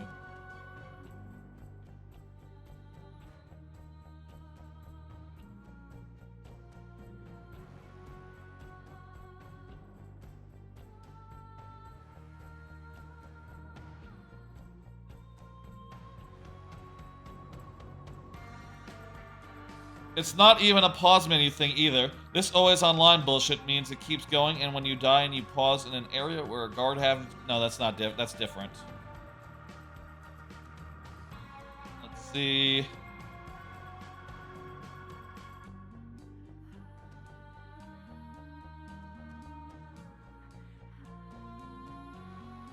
Deathloop. Connecting. Freeze.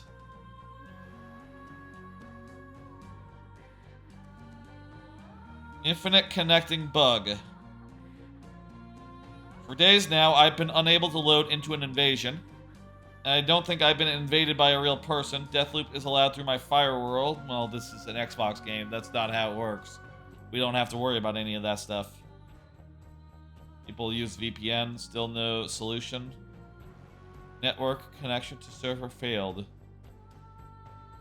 Well, it could be my ISP, I guess.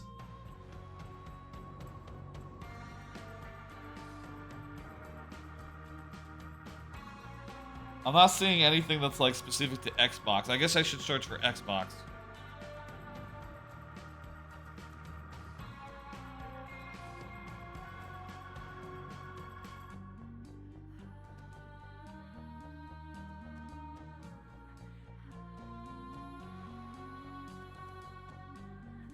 What do I do if the thing is having, if Deathloop is having connection issues on Xbox? We recommend you follow the following steps. Check the Xbox Live stats page on the Bethesda Next stats portal. Let's see. Operational. Operational on all fronts. Oh, it couldn't be more operational, says the Bethesda.net stats portal. Okay, what else you got? Perform an internet connection test by selecting the thing from your thing. Well, we were able to connect to the thing, so I don't think we need to worry about that so much, do we? Do we?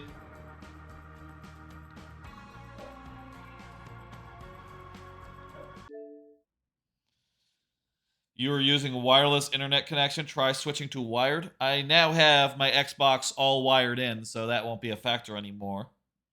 Reboot your home network. I'm not going to do that.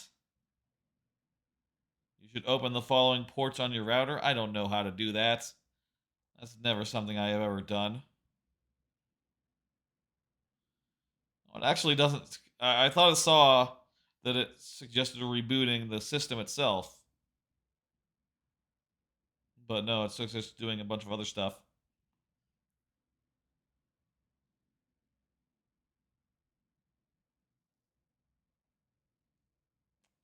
Well, this is very weird.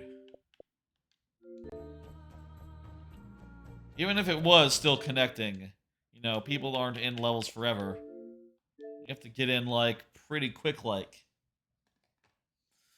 One more try. One more try. Well, I think after this, we have to call an audible and say that Deathloop has been attempted twice. The first time I tried it the last GamePass stream and realized, like, oh, you have to start the single player. That's what kicked off me replaying the single player, too. Is that I had to do a chunk of it to unlock the protect the loot bit.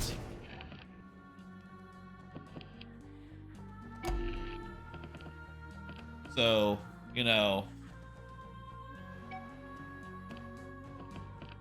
Not sure what that sound is. Oh, hey, it loaded really quick this time. Okay, cool. Don't freeze, don't freeze. I'm moving the cursor around. I'm moving the cursor around. Look at me. Look at me go. You'll also be able to tell because the character will stop animated, and also the ... will stop dotting. Cool! Connection to host lost. Fantastic. Let's try this again. Fucking hell. It didn't freeze, but that's not much better.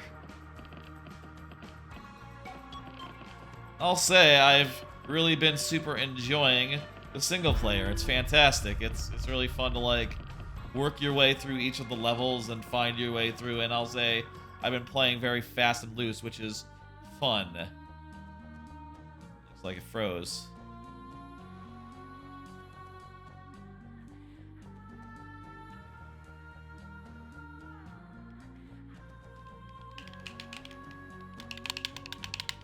You can hear me moving the sticks around. Nothing. How long is customary to wait when a game freezes? Let's see if it unfreezes.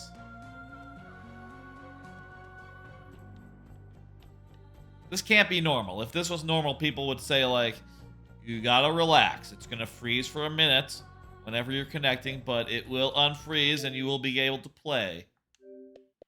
And I know I've been invaded faster than, like, we were connecting back there. I've been invaded pretty dang fast.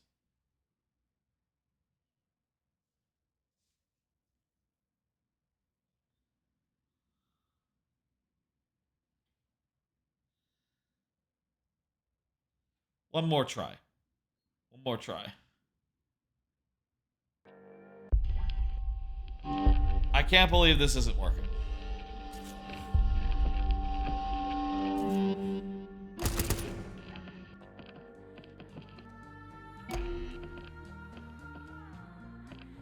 I have, like, good internet. It's like gigabit and shit. It's like gigabit internet. I mean, I guess maybe you can tell. Like, I can stream and I can play video games, and neither of them are affected.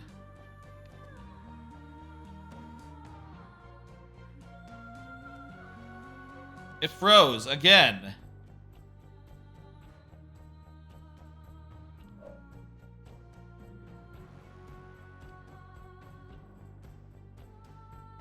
Well, I'll say I love Deathloop.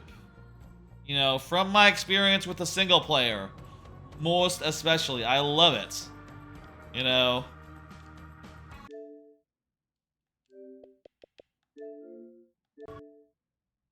I assume people can like get. It's a fun game. It's fun to run around in and you know, go through the motions and shoot some guys. You know, it's good time. I'm tempted to like load up the single player real fast and be like, yeah, let's just play a second of the single player, so I can at least say like, yeah, there's some Deathloop here. One more try on the protect the loop.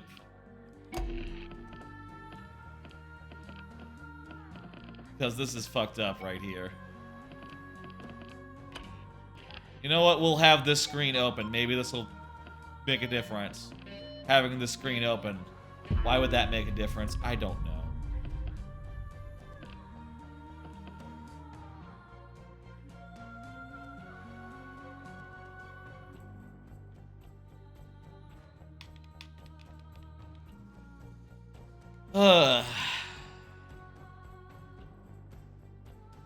Deathloop. Connecting.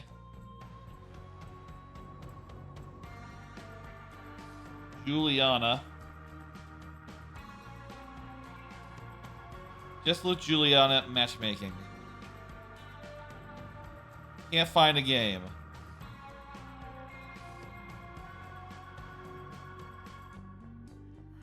Make sure you have cross-play on. You know what? Let's try that. Let's try turning on cross-play. Maybe that makes a difference. Maybe it won't crash.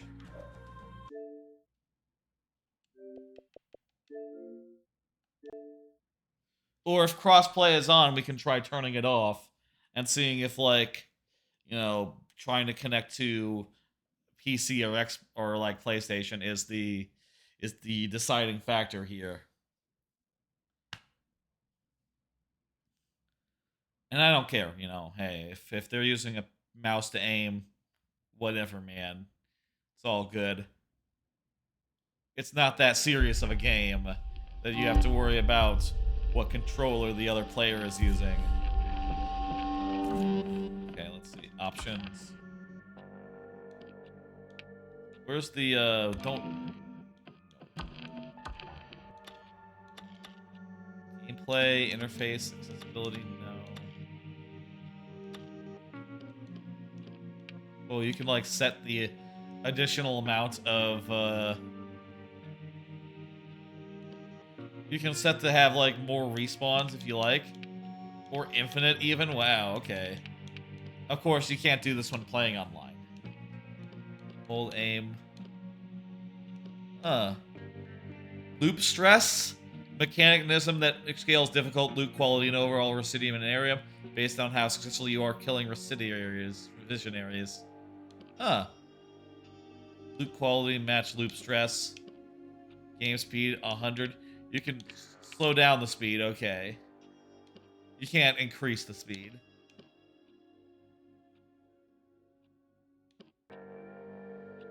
Tag multiple enemies.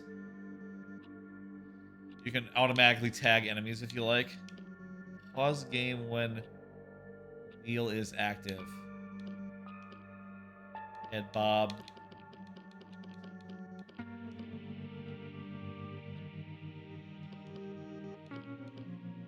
Okay, here we go.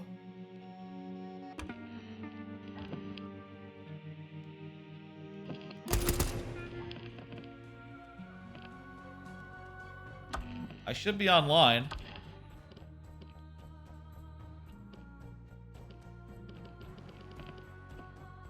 Okay. Let's try same. We were on any. Maybe we need to be on same if we want to ensure like not running into that crashing bug. Okay. One more try here and then we'll just give up. And it might take a little longer to get a match due to being a little more restrictive. I guess, I don't know. I feel like if anyone's playing this game for the first time in 2023, which, hey, it's only a year after it came out, so I guess that's not saying... I guess it's weird for me to say, like, oh, it's been a whole year, this is not a new game. This is not like Sea of Stars, which people will be playing everywhere. Or Starfield.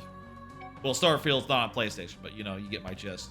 If people are playing it now, it's probably because they don't have a PlayStation. So, that would be my inference. But, what do I know?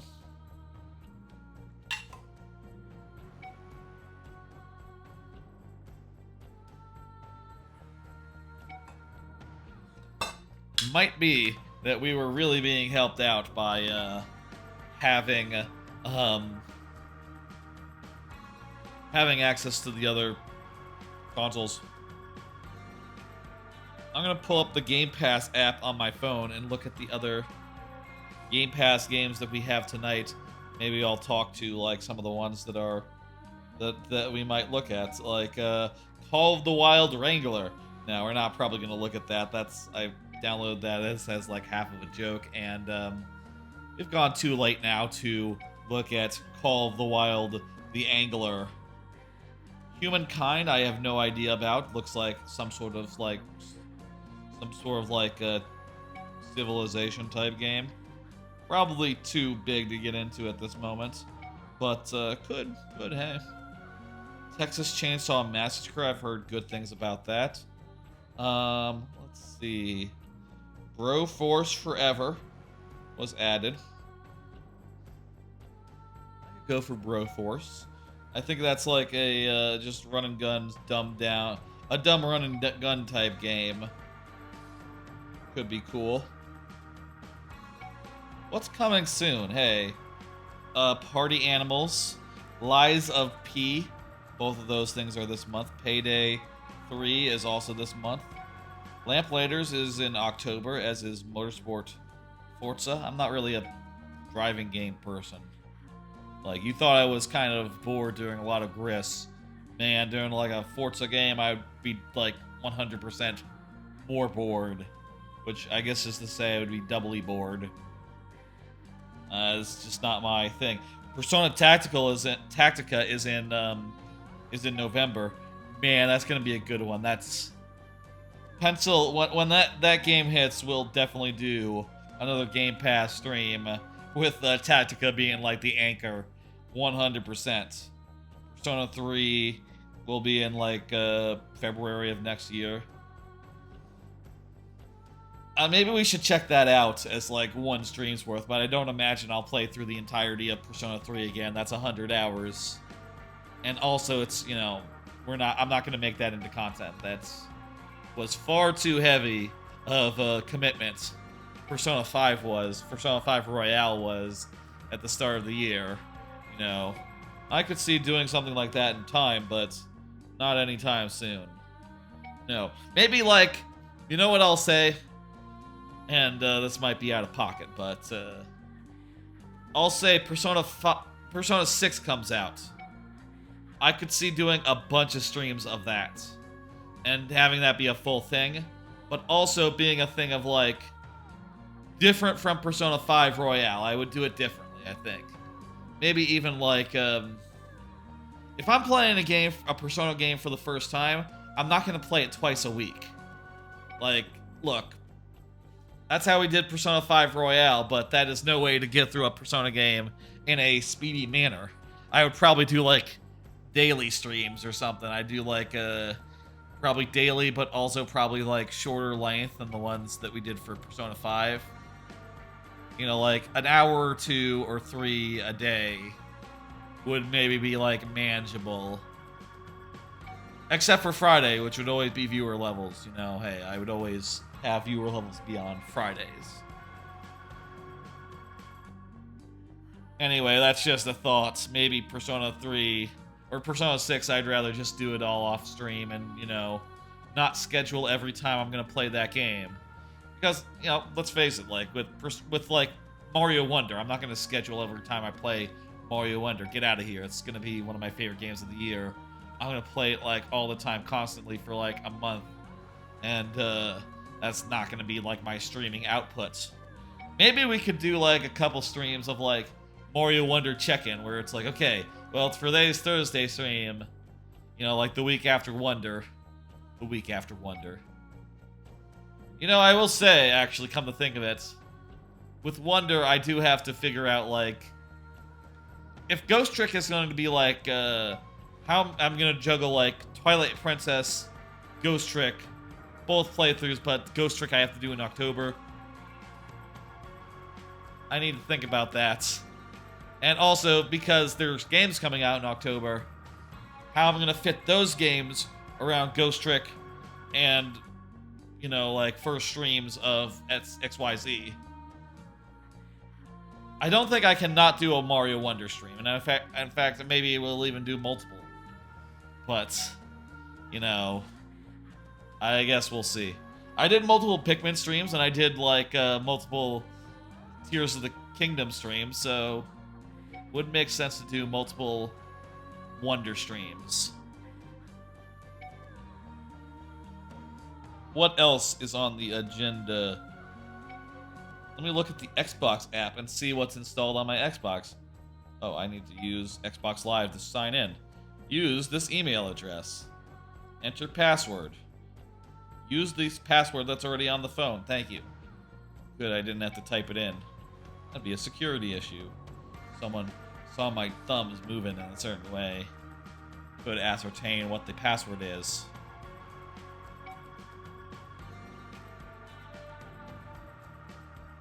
Can I see, like, a group? Can I see, like, a group on my phone so I can, like, go through the list real fast? Or I could just look at... Oh. Consoles. Manage console and games. Installed games. Okay, I can look at installed games recent. That's about as good as a way to do this as is available. Boy howdy. Maybe there's not that many people playing on Xbox. I play on Xbox, so, you know. What do you think most people play on PC? Couldn't be me. Age of Empires, I downloaded that. That's like a Civilization type thing, right? Probably too big to get into right now. As Dusk Falls, I think that would be good for a laugh. Texas Chainsaw Massacre. Seems like people have good things to say about that. Broforce. That seems like goofy good time. I also have Goat Simulator, Weird West, A Short Hike, Chained Echoes, Lonely Mountains Downhill. I've seen someone play that on Twitch before, so I know it's all right. Loot River, Loop Hero. We already did a lot of the other games that are here, just going by recent on my console.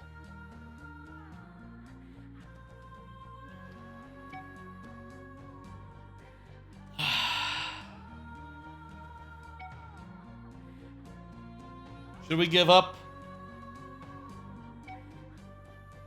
I'll say if anyone were to, like, I don't know, play this game right now on Xbox, maybe I'd find you. I don't know how that works.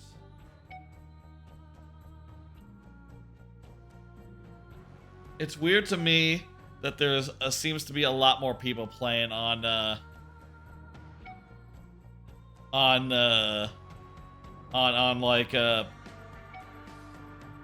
PlayStation or PC then.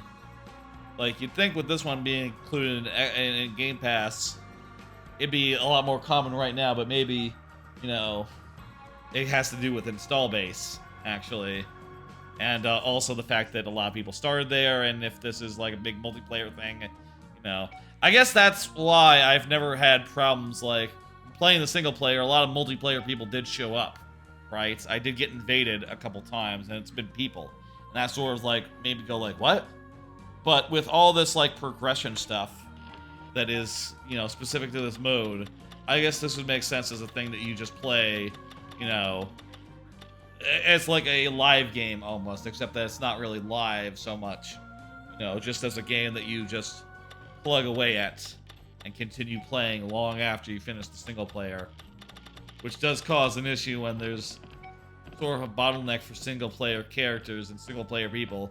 And you don't always want to be invaded every single time, so you gotta let someone be like, okay, we're not gonna send another Juliana in at you until a bit now.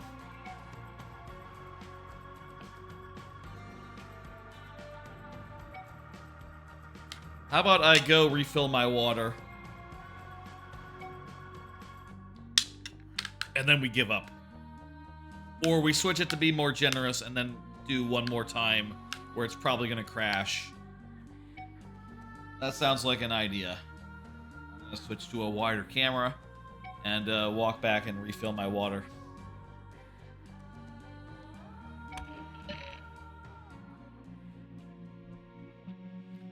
Whoops, the controller fell and hit a button. Oh well, it's not like there's it's not like this is gonna make a difference that it restarted. Now is it? I don't think so.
Oh, my foot has been a little bit hurty since like the weekend. I don't know why, but it's hard to walk on right now. Kind of weird. Had a little bit of a limp all week. Go figure, right? I didn't do anything particularly strenuous on Sunday, so I don't know why this would have started on Monday and continued on. You'd think if it were to start at any point, it'd be after I did boat stuff on Saturday, but whatever. Hopefully it gets better, and I stop having issues just with my feet, you know. The weather is like getting to the point where it's actually nice outside, or, you know, approaching nice. Let me see, what is it today? Highs tomorrow of 102 degrees. Oh. That's not very nice, is it? And day after, you know, Saturday, actually. Is that Saturday or is that Friday? I think Saturday is more like, gonna be more like in the mid-90s. Or, yeah, Saturday mid-90s, so that's not entirely bad. Yeah, 96, 97 for Sunday, 92 for Monday. Oh, but it's thunderstorm. Monday, Tuesday. Well, Wednesday, though, next Wednesday, high of 85, sunny. Some good weather is coming since it is no longer technically, I don't think, the summer. I'm not sure how that works technically, but it's September now. That's not summer. That's the opposite of summer. That's fall. We're in fall now. Okay. I'm gonna turn on crossplay. And I'm going to protect the loop, and if it freezes, there we go, you know, that'll be it. I guess there's just not people playing the Xbox version. Huh. You know, I said it would make sense for people to have this version, but I guess in retrospect, now that it's shown that it isn't that common, I guess the reality is no one mentioned it was out on Xbox and it was on GamePass. It wasn't like a big event. I was really expecting them to make a big deal out of it and say like, hey, and there's new DLC that you can play on day one on Xbox, and you don't have to play through the whole game to get there. You can just go right into the DLC. And I think there have been updates. Like, I think that there's a whole slab that they added post-launch, which I don't know how to get. And honestly, I don't want to do like a really hard boss fight anyway. Like, that doesn't super interest me. Apparently, it's some sort of boss fight thing that you have to do. But I really expected them to be like, hey, you know, there's a whole new area. There's a whole new visionary to kill. Or like, oh, it's a whole new set scenario. Day 2 on the island. Can you kill them all again? I don't know. And that sort of thing would be something that like gives it a shot of life and also makes clear that like, oh yeah, you can get it all on Xbox on day 1. Isn't that nice? And they didn't do anything of the sort, and I guess as a result, this version is a little bit fucked. Are the main people playing it on PC with mouse and keyboard? I did still limit it to controller, just as a matter of like you know, just I don't know, not really particular about that really.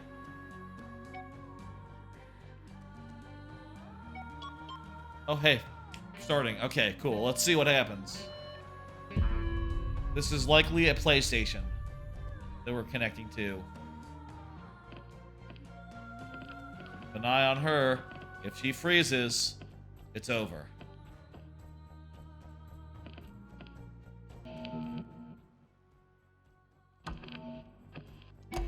One more try. Maybe the PlayStation is connecting to PlayStation is just finicky, whereas maybe connecting to PC is crashy.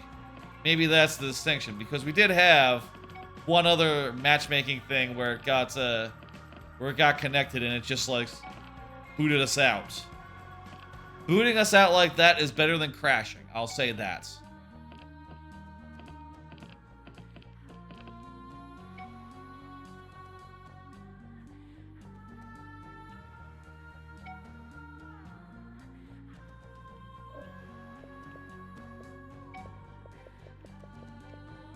I can't go look at my games and apps without getting out of matchmaking, unfortunately.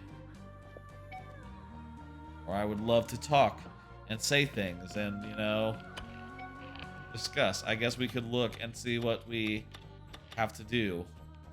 Survive for 3 minutes. Shoot coal in various ways. Kill coal in 3 different ways during an invasion. I've never used grenades in this game. Not really interested in grenades in general.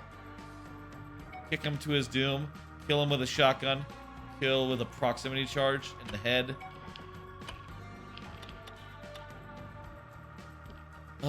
Win 2 in a row. Kill Colt during an invasion. Kill him while sliding. win an invasion without healing. Oh, here we go.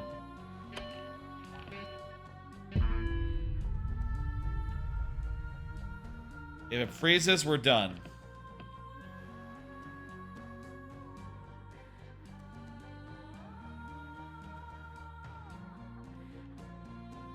Seems to be frozen. I could give it a second to unfreeze, but, well, we've tried that before and it doesn't seem to make a difference. I don't know what to say, other than I expected this to work.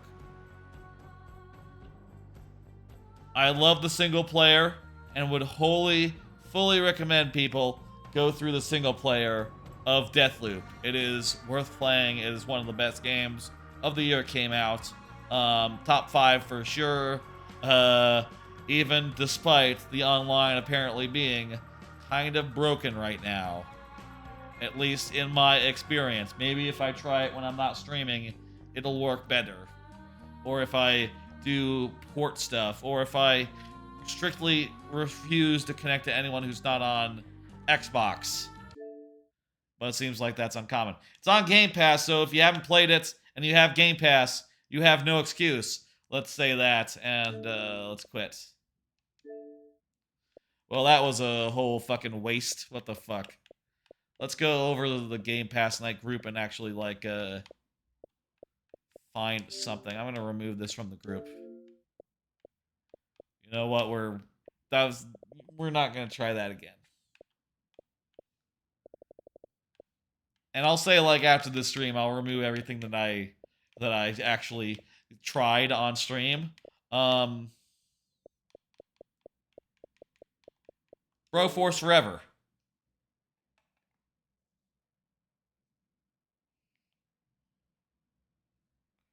Broforce.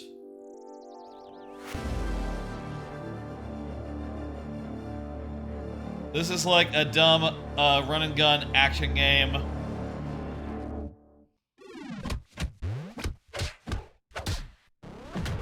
Let me adjust the volume a little bit. Seems like it's a little hot compared to the last game.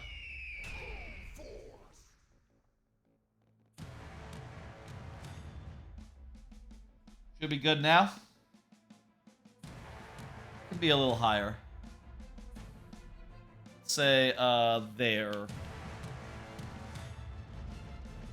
Play through all the levels without being burdened by a narrative. Let's see the plot. Let's see the plot. How bad can it be? I'm just gonna play offline. I'm not gonna host. And I'm playing single player, so, you know. Whatever. Like a voxel world? Okay. This is Europe. This is Africa. This is South America. America, where all the cities are. The west coast is all cities. There's some mountains. Then there's some stuff up in here in the northeast. Some stuff down here in Texas. Hey, there's where I am. The capital is right here. And here's like the east coast area. And a cabin up in like Maine and shit. And Canada is all forest. Is all forest and ice and trees. And there's, no Great Lakes as well. Cuba is very big. Is that Cuba, or is that, like, just the other islands over there? I don't know. Hawaii is huge. Look at that. It's about as big as California is. There's New Zealand. There's Australia. They have some houses and then desert. There's Japan. It's just pure, it's mountains and 2 cities and some flowers. Russia is all snow. All snow and some cabins.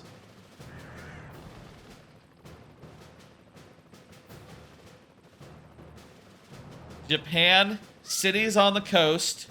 And just like a weird jungly interior. Is this... Where's Where's India? Is this India? These huts are India? Okay. There's cities in the Middle East, though. Not in Egypt, though. Egypt is just pyramids, and the rest of Africa, there's not a single city to be found in Africa. Yes, you know, hey, South America also has it bad. There's just one city in South America, and the rest is just jungles and jungle huts. Europe is like one big city, plus some nice ruins, and I guess that's London. It's a little far north to be London, though. Spain is, you know, looking at this, you would say, like, Spain is, like, the center of Europe. The most populous area. Then Germany. And French has a little bit. Italy here. We can fly into these birds. Antarctica is down there. Looks like ice. About right. POWs have been stranded in Vietnam for 25 years. Find them and save them. Okay, let's do it. I'm gonna move my camera around a bit. Let me see where there's UI. Okay, upper left should be good. Oh, look at that. He puts his knife into the wall to climb it. I think those are checkpoints.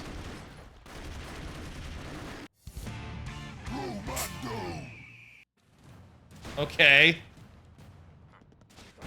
This kind of reminds me of another GamePass. I think it's GamePass. I'm not sure. It reminds me of Super Time Adventure Force. What was it called? Area Liberated.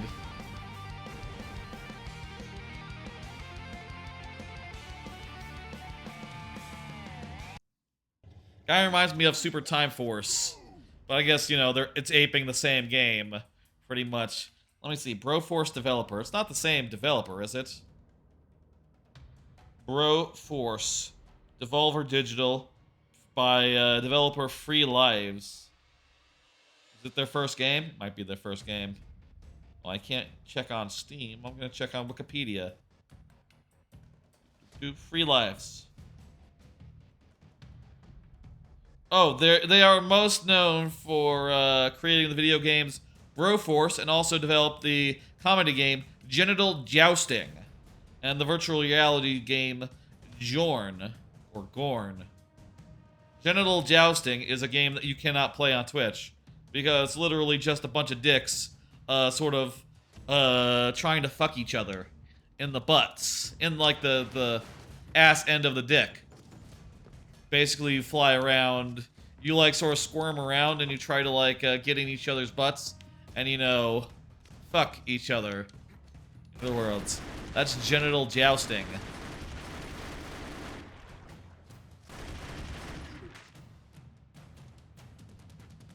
Like in Time Force, when you save someone, they join your team and you get to play as them, and I presume they take one hit for you. We have 3 lives. Does that mean that we have 3 guys, or what does it mean? Guess we'll find out. Each of them has a different weapon, again, like Time Force.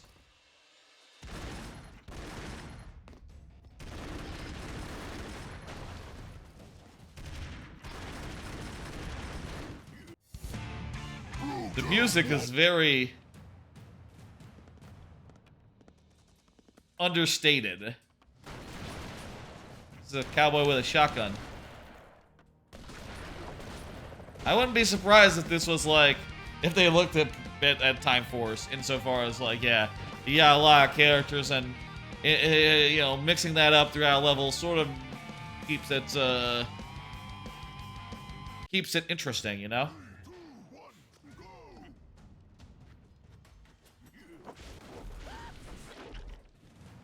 That means that you're like, you know, setting people on fire, you're like doing different stuff. It feels good to play. It's a game that feels good, I'll say, hey. If I were to rank it, Well, I've only started playing it, but if I were to drop it right now and go to the next game, I'd probably say like 4 out of 5. Yeah, it's good. Handles well. It mixes things up enough, and it has like a good like oh yeah, and you can just die like that.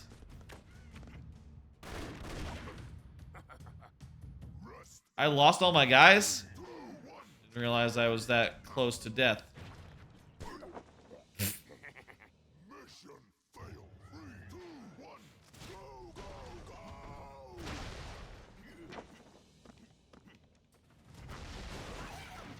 Could use more music. In fact, let's see. Give us more music, yeah. The music is a little underwhelming. Oh, there's like a melee attack too. Whoa! I pushed that guy off a cliff. Okay, we can't do that. Melee attack is different maybe for each person. So like this guy does a headbutt. You can attack, you can just dig. You can tunnel using the headbutt.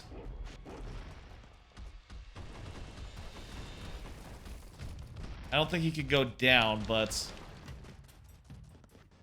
pretty good for our purposes. Rambo here has a knife.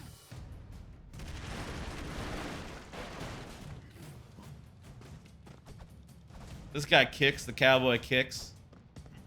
I'm noticing now that it's not based on who you saved. So like we got a free guy and started playing as that guy. And then when we died, we didn't go to the guy we were playing previously. We went to a new guy. Here's like our Arnold. Arnold also has a knife.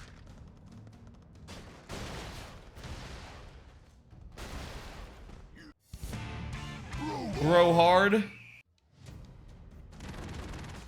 Double SMGs. This is Die Hard guy. Tom McClane. Oh shit, there's grenades. You can hit B to throw like a secondary weapon. Also, I see that his attack is hitting above his head. Does that mean he can like dig upwards?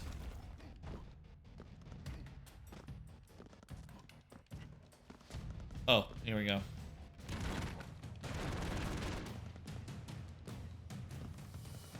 Dual SMGs is pretty cool.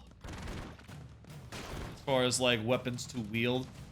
2 little weapons to just spray indiscriminately is cool. I watched a video about like weapons and stuff. On one of the YouTube holes I've recently fallen into. It has to do with like weapon depictions in movies, and you know, guy was saying like, yeah, they're not actually inaccurate. And the best way to wield even a semi-auto is to hold one of them in one hand and, you know, sight it up. You know, use the sights. Don't just spray 2 of them. But it's cool in movies when they do so, you know, can't complain. You get up there.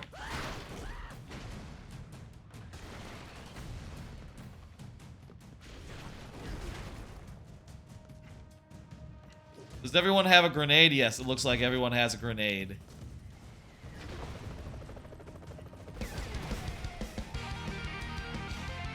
There we go.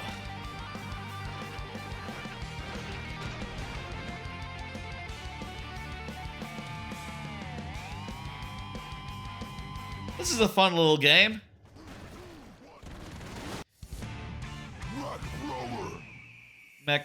McBrover. So is that MacGruber? Is that MacGyver or is that MacGruber?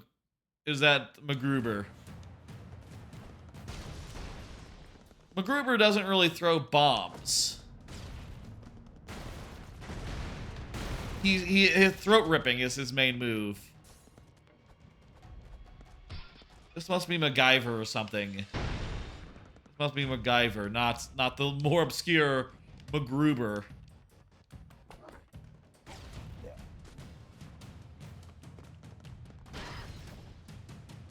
there's a cool amount of variety here, you know, to the various guys you can save, and you know,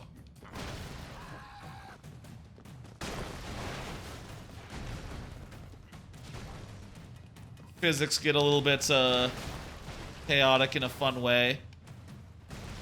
You don't have to worry about your weapons hurting yourself, unless you blow up like a thing, you know, as you do.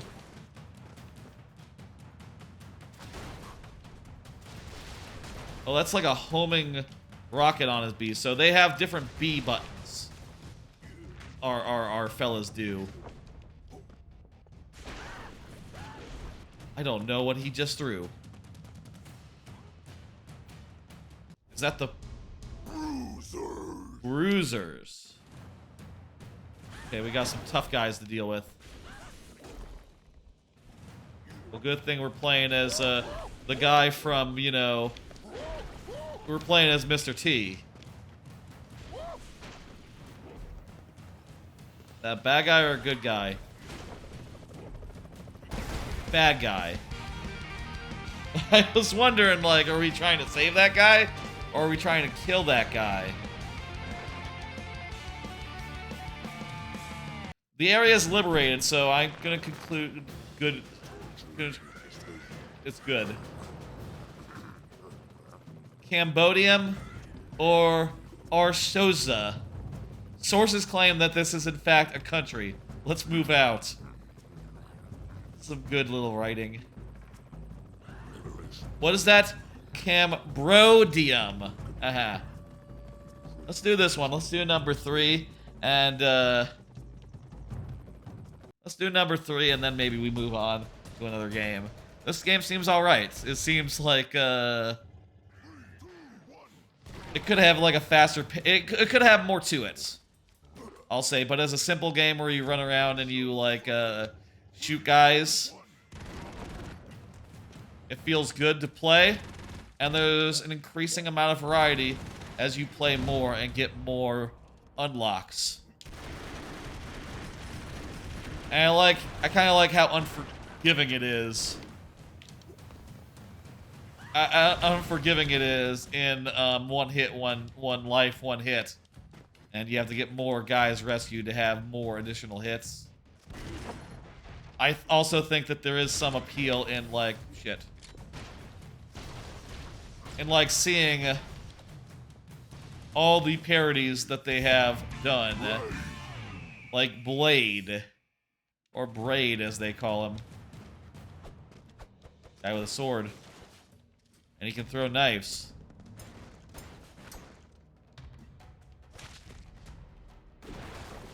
Oh, wait a minute. They have a Y move and a B move.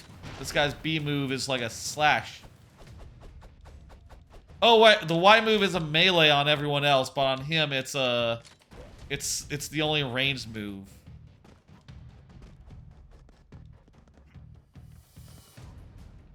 I need to stop stepping on landmines.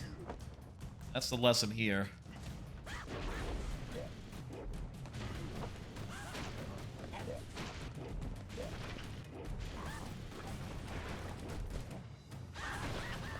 Ooh, I thought my pickle was toast there. What the fuck? That's not a saying. No one says their pickle is toast. Like, that's mixing metaphors. Not sure which metaphors, but, you know. Metaphors, they are mixed. For sure.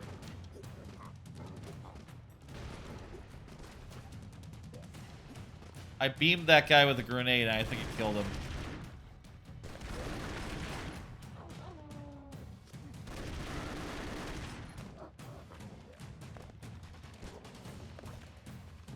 Yeah, it kills them just getting hit by a grenade. Even before...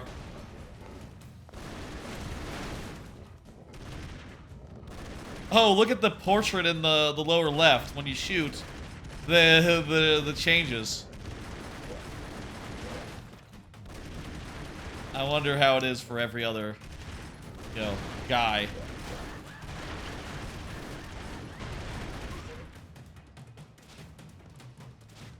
Yep, grimace for everyone. Grimace for everyone. Their face, they make a grimace. Not from McDonald's. Different grimace. Grimace for everyone. If we did episode names for, if I did, like, stream names for, like, one-off weird GamePass streams, you know, Grimace for everyone would be a pretty good one.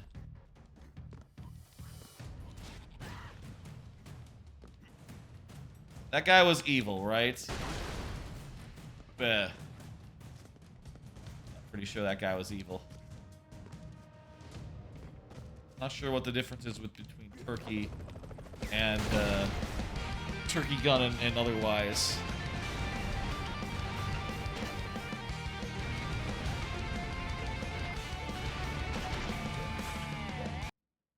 Okay.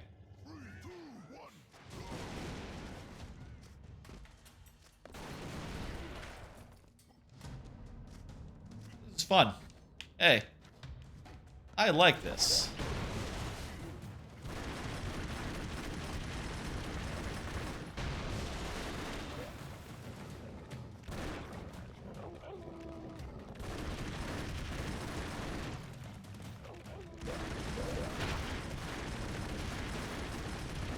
Right, getting these guys killed.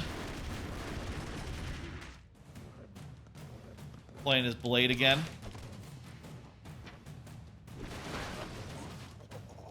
I got killed by a dog. Weakness, perhaps, a blade. Dogs. They're better at melee than he is. Bit of an explosive there for those two goobers, you know. Parachuting in. Foolish. Guy, that dog jumped into a thing. So did that guy.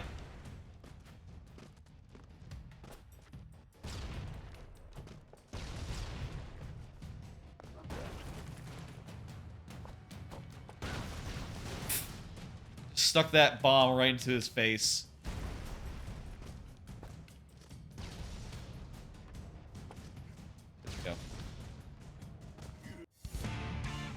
Oh, Dredd, Judge Dredd. Pistol? Yeah, that's a pistol. He has a taser. And a rocket launcher for his, like, grenade move. Oh, the shots stay home. It's a homing gun. We liberated this area. 5 more until we get another guy. Cool. This has a good pace to it. It's nice and light. I bet you this... I'll say this. It might be quite obvious. I think you can drop bees on people. This, I think, would make a... Whoa, what did I just do? It looked like I threw a guy with my... With John McClane's melee.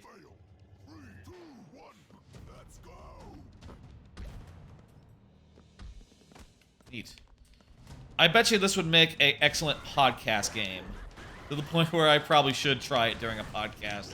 If ever I'm, like, you know, bored and I don't have something to watch. Like, you know, say... If I'm, like, the next thing I rewatch, right, after Sopranos. If I ever just need something to play, maybe just boot this up or other such, like, Game Pass games. I have been thinking recently, like, you know, probably would be a good place to find podcast games, Game Pass, because, you know, there's like a million of them, and getting it for free, you don't have to care 100% about, you know, the plot or anything. You can just crank through and have a good time.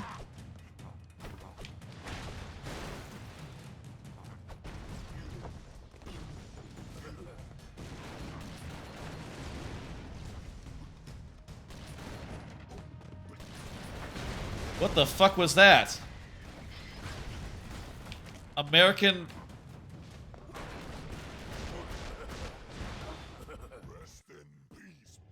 Oh, it looks like his grenade, like, calls in a missile strike.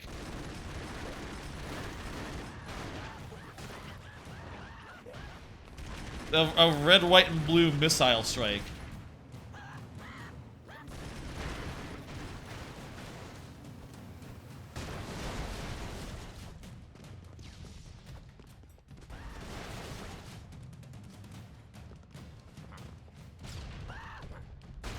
They just run if you put a grenade in them or a bit of you know, explosive. Bro in black, a Men in Black guy, yeah, has a laser thing. Has like the forget you thing. A knife. Whoa, fuck. I was hoping to use the kickback to like get across the gap. But then when I turned around, these guys are laughing at America. That's no good. Slit their throats. The reaction shot of like, I see an American. I see an American action hero. That's what they're saying. They're saying Americano, basically. In so many words. I don't know if Americano is Spanish for American. I just know that you know, Gene Parmesan says Americano, just like me, Gene Parmesan, Private Eye, you know, and then Arrested Development, which is a very good show, you know.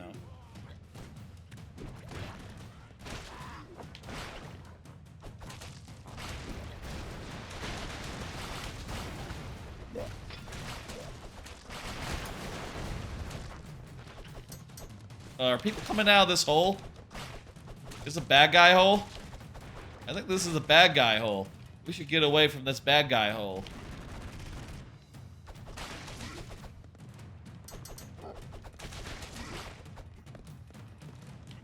Here's the end of the level. Good.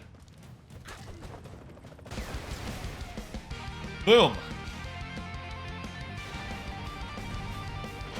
If there's another cool level that opens up after this, maybe we'll do another. But I reckon we have our fill here of a Broforce. Okay, no, there's another level here. We'll finish this whole like chapter or whatever.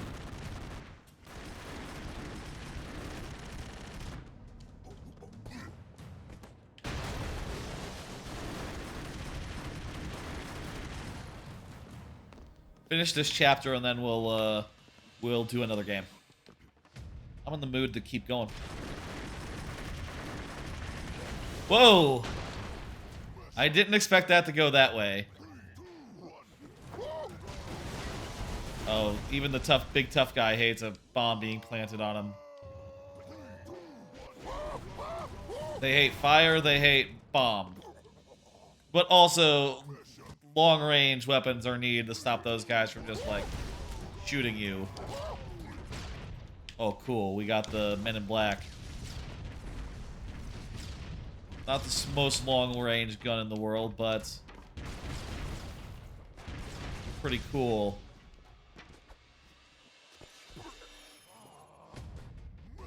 It stuns people. Okay, cool. So we can use that to close the distance.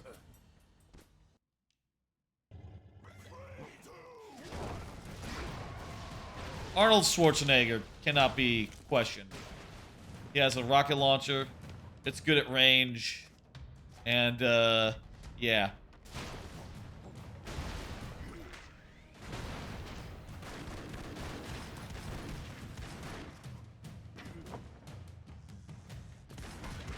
That's the first time we've ziplined.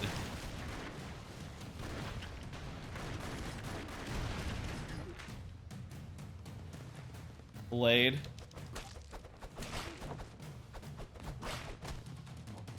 Any other guys here? I'm not sure if we should, like, be searching for every guy, but, you know, hey, that gives us extra lives. So, like, probably. Also, do not melee.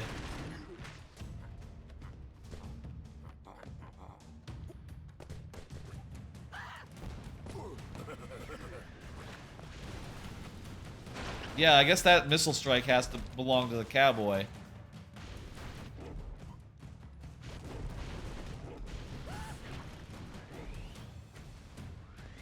Cool.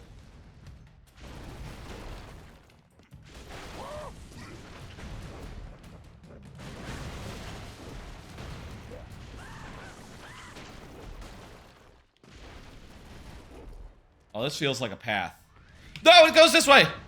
I thought it was gonna go the other way. And we would just get a... We would, like, open a hole in the wall.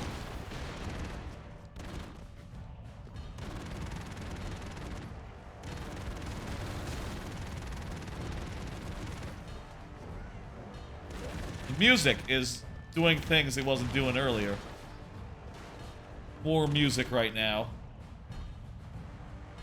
Some sort of tank thing. Terror cannon. Okay, terror cannon. Guys are gonna shoot out at me.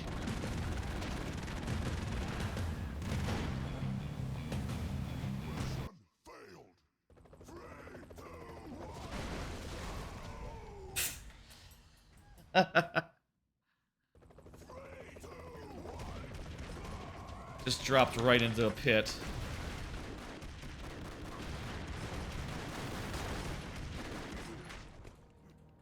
Gotta be pretty close to a new guy.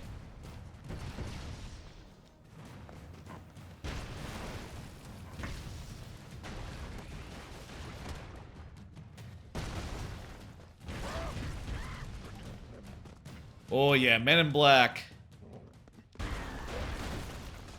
This gun is pretty good when in certain situations. Kill an enemy by launching them on a propane tank. I guess we did that. Pretty cool. I like how much gameplay variety is here. I like how much goofy shit there is.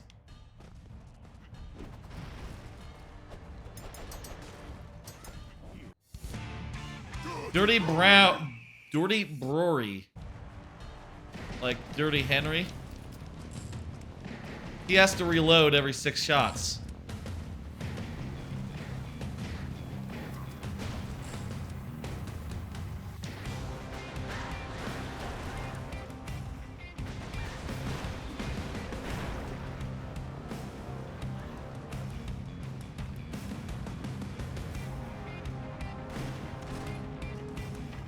Hang on, let's get to the higher save point.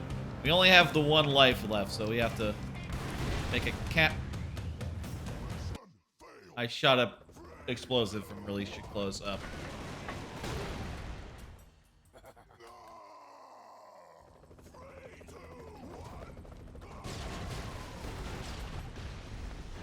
I feel like that was a good strategy, though.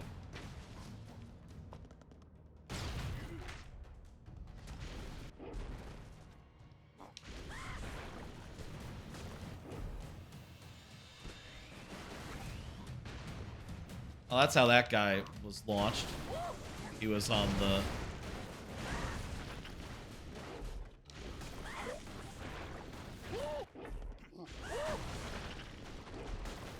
Right. Now then. We got across there last time. Maybe we're supposed to ride that over and, like, jump. I really don't know how you can save that guy. Other than using the guy what does like a thing. Has like the sword move that travels. Maybe we could ride one of these kegs, but that seems really dangerous.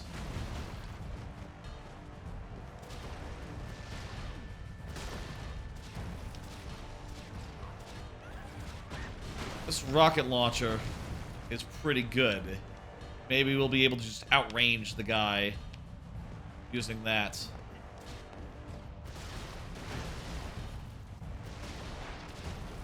Or like carve open this ground. Raise the flag there. And let's try to mole man this.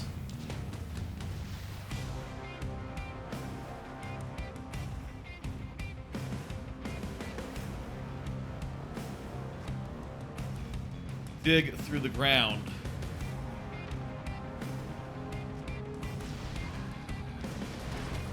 Fuck!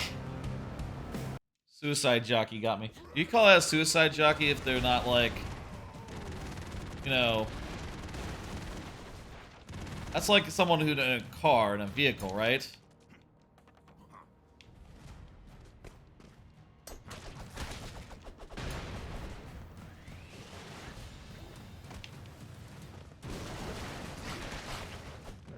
Okay.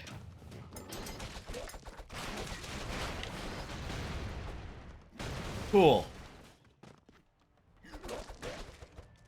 Be able to rescue this person again.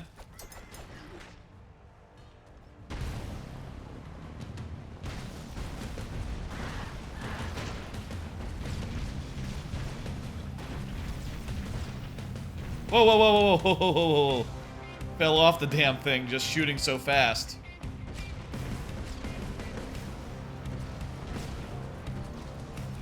Can't make the whole structure collapse now, can I? That'd be a way to kill him. Looks like he's doing it to himself. Damn it.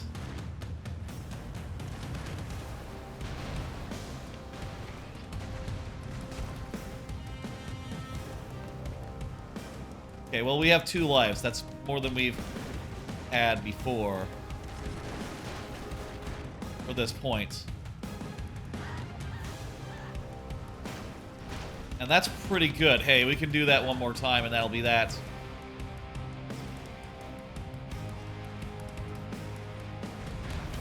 That guy nearly hit us. Good! Perfect! Ooh, that was a hard one. I bet this would be a really good podcast game. I'm reckoning it's 4 out of 5. Not 5 out of 5 quite, but pretty damn... It has a good amount of variety in it, and I appreciate how, like, you know, as you play, like, more characters keep being added, which is, you know, hopefully going to keep things feeling fresh as you go. Especially if, like, you know... I assume they eventually go to, like, different biomes other than jungle, Vietnam looking, you know, Southeast Asia type places. Maybe there'll be missions up in, like, Europe or something. I don't know. Or, God forbid, America. Probably not. No. Probably all just, like, countries over... All these countries that have, like, shacks in them. There'll probably be a mission here. There'll be a mission in India, fake India. There'll be a mission in the, a couple missions in South America. Probably every one of these little piddly little forts here is a mission for us to do. Which, has that been true of the last ones? Yeah, there's a fort here. There's a fort here. There's no fort here. Anymore. Maybe there wasn't to begin with as well. That. A lone bro wants to recapture the supply. Let's see what this means. I'm gonna click this, but we'll just have a peek at this. 1 second. Let me refresh my controller. 1 second. My batteries.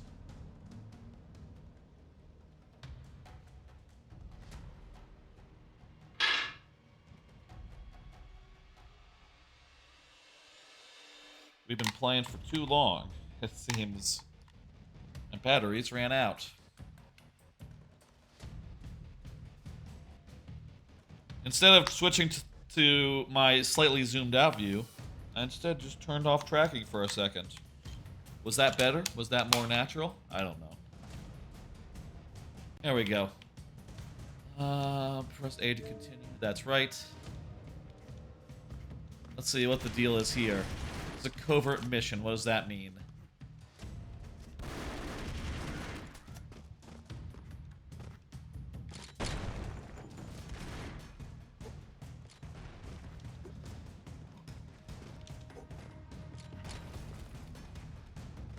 I guess it means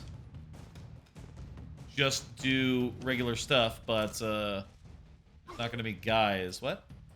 Mission failed. 3, 2, 1. Is it always the same guy?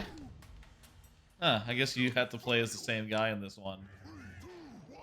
Go, go, go. Okay, maybe you have to, like, dig with the grenades.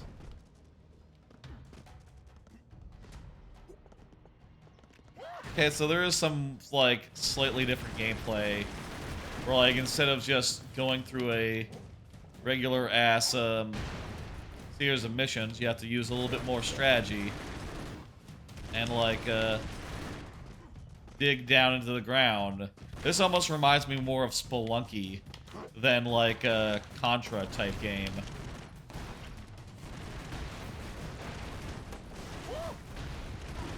Shit. Like, a very, very serious Spelunky, I guess. Like a Spelunky, but with, like, no wiggle room because you're just one and done. Did I just put that into the ground itself? Whatever. What the fuck? Fortunately, they cannot shoot up. Oh my god. Mission failed. 3, 2, 1. Go, go, go.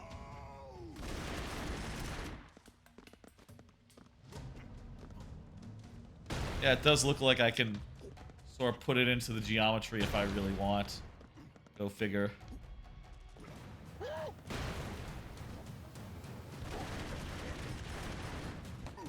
Fuck! Mission failed. One more try? One more try. Go, go. I only wanted, like, a quick look at this, and I think I do have an idea now what it is, and, you know, how it differs from the main missions. It's interesting to know that this game has range, and I'd be curious to see if, like, the other guys that you rescue, if they have similar solo missions that you can do. You know, is there one this for the Blade guy? Are they, like, themed at all? Is it, like, you know, is it, like, dystopian future? Is this all just, like, in caves and shit? Caves and jungles. Is it all caves and jungles? That's something I wonder. Okay, one more try. Just one more try, though. I feel like we were getting pretty far there.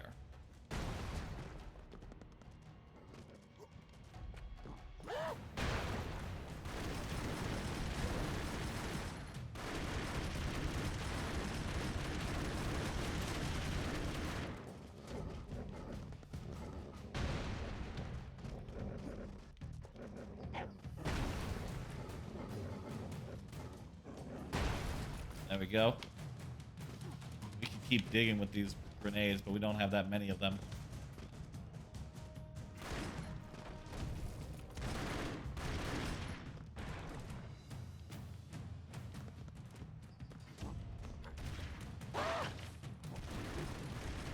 Let's dig with this.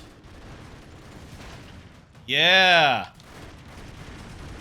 Look at us, we're using our head. This is Spelunky-like. Killing guys with rocks from above. That's very Spelunk. What the fuck?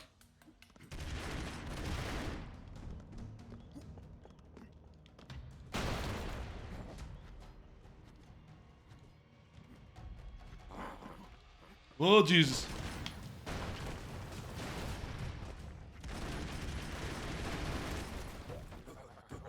My God. That felt like I was pretty far in. Okay. That's Broforce. It seems pretty cool. Solid 4 out of 5 material. I could see playing that as a podcast game. One or two more. I think I hit everything that I listed in the like, no, actually, didn't I put down Loop Hero? I did put down Loop Hero in the starting soon, didn't I? I want to try out Weird West. Try out Weird West.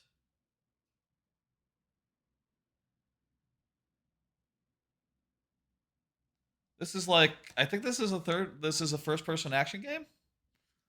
I did see a thing saying simulation when I pull it up, but isn't this a game where it's like a first-person shooter where you're a cowboy? Or is that another game? A land of opportunity, adventure. I might be confusing A place games. where you can be a hero, a scoundrel, and anything in between.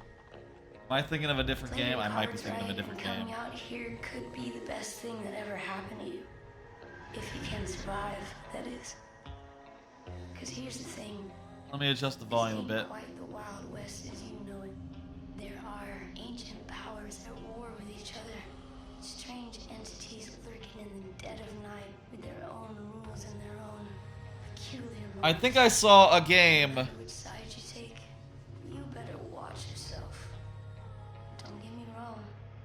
Rewards are waiting for those who are brave enough to unveil the mysteries out here in the land of opportunity. But opportunity can come in a That pretty game high price. where Dan was a cowboy. To the weird I'm west. asking a Discord that I remember seeing a stream. What I thought was this game, but this sounds like more of a... This might not be that game.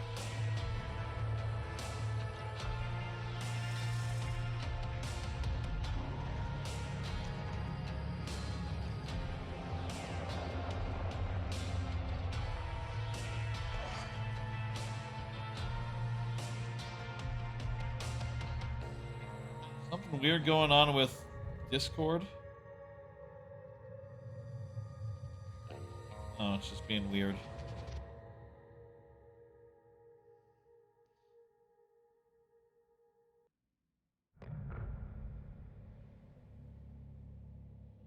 That's sad. I saw something sad in the Discord when I'm looking.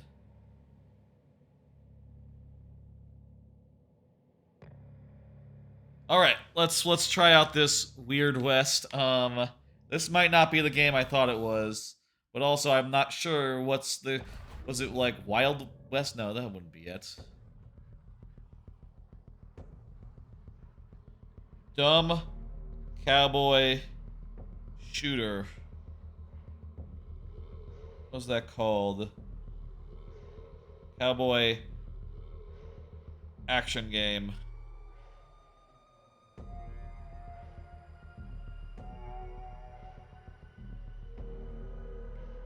Let me see. Best games in 2022? What are you talking about? The best cowboy games in 2022 for virtual gunslingers. How many fucking cowboy games came out in 2022? Let me see. Weird West? Okay, that's this game. Wow, it's like top down.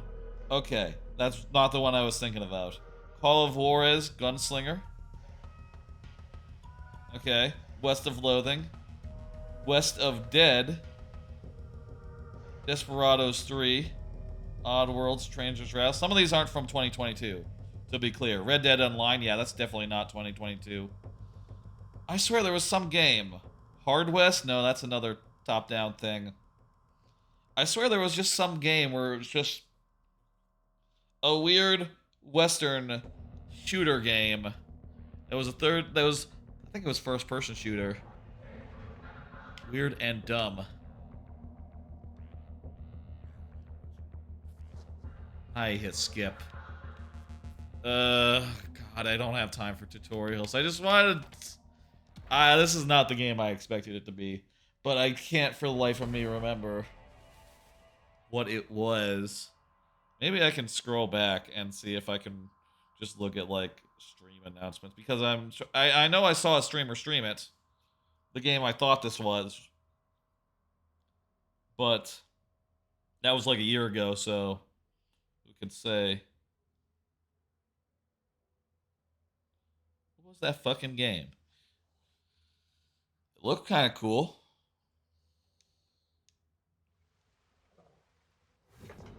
Sort of like a turn your brain off type game. Feared bounty hunters in all the West, but you gave that up. Buried your irons. like November, Traded them for a normal life.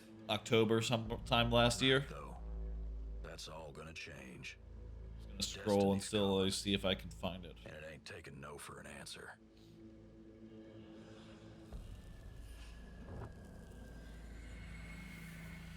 I don't know what that means. Showing me some symbols.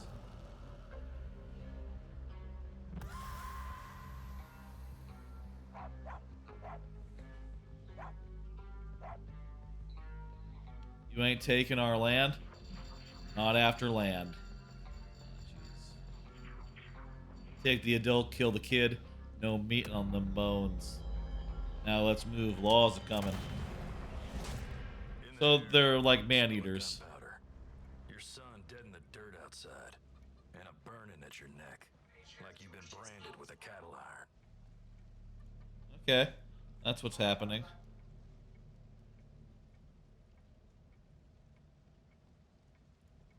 What was that game?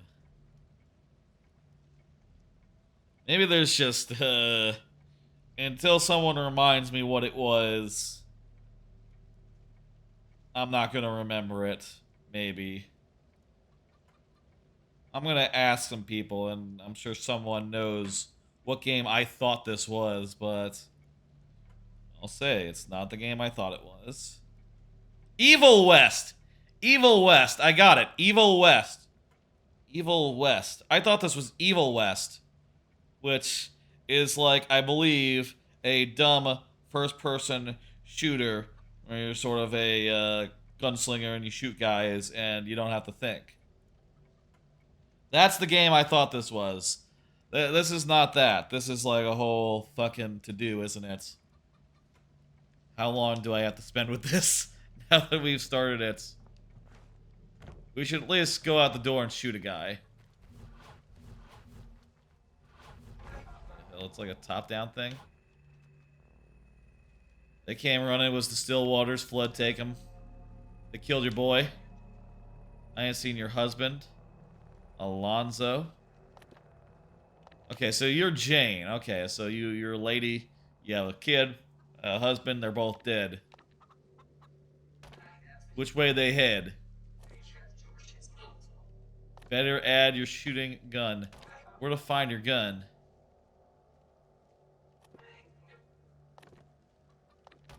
I don't care who the Stillwaters are.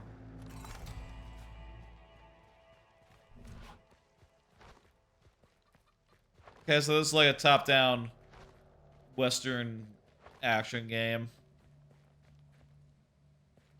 You can set quests and roleplay, I guess. Get a shovel.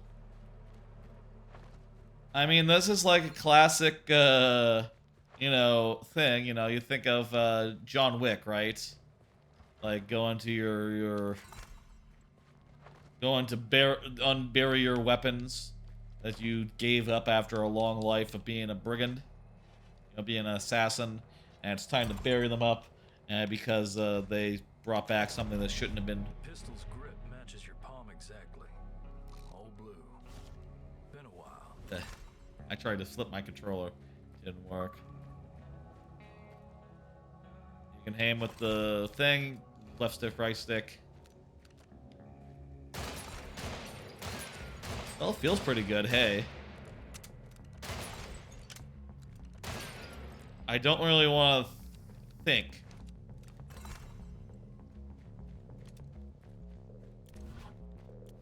There's a weapon switch here.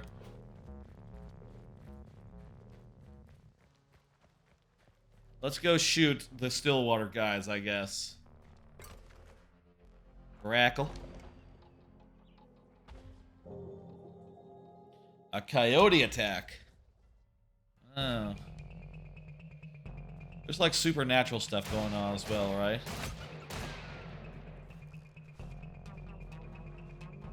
I don't think coyotes attack like this. Not how coyotes work. They usually are looking for like smaller prey, I think. I don't know. I feel like in this world that we live in, you're pretty safe from coyotes. and other animals, you know, even if there's wildcats like running around outside somewhere, you know, even in like metropolitan areas, they're probably not gonna fuck with a human. You know, they know better. They know that that doesn't end well for them. You know?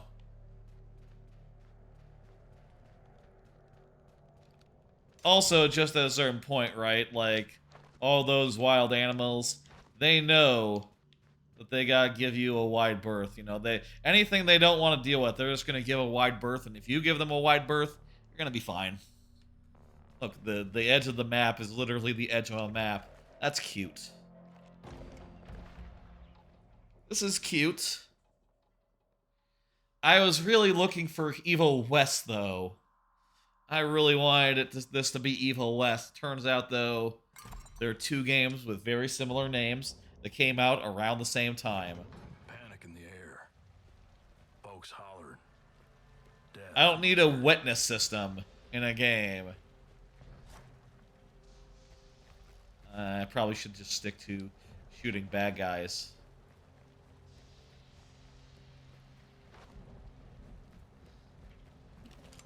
Not like shoot this horse, for instance.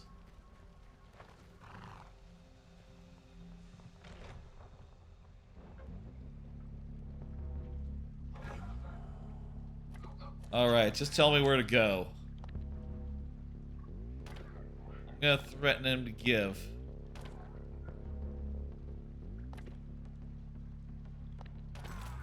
I'm gonna break his pinky. I'm gonna break his ring finger. Shelby Cross. Ain't no man, he's a siren. They eat people. Yeah, that's what they were doing. They were looking to eat. I'm gonna break his trigger pingle.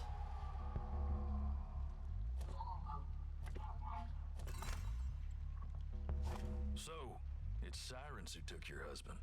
Flesh eaters. I assume that if he's green, that means that if I shoot him, there's gonna be like a problem, you know? They're gonna say a thing like, oh, you're not allowed to do that.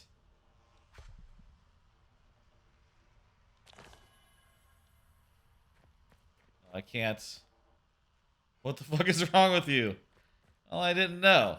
I saw a corpse. I didn't make the corpse. Not my corpse. I just thought, hey, why not? You think we could kill these guys and take their stuff? Yeah.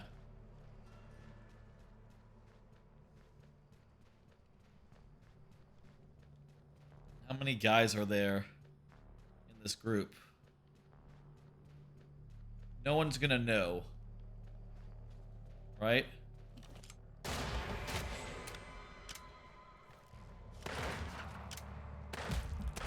I ran out of ammo.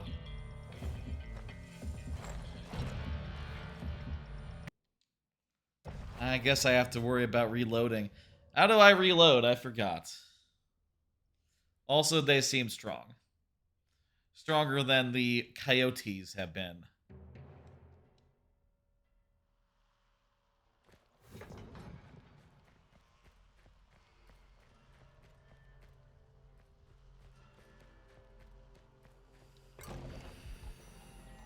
Whoa, whoa, whoa, whoa, whoa. Wrong way, wrong way. What are you doing?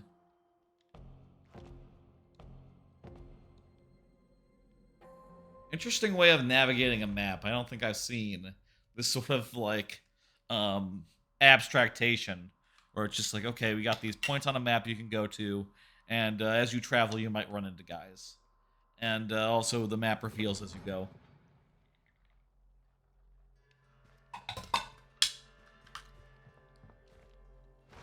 Well.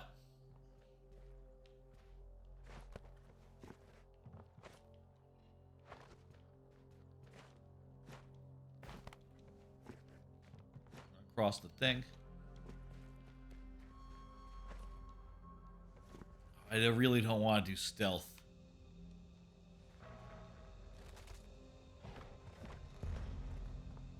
Hiding bodies. I'm not going to do that.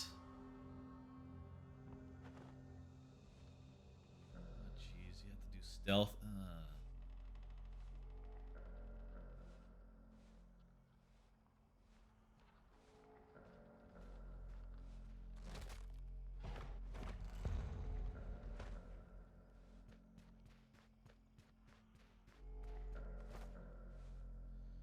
Use cover and contact.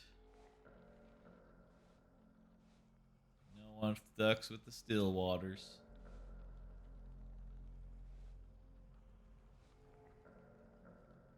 How do I reload?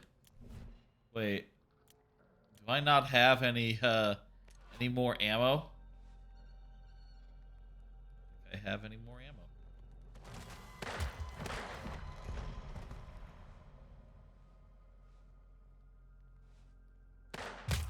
Is that guy not dead?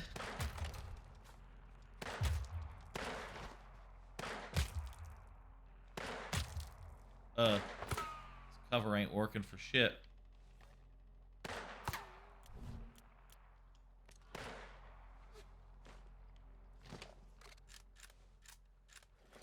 Okay, it's loaded.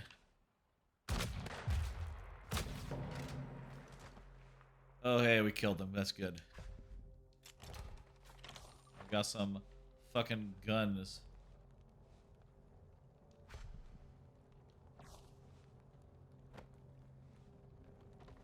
How do we kill this guy?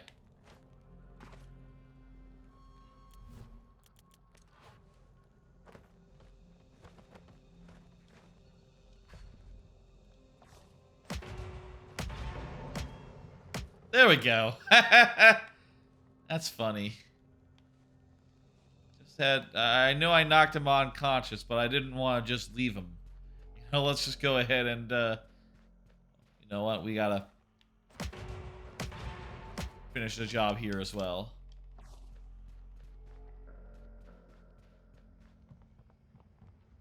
Buddy. Got a surprise for you. Get him from unaware.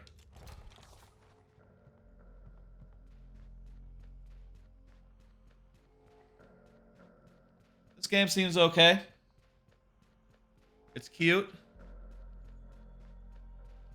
You can, like, loot stuff, I guess. I like the way that the...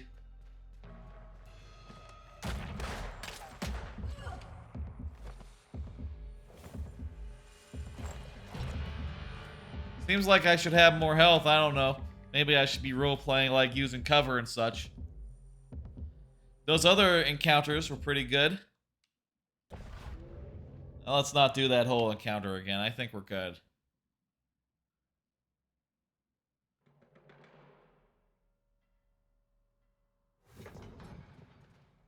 Ah, well, it wants us to do the whole thing from the start. That's Weird West. It seems okay. I'd probably say 3 out of 5. Yeah, sure. Good. Good. Perfectly good. Let's play a different game. I'm gonna say... I want to look at... Let's end with Loop Hero. But, gonna do a little bit of, Downhill.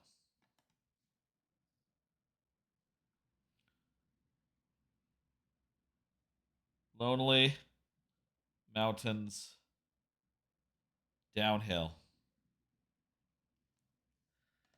I hear this is a very simple game. I saw a little bit of it. I think I saw McClunky Culkin playing this like a month or two back. I don't think McClunky Culkin... I don't think they've streamed that often, that recently. But this is just a simple game where you drive a bike downhill. I wanted an Imperial, thank you. Thank you fucking very much. I need feet. Okay. All looks good.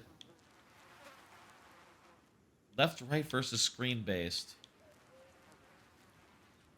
I say left, right, but we'll think about that. All right.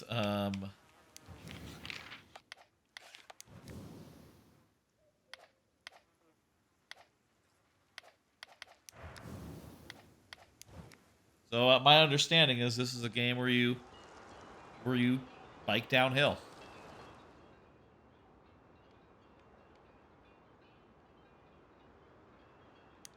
I feel like this is going to be more of a challenge if it's like based upon like if it's like tank controls.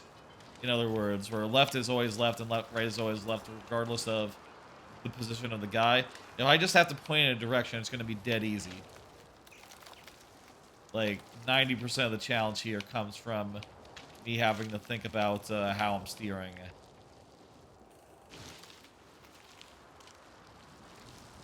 I can bike. Let me see. Where's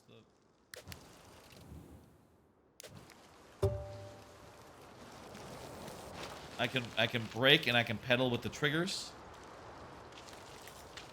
Must be a jump button. Oh, well, B is a beef it button.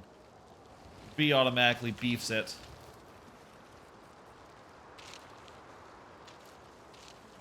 I can use A to like put on some speed.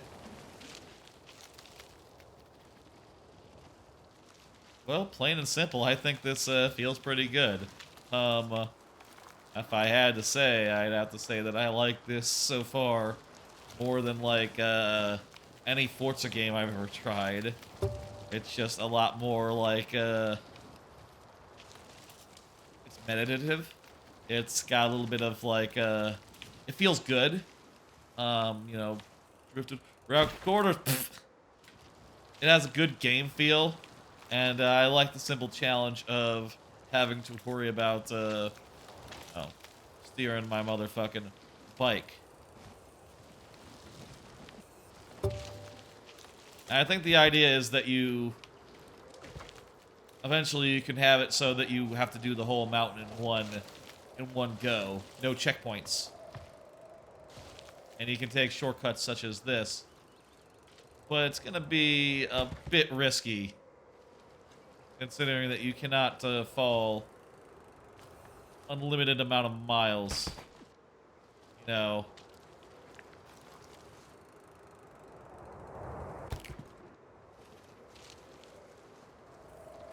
This is true in real life as well, I'll say. So, you know, be careful when you're out there mountain biking. Don't just go off every cliff you see. Now, some cliffs are not meant to be downhilled.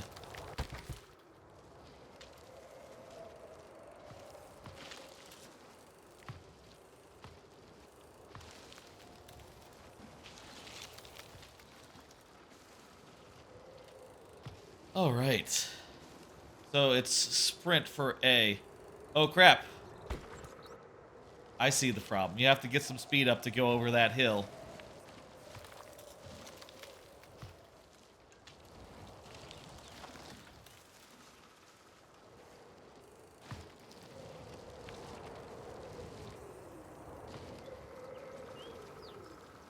Nice.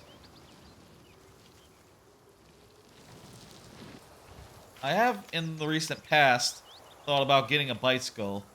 The heat of summer sort of burned that idea out of me, though.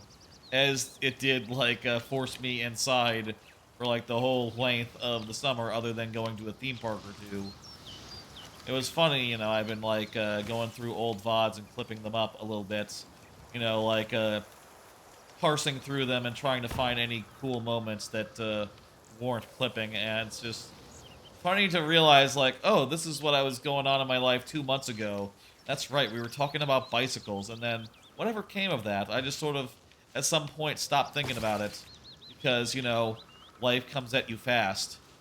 And, you know, yeah, if you're ever, like, wondering, like, what happened with the bike thing, it's like, man, it's 100 degrees outside. And, I'd like to move this year. You know, I got things to think about other than, hey, wouldn't it be nice if I had a bicycle? And, you know, maybe it'd be a better way to exercise. More vigorous than walking, but also not as intensive as running somehow, even though you cover a greater distance. I don't know why that is, but running hurts my feet.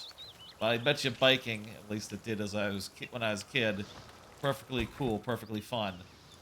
Was never a big runner. But biking, anyone can bike. And it's kind of fun on, like, a nice trail to, like, you know, have a little bit of like verticality, you know, go uphill to go downhill. Downhill's the best. Like in this game, you know, you have less effort required, and you can sort of pick up some speed, and it's pretty thrilling to like steer.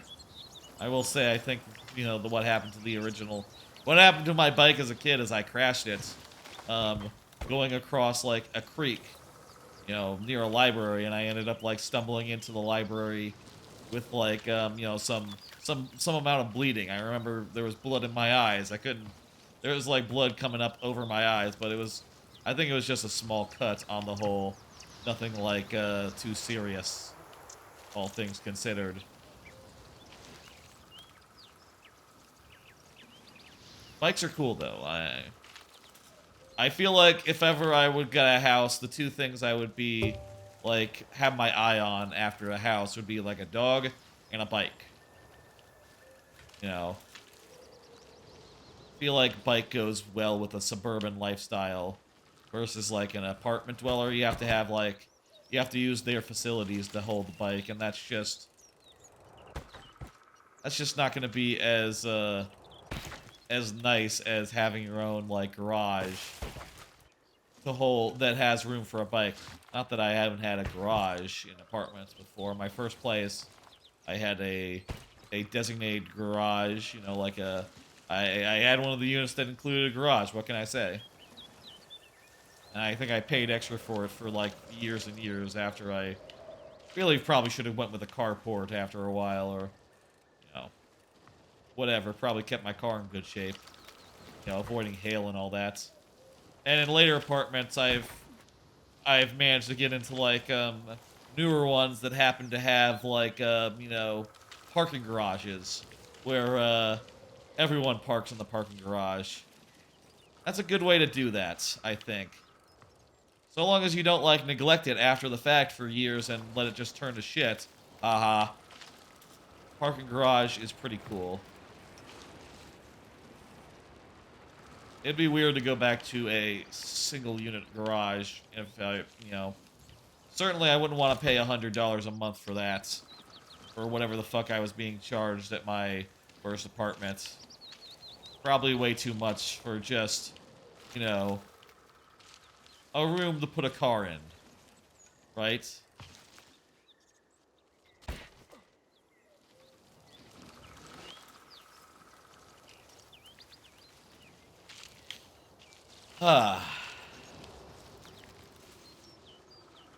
I'll say I'm enjoying this a lot more than Weird West. It has like a pleasant sort of vibe to it.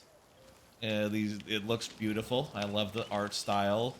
Well, it's hard to say 5 out of 5 for a game that maybe I'll play like 10 more minutes of. And, you know, I don't know if I'll ever like have this be a podcast game, but... And honestly, I don't know like how this would feel if like played along with a podcast, but... Right now, I think I'd be willing to say 5 out of 5. It seems like could be as high as a 5 out of 5. Damn good game. This game come out this year? Relevant question. Right now. I say right now. I'm just in... I have been recently thinking about Game of the Year and wondering if I'll have enough games, and I think the reality is, oh yeah, I will. You know, because... Honestly, I was counting them up just to see, like, you know, like, how many games that are out right now would I be happy with being in my Game of the Year. And I think the answer was, like 7 or 8. Let me see. Here are the games I would be happy with that I played this year. Let me pull up that list. The Game of the Year bucket. A Space for the Unbound, Tears of the Kingdom, Pikmin 4, and Vemba. Those are all games I would love to be in my Game of the Year, and I expect they will. Probably Like a Dragonetian, Armored Core 4, Diablo 4. That's 7. There are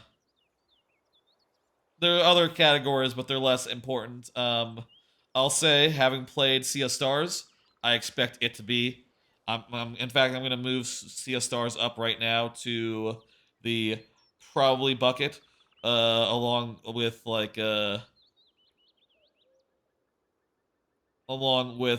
such titles as Like a Dragon Ishin, Armored Core, Diablo 4, and yeah. And if you just count them real fast, you'll count 8 already. And Mario Wonder and Persona 5 Tactica are coming out, so there'll be enough.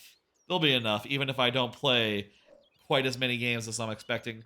When did this come out? Real question. This would be a perfect number 10. I feel like this could make a list. 2019. Okay, it's nowhere near new. It cannot be Game of the Year. Okay, good to know. Uh, so daily rides unlocked, so you can do a random trail.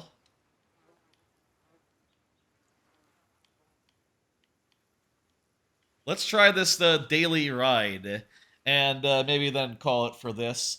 It's getting pretty late, I will say, so I think it is just about time to wrap things up. We've been going for around 6 hours now. That's not true. We've been going for over 6 hours now. More like 6.5. So let's do this daily trail and try it out, whatever. See what its deal is. And then we'll do Loop Hero to end on.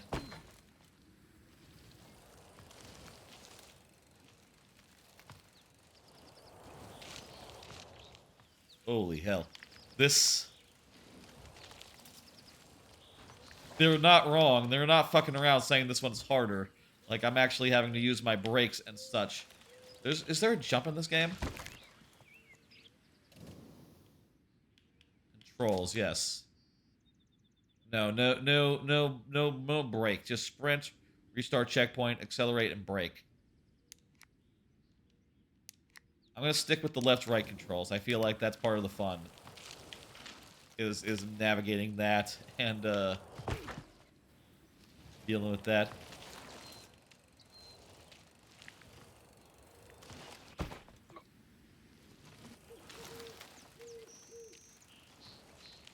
At least to the first checkpoint. So can you go, like, off-road a little bit? Probably not so much.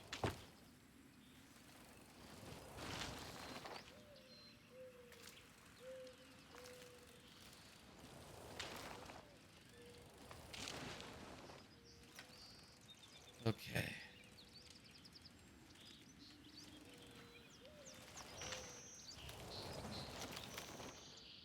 Aha, there's the checkpoint. Looks like you can go under there, yeah? I like this. This is just a bit of fun. It's light. It's challenging in a fun way. I think this is good. I think this is a top-notch piece of work.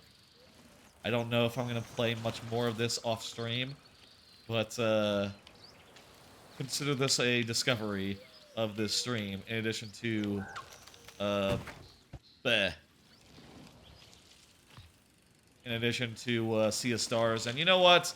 I'll say I think by the end of the GRIS section, GRIS was growing on me. And I'll say I might play more Broforce as well. Eh?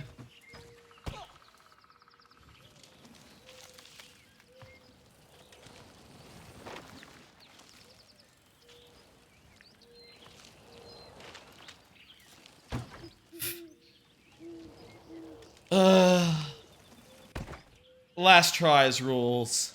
5 last tries. Hang on, let me just get that up real fast.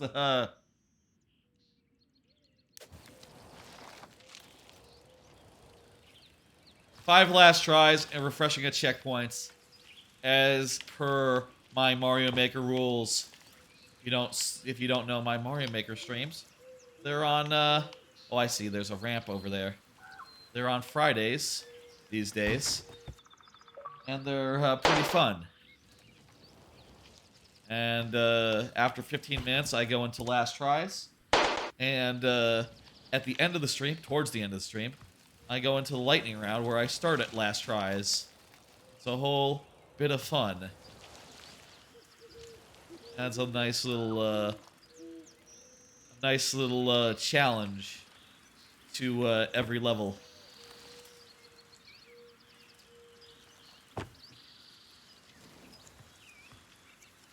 Yee. Ooh. Somehow bounced off that tree.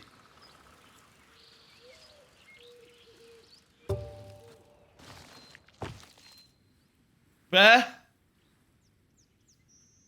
Refreshed.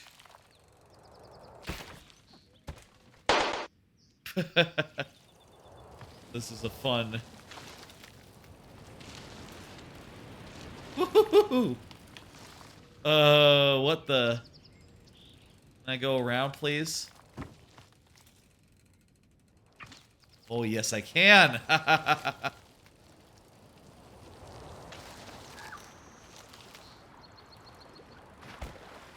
Okay, you can't swim. In retrospect, that seems obvious. But it's number 3.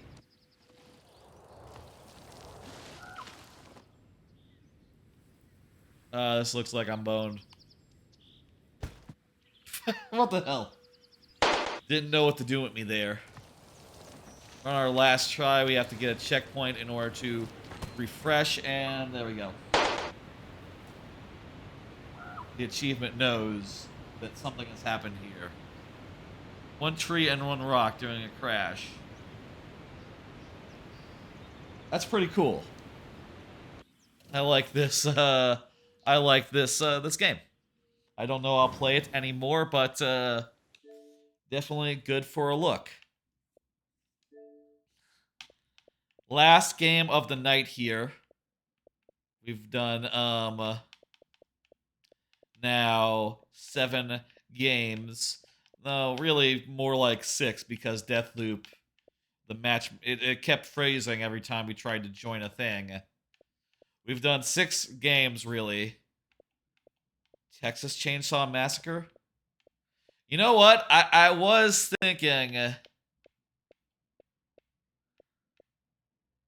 Loop Hero, but what if Texas Chainsaw Massacre? Maybe we should save this for October. Texas Chainsaw Massacre. It seems like a whole thing to get into. You know what? Loop Hero also seems like a real whole thing to get into. Let me see. What is Loot River? Oh, it's a roguelike. Okay, let's do Loop Hero seriously then. Loop Hero. Loop Hero. Loop Hero. Last game of the night. I just want to try this out real quick, as I've been doing with all the other games tonight. And it's really late, and we've been streaming for a long time. So maybe just like dip our feet in and see how we feel. I've heard people love this game, so yeah. The stars in the sky are going out one by one. No one notices, no one can stop it. I'm racing to the last place where there's still hope. Need to make it there before it is too late. Signs of agony will quickly fade. The world will be destroyed and memory gone. Even if there's no chance to bring it all back, there is always going to be someone who'll do the impossible in a place without space, without time, without memories. I can't see anything about the path. I only remember a skeleton with a staff up in the sky.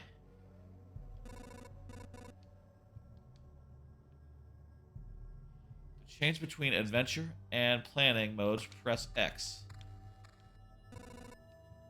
Hope I'll be able to find some shelter before nightfall. Nightfall exists. Pay attention to the day. Progress bar at the top of the screen. New enemies will usually appear at the end of the day. Slime. Traveling and fighting and most other actions are done automatically. Player cannot affect them directly.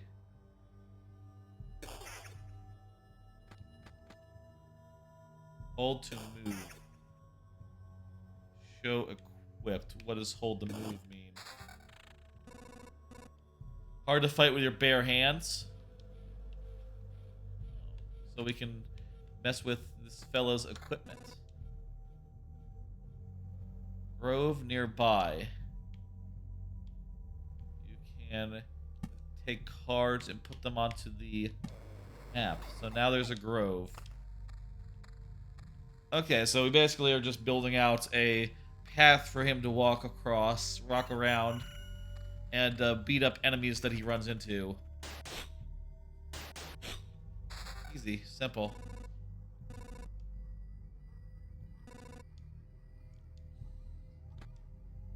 Is that a better weapon? Equip a new weapon. Okay, I'll do that.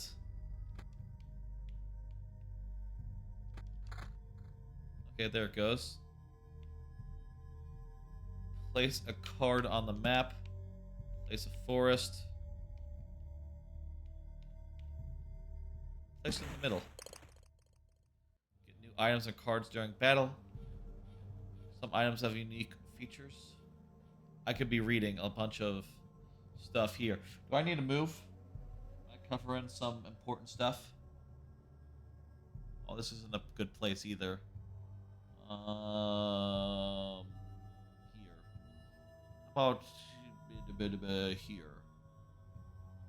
It's not much better. Wish I had like a slightly down position. Like I have this position over here, which is like the right but corner but slightly down. If I had left corner but slightly down, I could maybe do that. Let me see. Nah, it would be not even low enough for that. Quite hard to anticipate all the places it might be good to put yourself, you know? How about,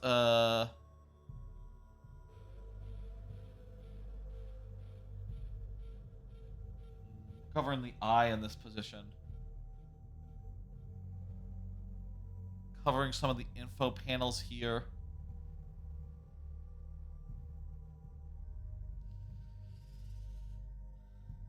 I'm just covering tutorial text here. That's probably the best we're gonna get. Mountain over there, forest over there. The world's almost back. You know what? I'm just gonna put myself over the thing while there's guys talking. Surely that'll not be the case for that long. Here,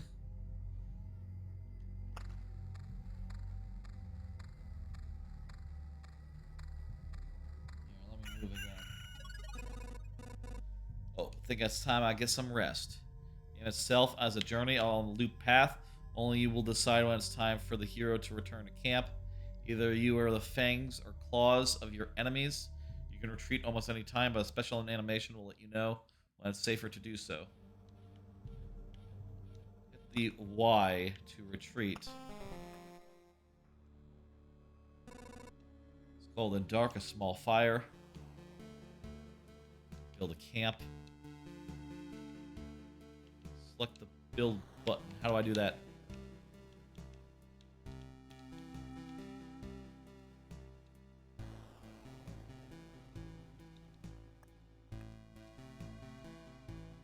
How did I get over there?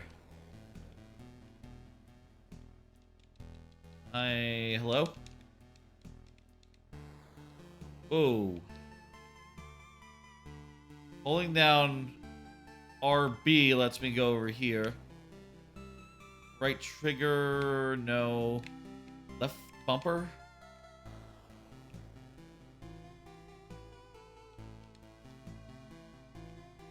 Oh, I hit B. B takes you where you need to go. Okay. I'll build a campfire. And I don't have any of the resources for any of this other stuff. Okay, so that's sort of the loop.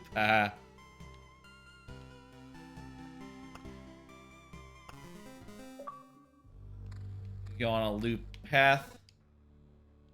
Everything is wrong.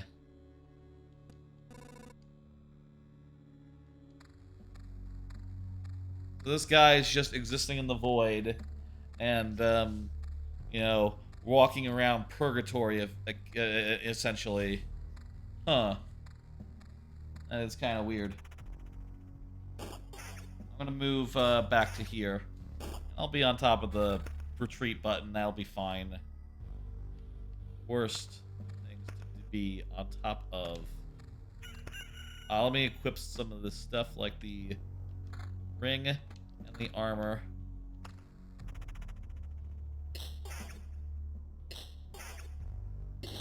So the health of the guy, that's the green, right?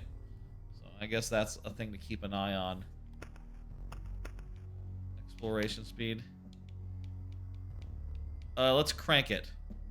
Crank it all the way on both accounts. Yeah, look at that. He's now running. Yeah, I like this. Okay. That helps a lot. Looking at the numbers.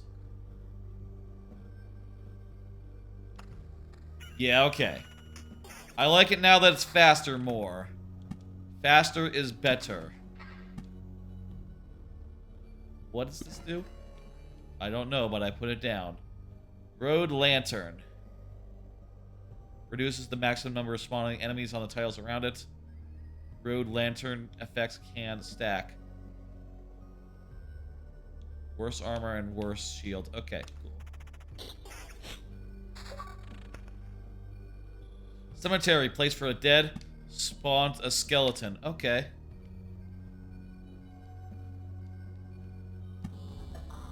In the corner there.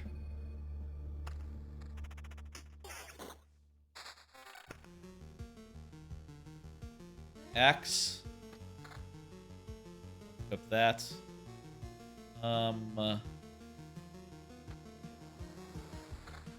Get some more defense, I guess. Worse shield, worse armor. Okay. This is good music. What are you doing? You're fine on health. Keep going.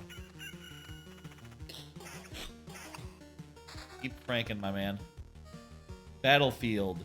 Spawns a chest on an adjacent tile each loop. The enemies that on the tiles around it can become ghosts when they die. Okay. That right there. That little corner crook. And rock. Its appearance gives you strength. Okay.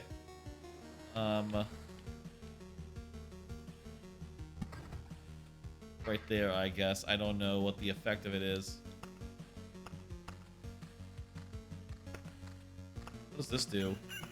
Backpack, right click. I'm not sure what that is doing. Maybe that's your pack? Meadow. Heals 2 ASP. Okay. I don't understand quite what I'm doing, but I guess these things are doing things for me. I don't know if it matters where I place them.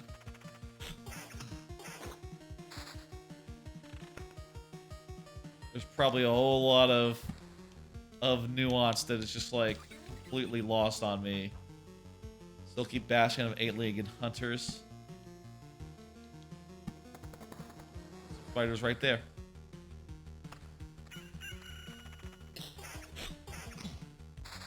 So I want to make the world tougher for him so that he gets like more skilled. Right? I'm basically trying to make this a challenging gauntlet to a crucible for his strength so that he can improve and get bigger.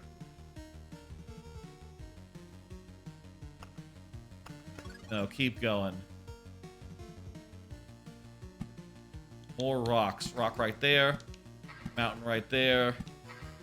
And add vampires to battles on tiles around it. Right there. Vampire Town.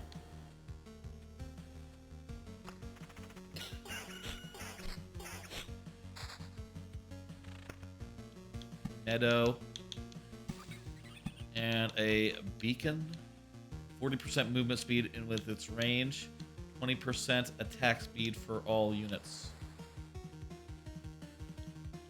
How about we have this in like the yeah, that's a pretty good place for it. Pretty affects like a wide area there.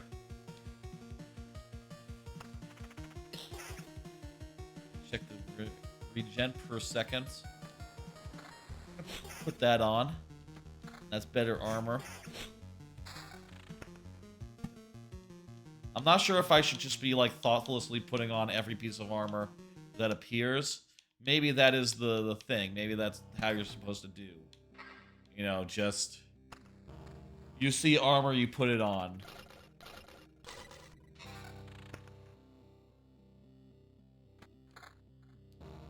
Better armor, better shield. Okay, go. No, I'm almost certain you're not supposed to replace a bad shield, a level 2 shield with a level 1 shield ever. That's out of the question.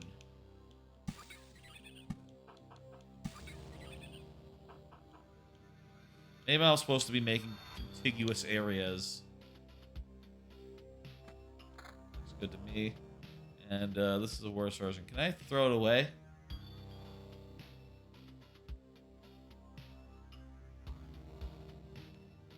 Lock do. Oh, if I wanted to like keep it around forever. Okay. Save it in Hawk for a certain moment. It's dead. Yeah, I'll do more skeletons. Cemetery Row here. Vampire Mansion. Yeah, more vampires in this vicinity.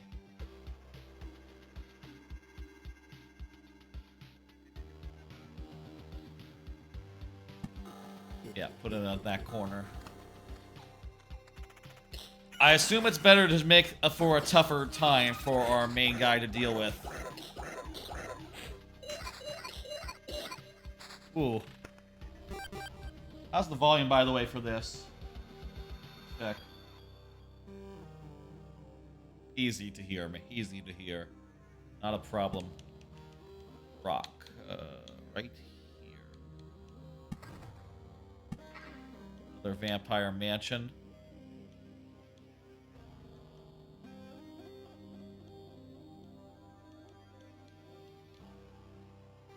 Put that, right here. Make this really vampire city. A spider thing.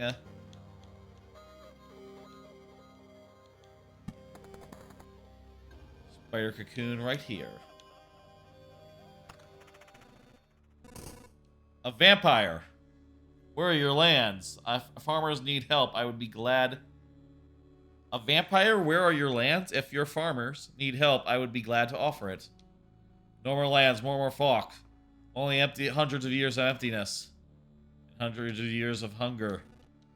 Save yourself while you still can. I can keep my head straight. What 100 of years? Your mind is easy to track, but you can't track my hunger. It demands its fill. I'm too weak.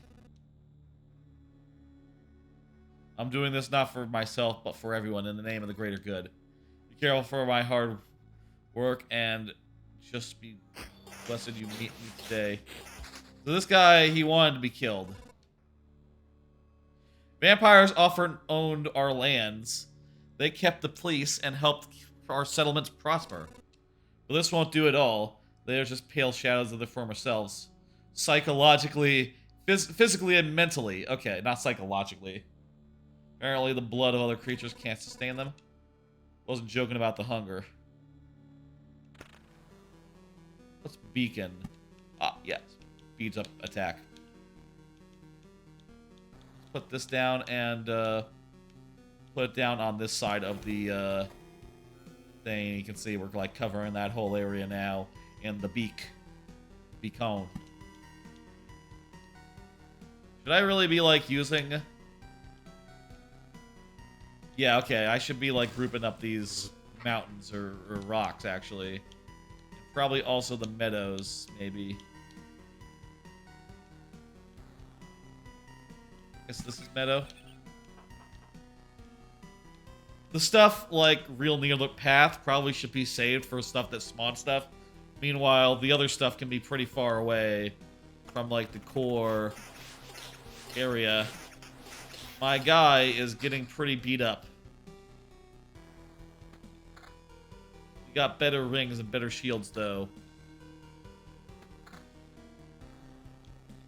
So that should help. I think it is time to retreat.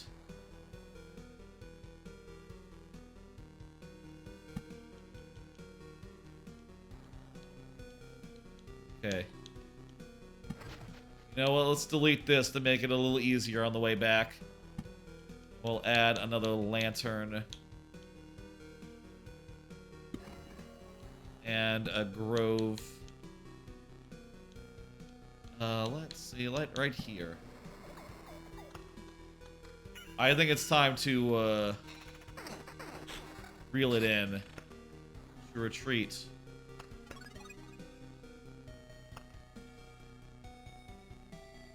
Alright, the camp is nearby. It's the perfect chance. Let's go.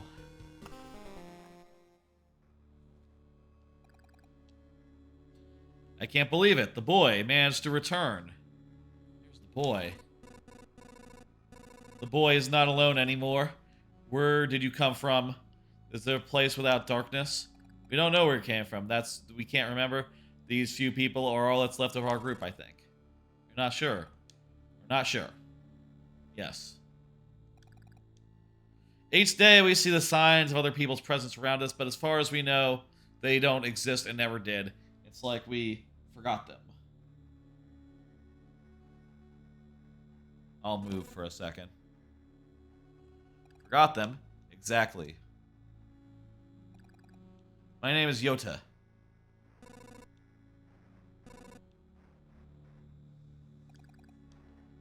It's important to us, saw you leave, couldn't see. Ba ba ba ba ba. Listen, we can't keep wandering in this emptiness anymore. There's a campfire here, enough space for a few sleeping bags, a real luxury in these dark times. Yeah, sure. This plot's okay, but let's, I mean, it's interesting, the idea of this, like, empty world that we are, like, in creating this loop, rebuilding a piece at a time. Almost has, like, a tabletop-type vibe to it. You know, you can almost picture this as a physical board game, placing down tiles and such, and having a little mechanical man walking around the tiles, and, you know, numbers going up or down based on the tiles you place and where.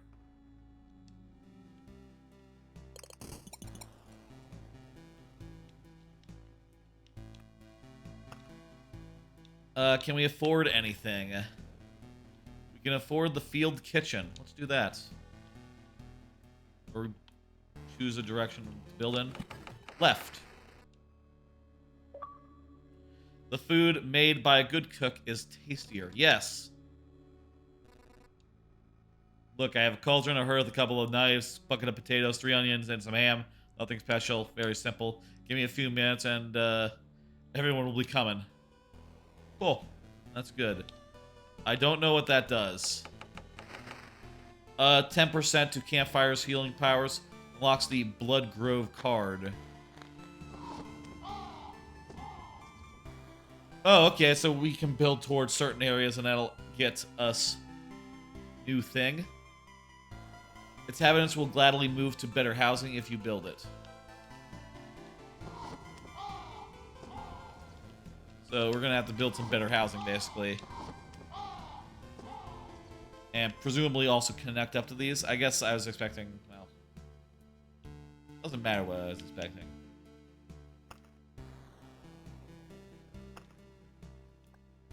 So you can equip, like, different... Oh, it's a deck builder. Equip different things, and, you know, I think I'll just go in with everything, just about. Yeah, I see no reason not to have the, Blood Grove. How many more times should we loop? It's around... It's nearly 3...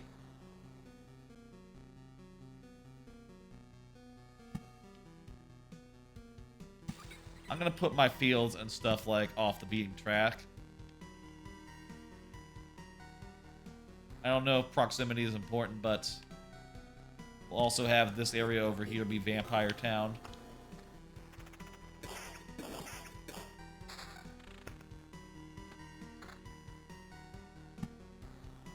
And, Vampire Town will be lit up by a beacon. So that'll help get through it, I think. It's like a better shield.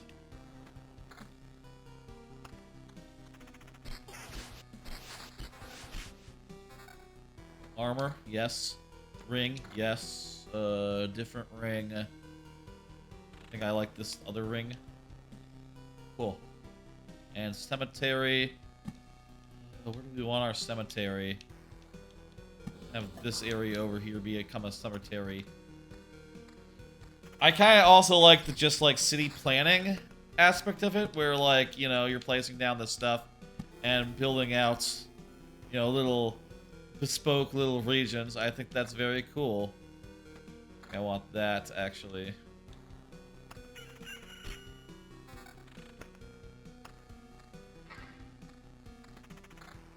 Better. Just as good. Just as good, okay. I can see why this game is so well revered. I'm having some good fun with it, hey. It's simple and you're kind of just like placing things and seeing what happens. But that's kind of a good time, actually. Keep on trucking. Good times roll. Put in some a road lantern here. We'll put a road lantern near the end. Have this be like a have it be like a, you know, destination, you know. When you're near the end, I feel like that's the point where you really want to be like, make sure you get there, you know.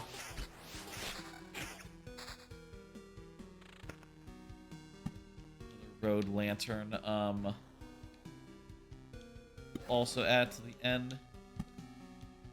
Another rock right here. Vampire Mansion.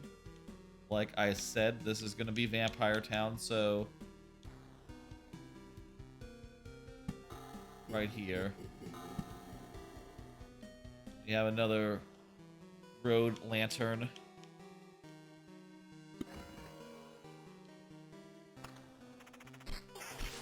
The last leg will be pretty safe. Some groves over there. Oh, groves are on the path. Okay. Put the grove section in the early parts of the loop, you know. I need to be equipping my shit. Like better armor. That's totally a better shield. Even better shield. Good. Hey.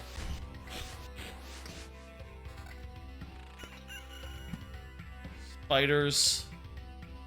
Where do we want our spiders? I'll put spiders near the end.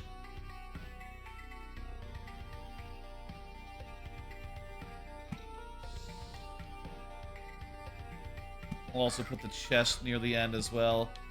And let's build up this mountain area.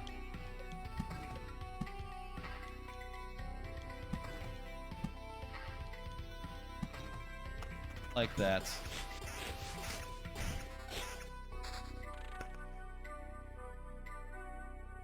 This looks way better than what I have on. Ring. I think that's better as well. Can I get rid of this junk that's in my inventory that I don't want? Kind of weird to see all that stuff that's I probably don't want to ever equip.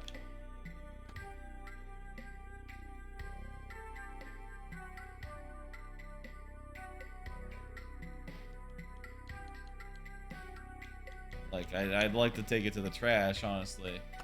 Whatever. Just focus on, like, new stuff that gets added there, I guess.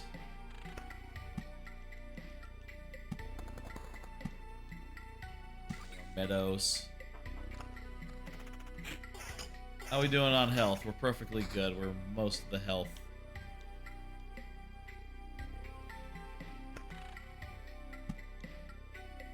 Some more rocks. Add it like that. That looks nice. A mountain. Go into the corner there.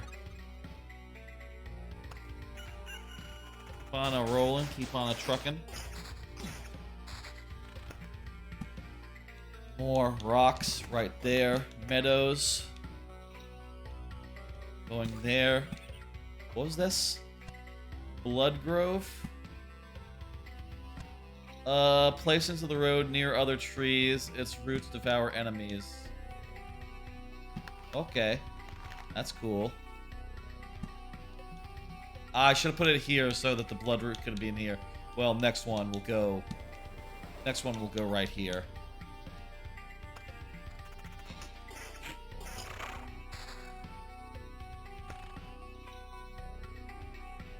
Ring.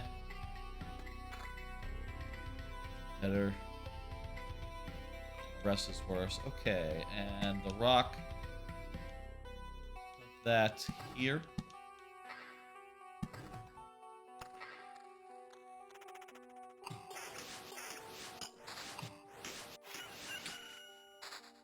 Nice.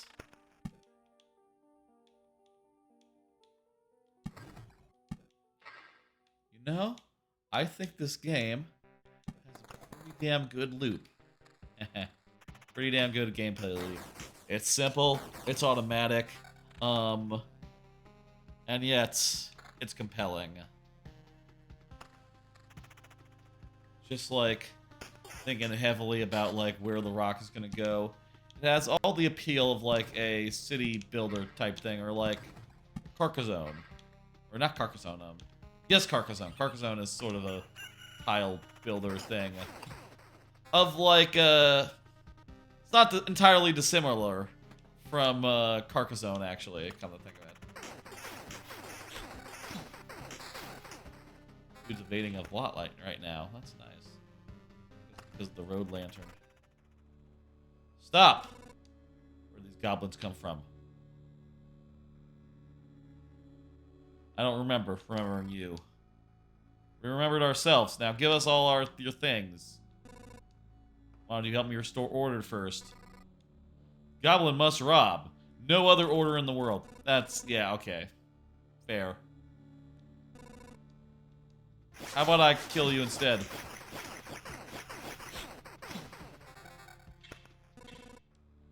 Strange how these creatures appear there on their own. Perhaps maybe not everything is not so bad. All the world is trying to restore itself. That or the apocalypse is not enough to get rid of pests. That's way better. Pure damage to all regen per second. I like regen per second.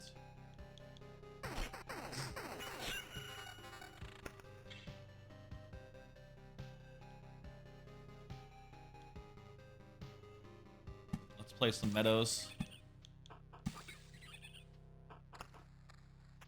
I just realized I didn't like move myself back down here. Covering some stuff over there. That goes without saying, I guess, that I will cover something else no matter what corner I go into, I suppose. Better shield. What is this? Worse armor, okay. Well, we're at full health, so I see no reason to stop now.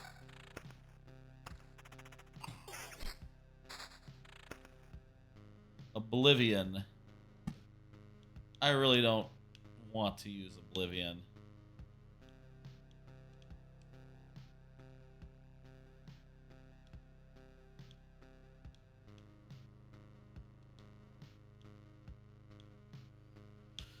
Do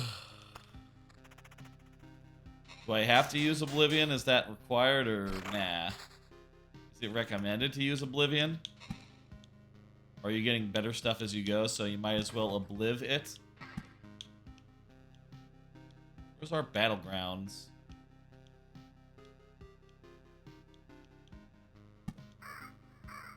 Near the end, right? Yeah, there's a battlefield.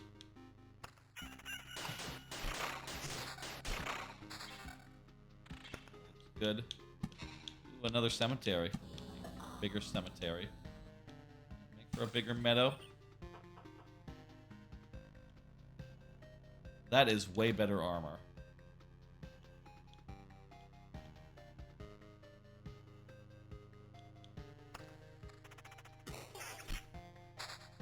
Hey, you're up late, sire, says Paul. I'm sorry, did you say... When did you say that? I wasn't looking. I am up late, you're right, Paul. It's Loop... It's Loop Hero. Playing it for the first time, you know? Turns out it's pretty good loop. You are 100% right, though.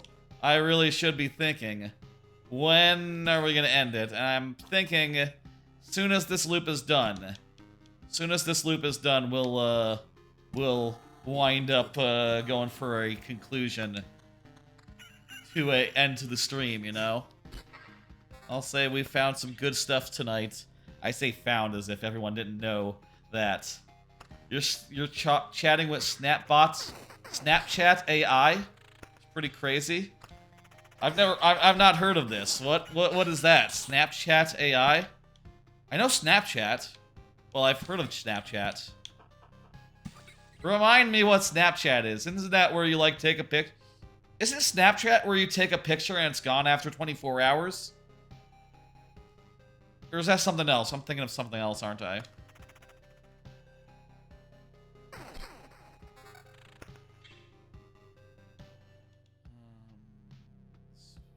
think the ring I have on is better. Sword is this weapon is better though. Need to keep an eye on these things coming in. There's like equipment slots that we unlock later, I see. That's it? So what is Snapchat AI then? Does it take pictures with you? Even though it never really disappears? Right. So what exactly does Snapchat, but not pictures and also an AI generated? It's just like, it's like ChatGPT. Ooh, treasury, this is new. Random basic resource after placing anything on an empty child around it. Must be surrounded by empty space when you build it. Ooh.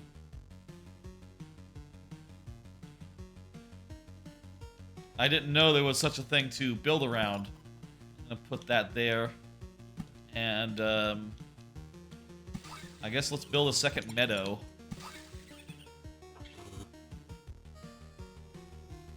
Like, I sent it a couple pics and it gave me specific info about what I was sending. Oh, wow. So it acts like a person would, getting those same, like, those same snaps chats. Like, oh, so sexy, woo-woo. You know, that sort of deal. That about what, ChatGPT, what, Snapchat AI was, thing. It was getting very upset and feisty. Condescending. Condescending? What, was it, like, weird about bodies, you know?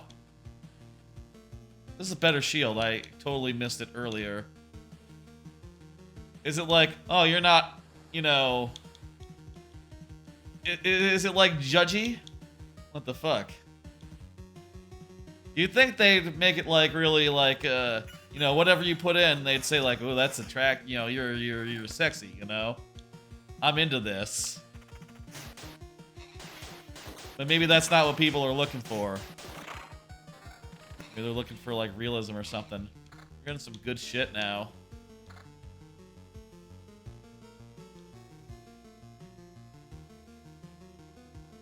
It's a better ring. It just keeps lying? How do you mean lying, Paul? What exactly does lying mean in this context? Is it just like making shit up and it's boxed into parameters and just can't be honest? I don't understand, but that sounds like a whole thing. Oh, Put that blood gulch there. Perfect.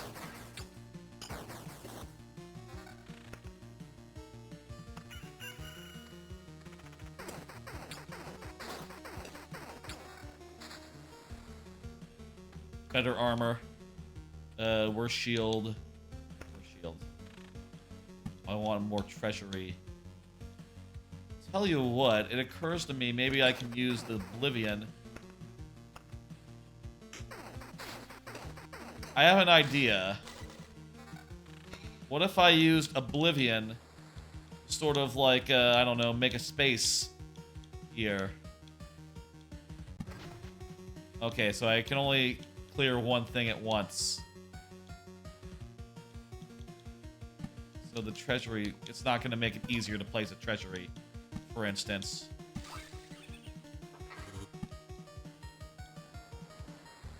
Like, you can't have a real and honest conversation with it.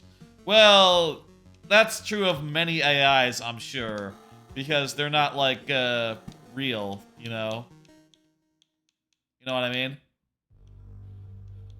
I'll put this here.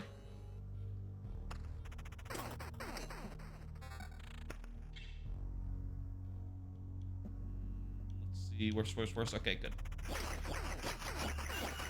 Ooh. We're doing quite well this run. Loop is, hey, I don't know if y'all know this game, Loop Hero. It's pretty, simple to just watch the numbers go by, huh? I would, you know, I'll say it. Seems pretty good. What is this? Oh, it's armor, but it looks kind of weird. It's not as good as what we got, though, I think.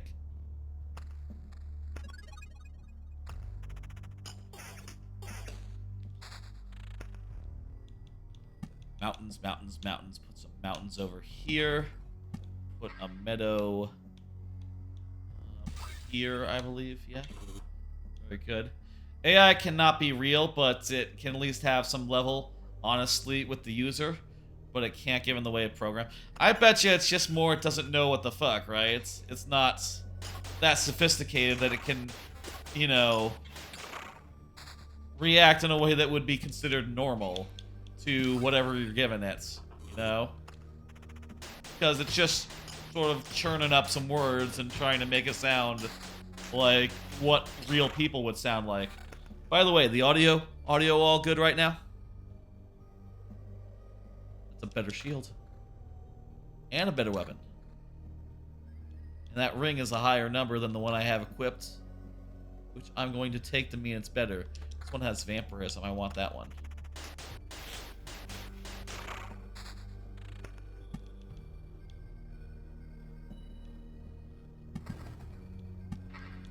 Grow my mountain. Oh, wow. The mountain is a big mountain. Look at that. It's a big, giant mountain. What the hell? That's cool. I made like a 4x4 mountain. I almost wish I didn't box it in so much with the rocks around, even if the rocks look kind of cool and surrounding it, you know? I kind of thought that at first, but I think it's more advanced than it lets on. That's just what it wants us to think. I think they want... I think if it was advanced, they would want you to think it was advanced. You know, no one really wants to be coy with their AI, you know? They want it to look like the next big thing. You know? Playing coy is just... I don't think so, you know? Put down some more meadows around this thing, and then it's gonna form like a big giant rock once I get like rid of these or something. I wonder. Rock right there. Mountains here and here. You had an hour conversations with other AIs and caught them in numerous lies. I mean, I don't know if lying is the right word. It's more that they don't understand what they're saying. You know, they're just saying words and they don't have memory in the way that you or I do. I'll tell you, Paul, I have a card.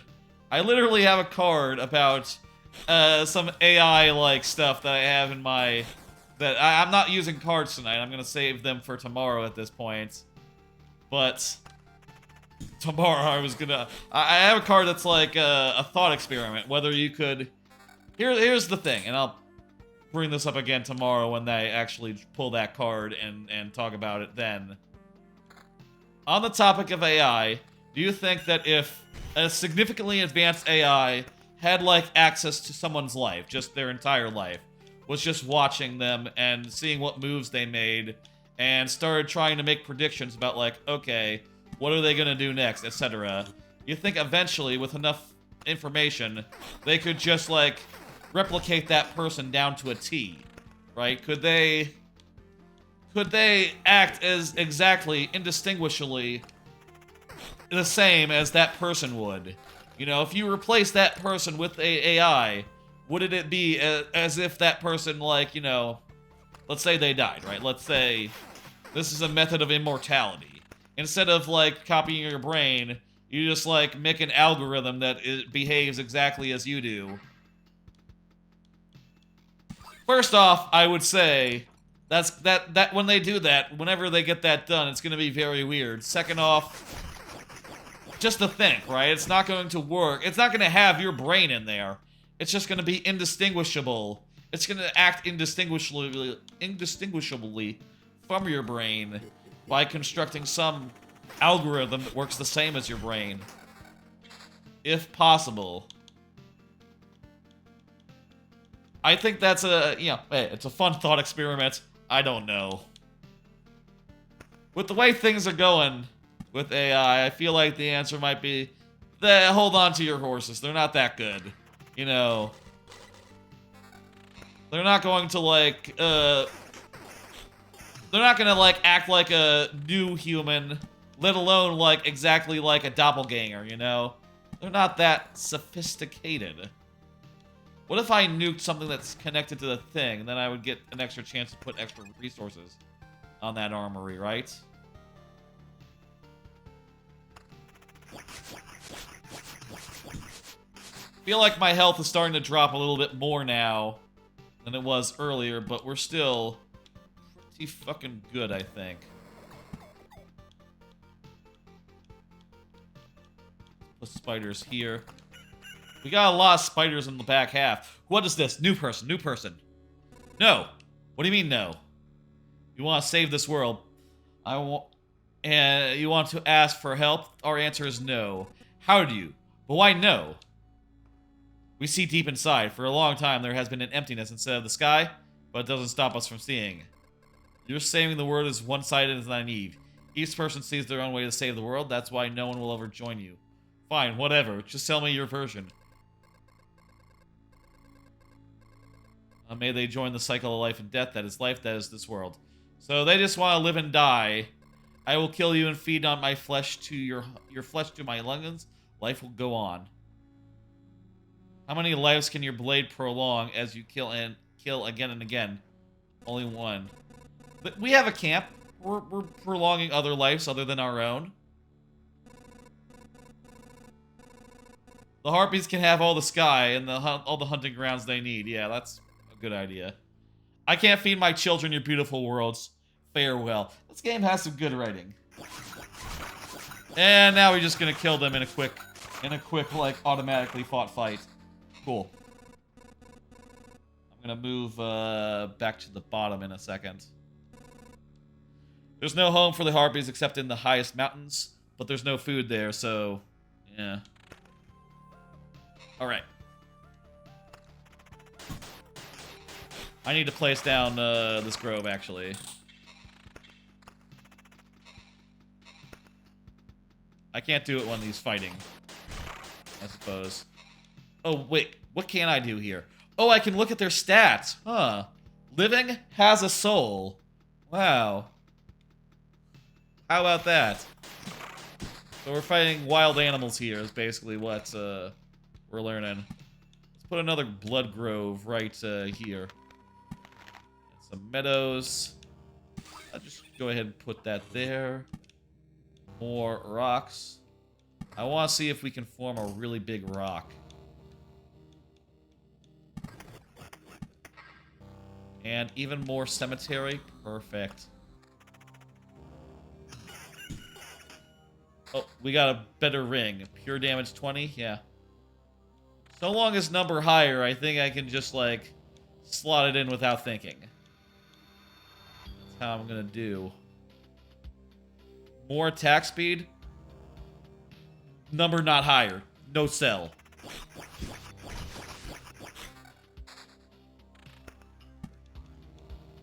Okay, this will be... What? What happened? What is going on? Incursion. Radiates with powerful energy that powers space itself and time, especially as time and space the destiny of the world. What?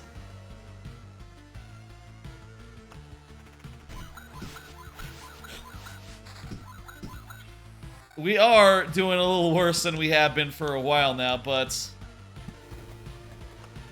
I reckon we'll be able to get through. Maybe. It's gonna be maybe a little bit. You know what? I'll say I'm gonna watch my health, and I get too low, I'm gonna hit the retreat.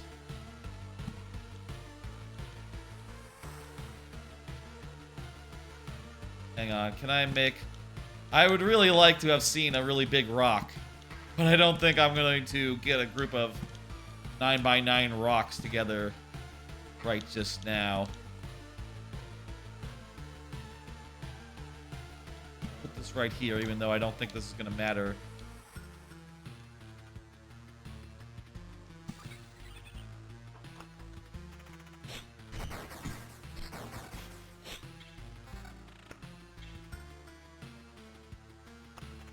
How's that sword? Sword's not better. You have a bunch of thoughts and questions. Yes, as do we all. Feel like I'm gonna die. This is all automatic, by the way, if you've never seen this game, Paul. You go around a loop and you place stuff down to, like, sort of affect the results, and you see how many times, I guess, you can go around before you have to, like, retreat. And I feel like I have suddenly hit my limits. Our health is low. We got a whole bunch of spiders ahead of us. I don't think things are looking good right now. Still, these fields are going to help. And also, hey, we got a lot of chests over here, a lot of treasuries. So maybe that'll get us through. Ooh, ooh, ooh. This has some evasion on it. And it's like slightly higher damage as well. Maybe that'll help us sustain through. We have 200 health.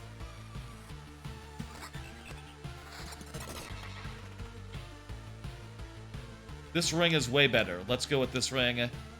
We're really close now.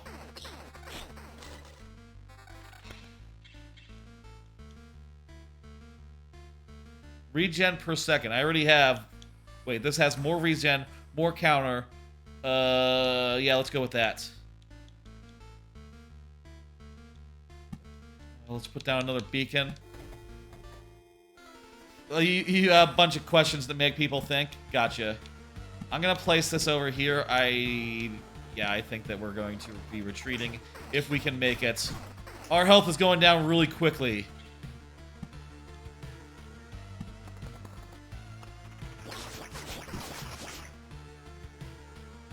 30% of all resources? Yeah, I'm gonna die, though. 60%, okay. You know what? I think this is the best thing to do right now. We have 60 health left. We have a couple of squares left. I don't think we can make it to the loop. I don't think we can do that. This game seems pretty damn good. That's... Wait, no, go. Retreat right now. Okay, good.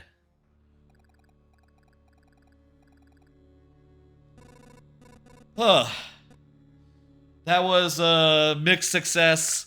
We seemed pretty close there to the end, but You know, I think I fucked up. I made the end really hard. The end of the loop. I should have made the beginning of the loop really hard, and then made the end more of a cakewalk so that I could more reliably get to the end once I get through the beginning.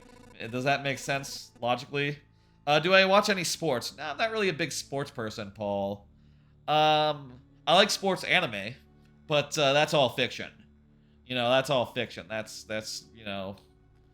Whereas like real life, nah, I don't think I could get in the habit of like watching a thing every week or whatever, or even Olympic sports once every now and again.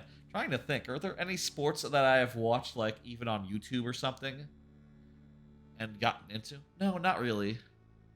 Olympic sports, nah.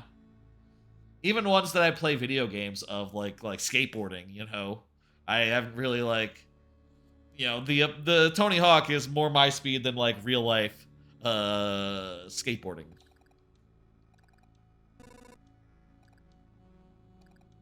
Look at that. We'll this guy is telling us how we'll expand out. I'm not quite getting all that. Let me see if I can build something. I can build nothing. I need to do more looping. Don't watch any gaming sports. Oh, esports? I have watched esports in the past. Used to watch like Hearthstone and like I used to watch StarCraft. I guess StarCraft 2 was the first esports I ever watched. Watched a lot of Heroes of the Storm when I was into Heroes of the Storm. I will say I never got into Overwatch esports, and honestly, these days, I don't watch much in the way of esports. As far as speedruns go, yeah, I watch speedruns. I love speedrunning. GDQ, SGQ, I always make sure to donate around 75 bucks, round about 75 bucks a year, or per marathon, to those two events. Really love those. I wouldn't group those under sports, though, you know, and, you know, nor fight. I did watch some Smash Brothers at some point as well. That's also not under esports. Fighting games are not traditionally considered esports. What is and isn't an esports is a odd thing, you know, because it's often down to like whether the community say like, yes, we're esports. You know, like strategy games, they said, yes, we're esports. Fighting games said, no, we're just fighting games. We're just normal. We're not weird. And it's a whole thing. Do you think equity should apply to gaming sports? I don't know what that means. I don't have enough.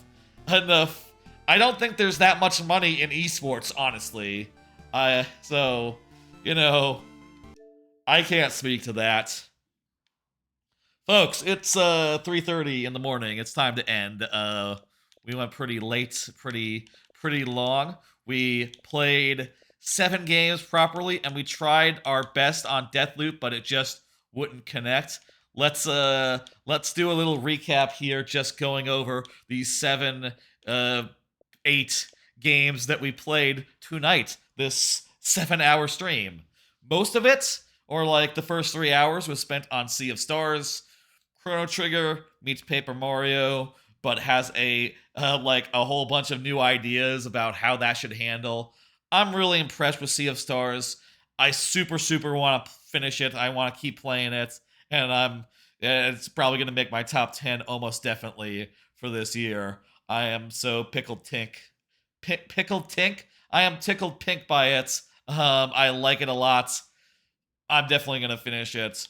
Quake 2, I thought that and then, by the way, let me give like star ratings off the top of the dome. I expect this one to be a 5 out of 5, maybe also a favorite if I can, you know, based on how I'm feeling like at the end. We'll see. Quake 2, I think it's impressive. It looks really nice, and the addition of a compass makes it easy to like not get lost, which is the problem of the original games, I'm pretty sure. I'm not sure if the compass is new. If the compass is not new, say in the comments, say in the chat, and correct me, but it seems like a new thing to me, and I think that's pretty good. But also, I did get stuck with the pistol for a while in the Quake 2 actual campaign. I'd probably give it a 4 out of 5. It's still not quite for me, but it's definitely more accessible than I've ever felt like a Quake Doom style like FPS has ever been. as far as those weird objectives go. GRIS, first impressions were not great. Seemed like a lot of walking, but then we come across some gameplay, and well, it's kind of drew me in, and I kind of wanted to keep going actually, which surprised me.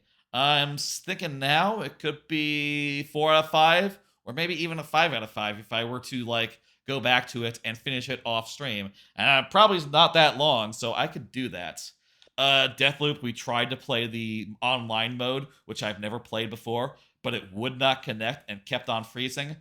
I will say I love Deathloop, and I've given it a 5 out of 5, and it's also a favorite of mine. Definitely top 5 of the year came out for me, but we could not play the part of it that I have never played tonight, so what the fuck. Broforce seems pretty cool, pretty dumb action game. You unlock characters at a pretty good clip. 4 out of 5. Could be a good podcast game. Weird West. I expected this to be Evil West. Evil West, it turns out, is a different game. This is sort of a top-down strategy game. I don't know the word for it. Top-down RPG role-playing game. It's cute. I like the style of it. 3 stars. It's not for me. Lonely Mountains Downhill. This is just a chill good time. You roll down some mountains, you bike down some mountains, you try to steer and try not to crash. I like it. 5 out of 5. I probably should play more of this. It seems like a mellow, meditative good time. Loop Hero. Yeah, I was drawn into Loop Hero this stream. This Loop Hero, the last game we played, the one that we just played like 5 minutes ago or however long, it has taken me to recap through the other 8 here. It is a damn good time, and yeah, shit. I'll say as far as like plans going forward, as far as like playing more of these games, definitely gonna play a lot more Sea of Stars. And I'll have to try to balance that, I guess, with the other games I've been playing recently, like Mecha Armored Core 6, which I'm really enjoying the hell out of. Beat chapter 1 of that the other day. Starfield I'm not really as into, so I'll say like I'm probably not gonna play that much of that. I'll talk about that tomorrow, maybe. And what's the other game that I'm playing right now? Like a Dragon Ishin. I definitely want to find time for that. Sea of Stars, and I could see doing Broforce as a podcast game, and Lonely Mountains Downhill probably also a podcast game. GRIS, I don't know. Definitely would like to finish GRIS, actually, I think. As for Loop Hero is probably also a good podcast game, isn't it? Maybe I could see finding time for Loop Hero. Or I could just say, like, hey, this seems like a 5 out of 5 game that I don't have time for. How would that be fair? It's hard to find time in life to play all the games you want to play and make use of this lovely Game Pass service that I have. That's why I like to do streams like this, where I try out a bunch of Game Pass games, but I feel like this time we were almost too successful. We found too many good games that I might want to play more of. Not all of them. Looking at you, Weird West, and Quake. Even though it's a 4 out of 5, I probably still will not play any more Quake. But a couple of these, I definitely want to dig more into off stream.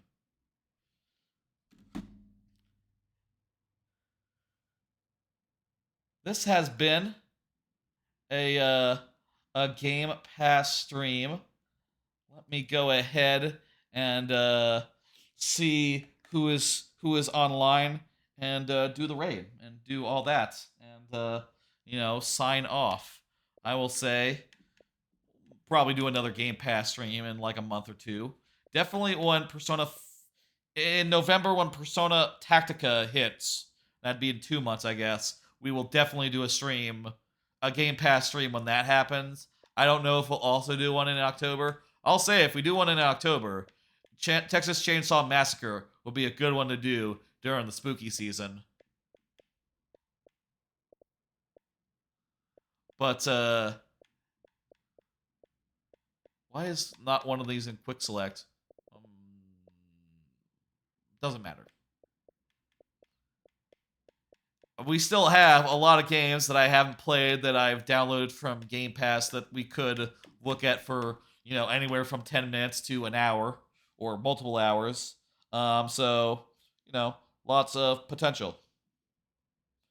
Abobox does like some very intense streamer. I watched a little bit of him the other day, and he's very much like the guy what does Friday Night Forkin for Giant Bomb. He's a friend of that streamer and has a very similar style. Which if you haven't seen the guy what does Friday Night Forkin, which jeez, I forget his name. Sorry, it doesn't come to mind. It's 3:30 a.m. I'm allowed to forget names. Is a cool dude.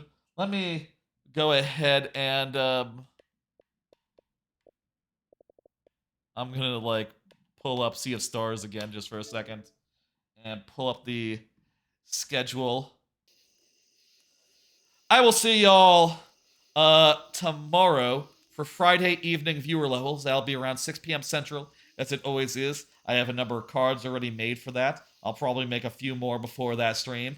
Like, I do think we should have.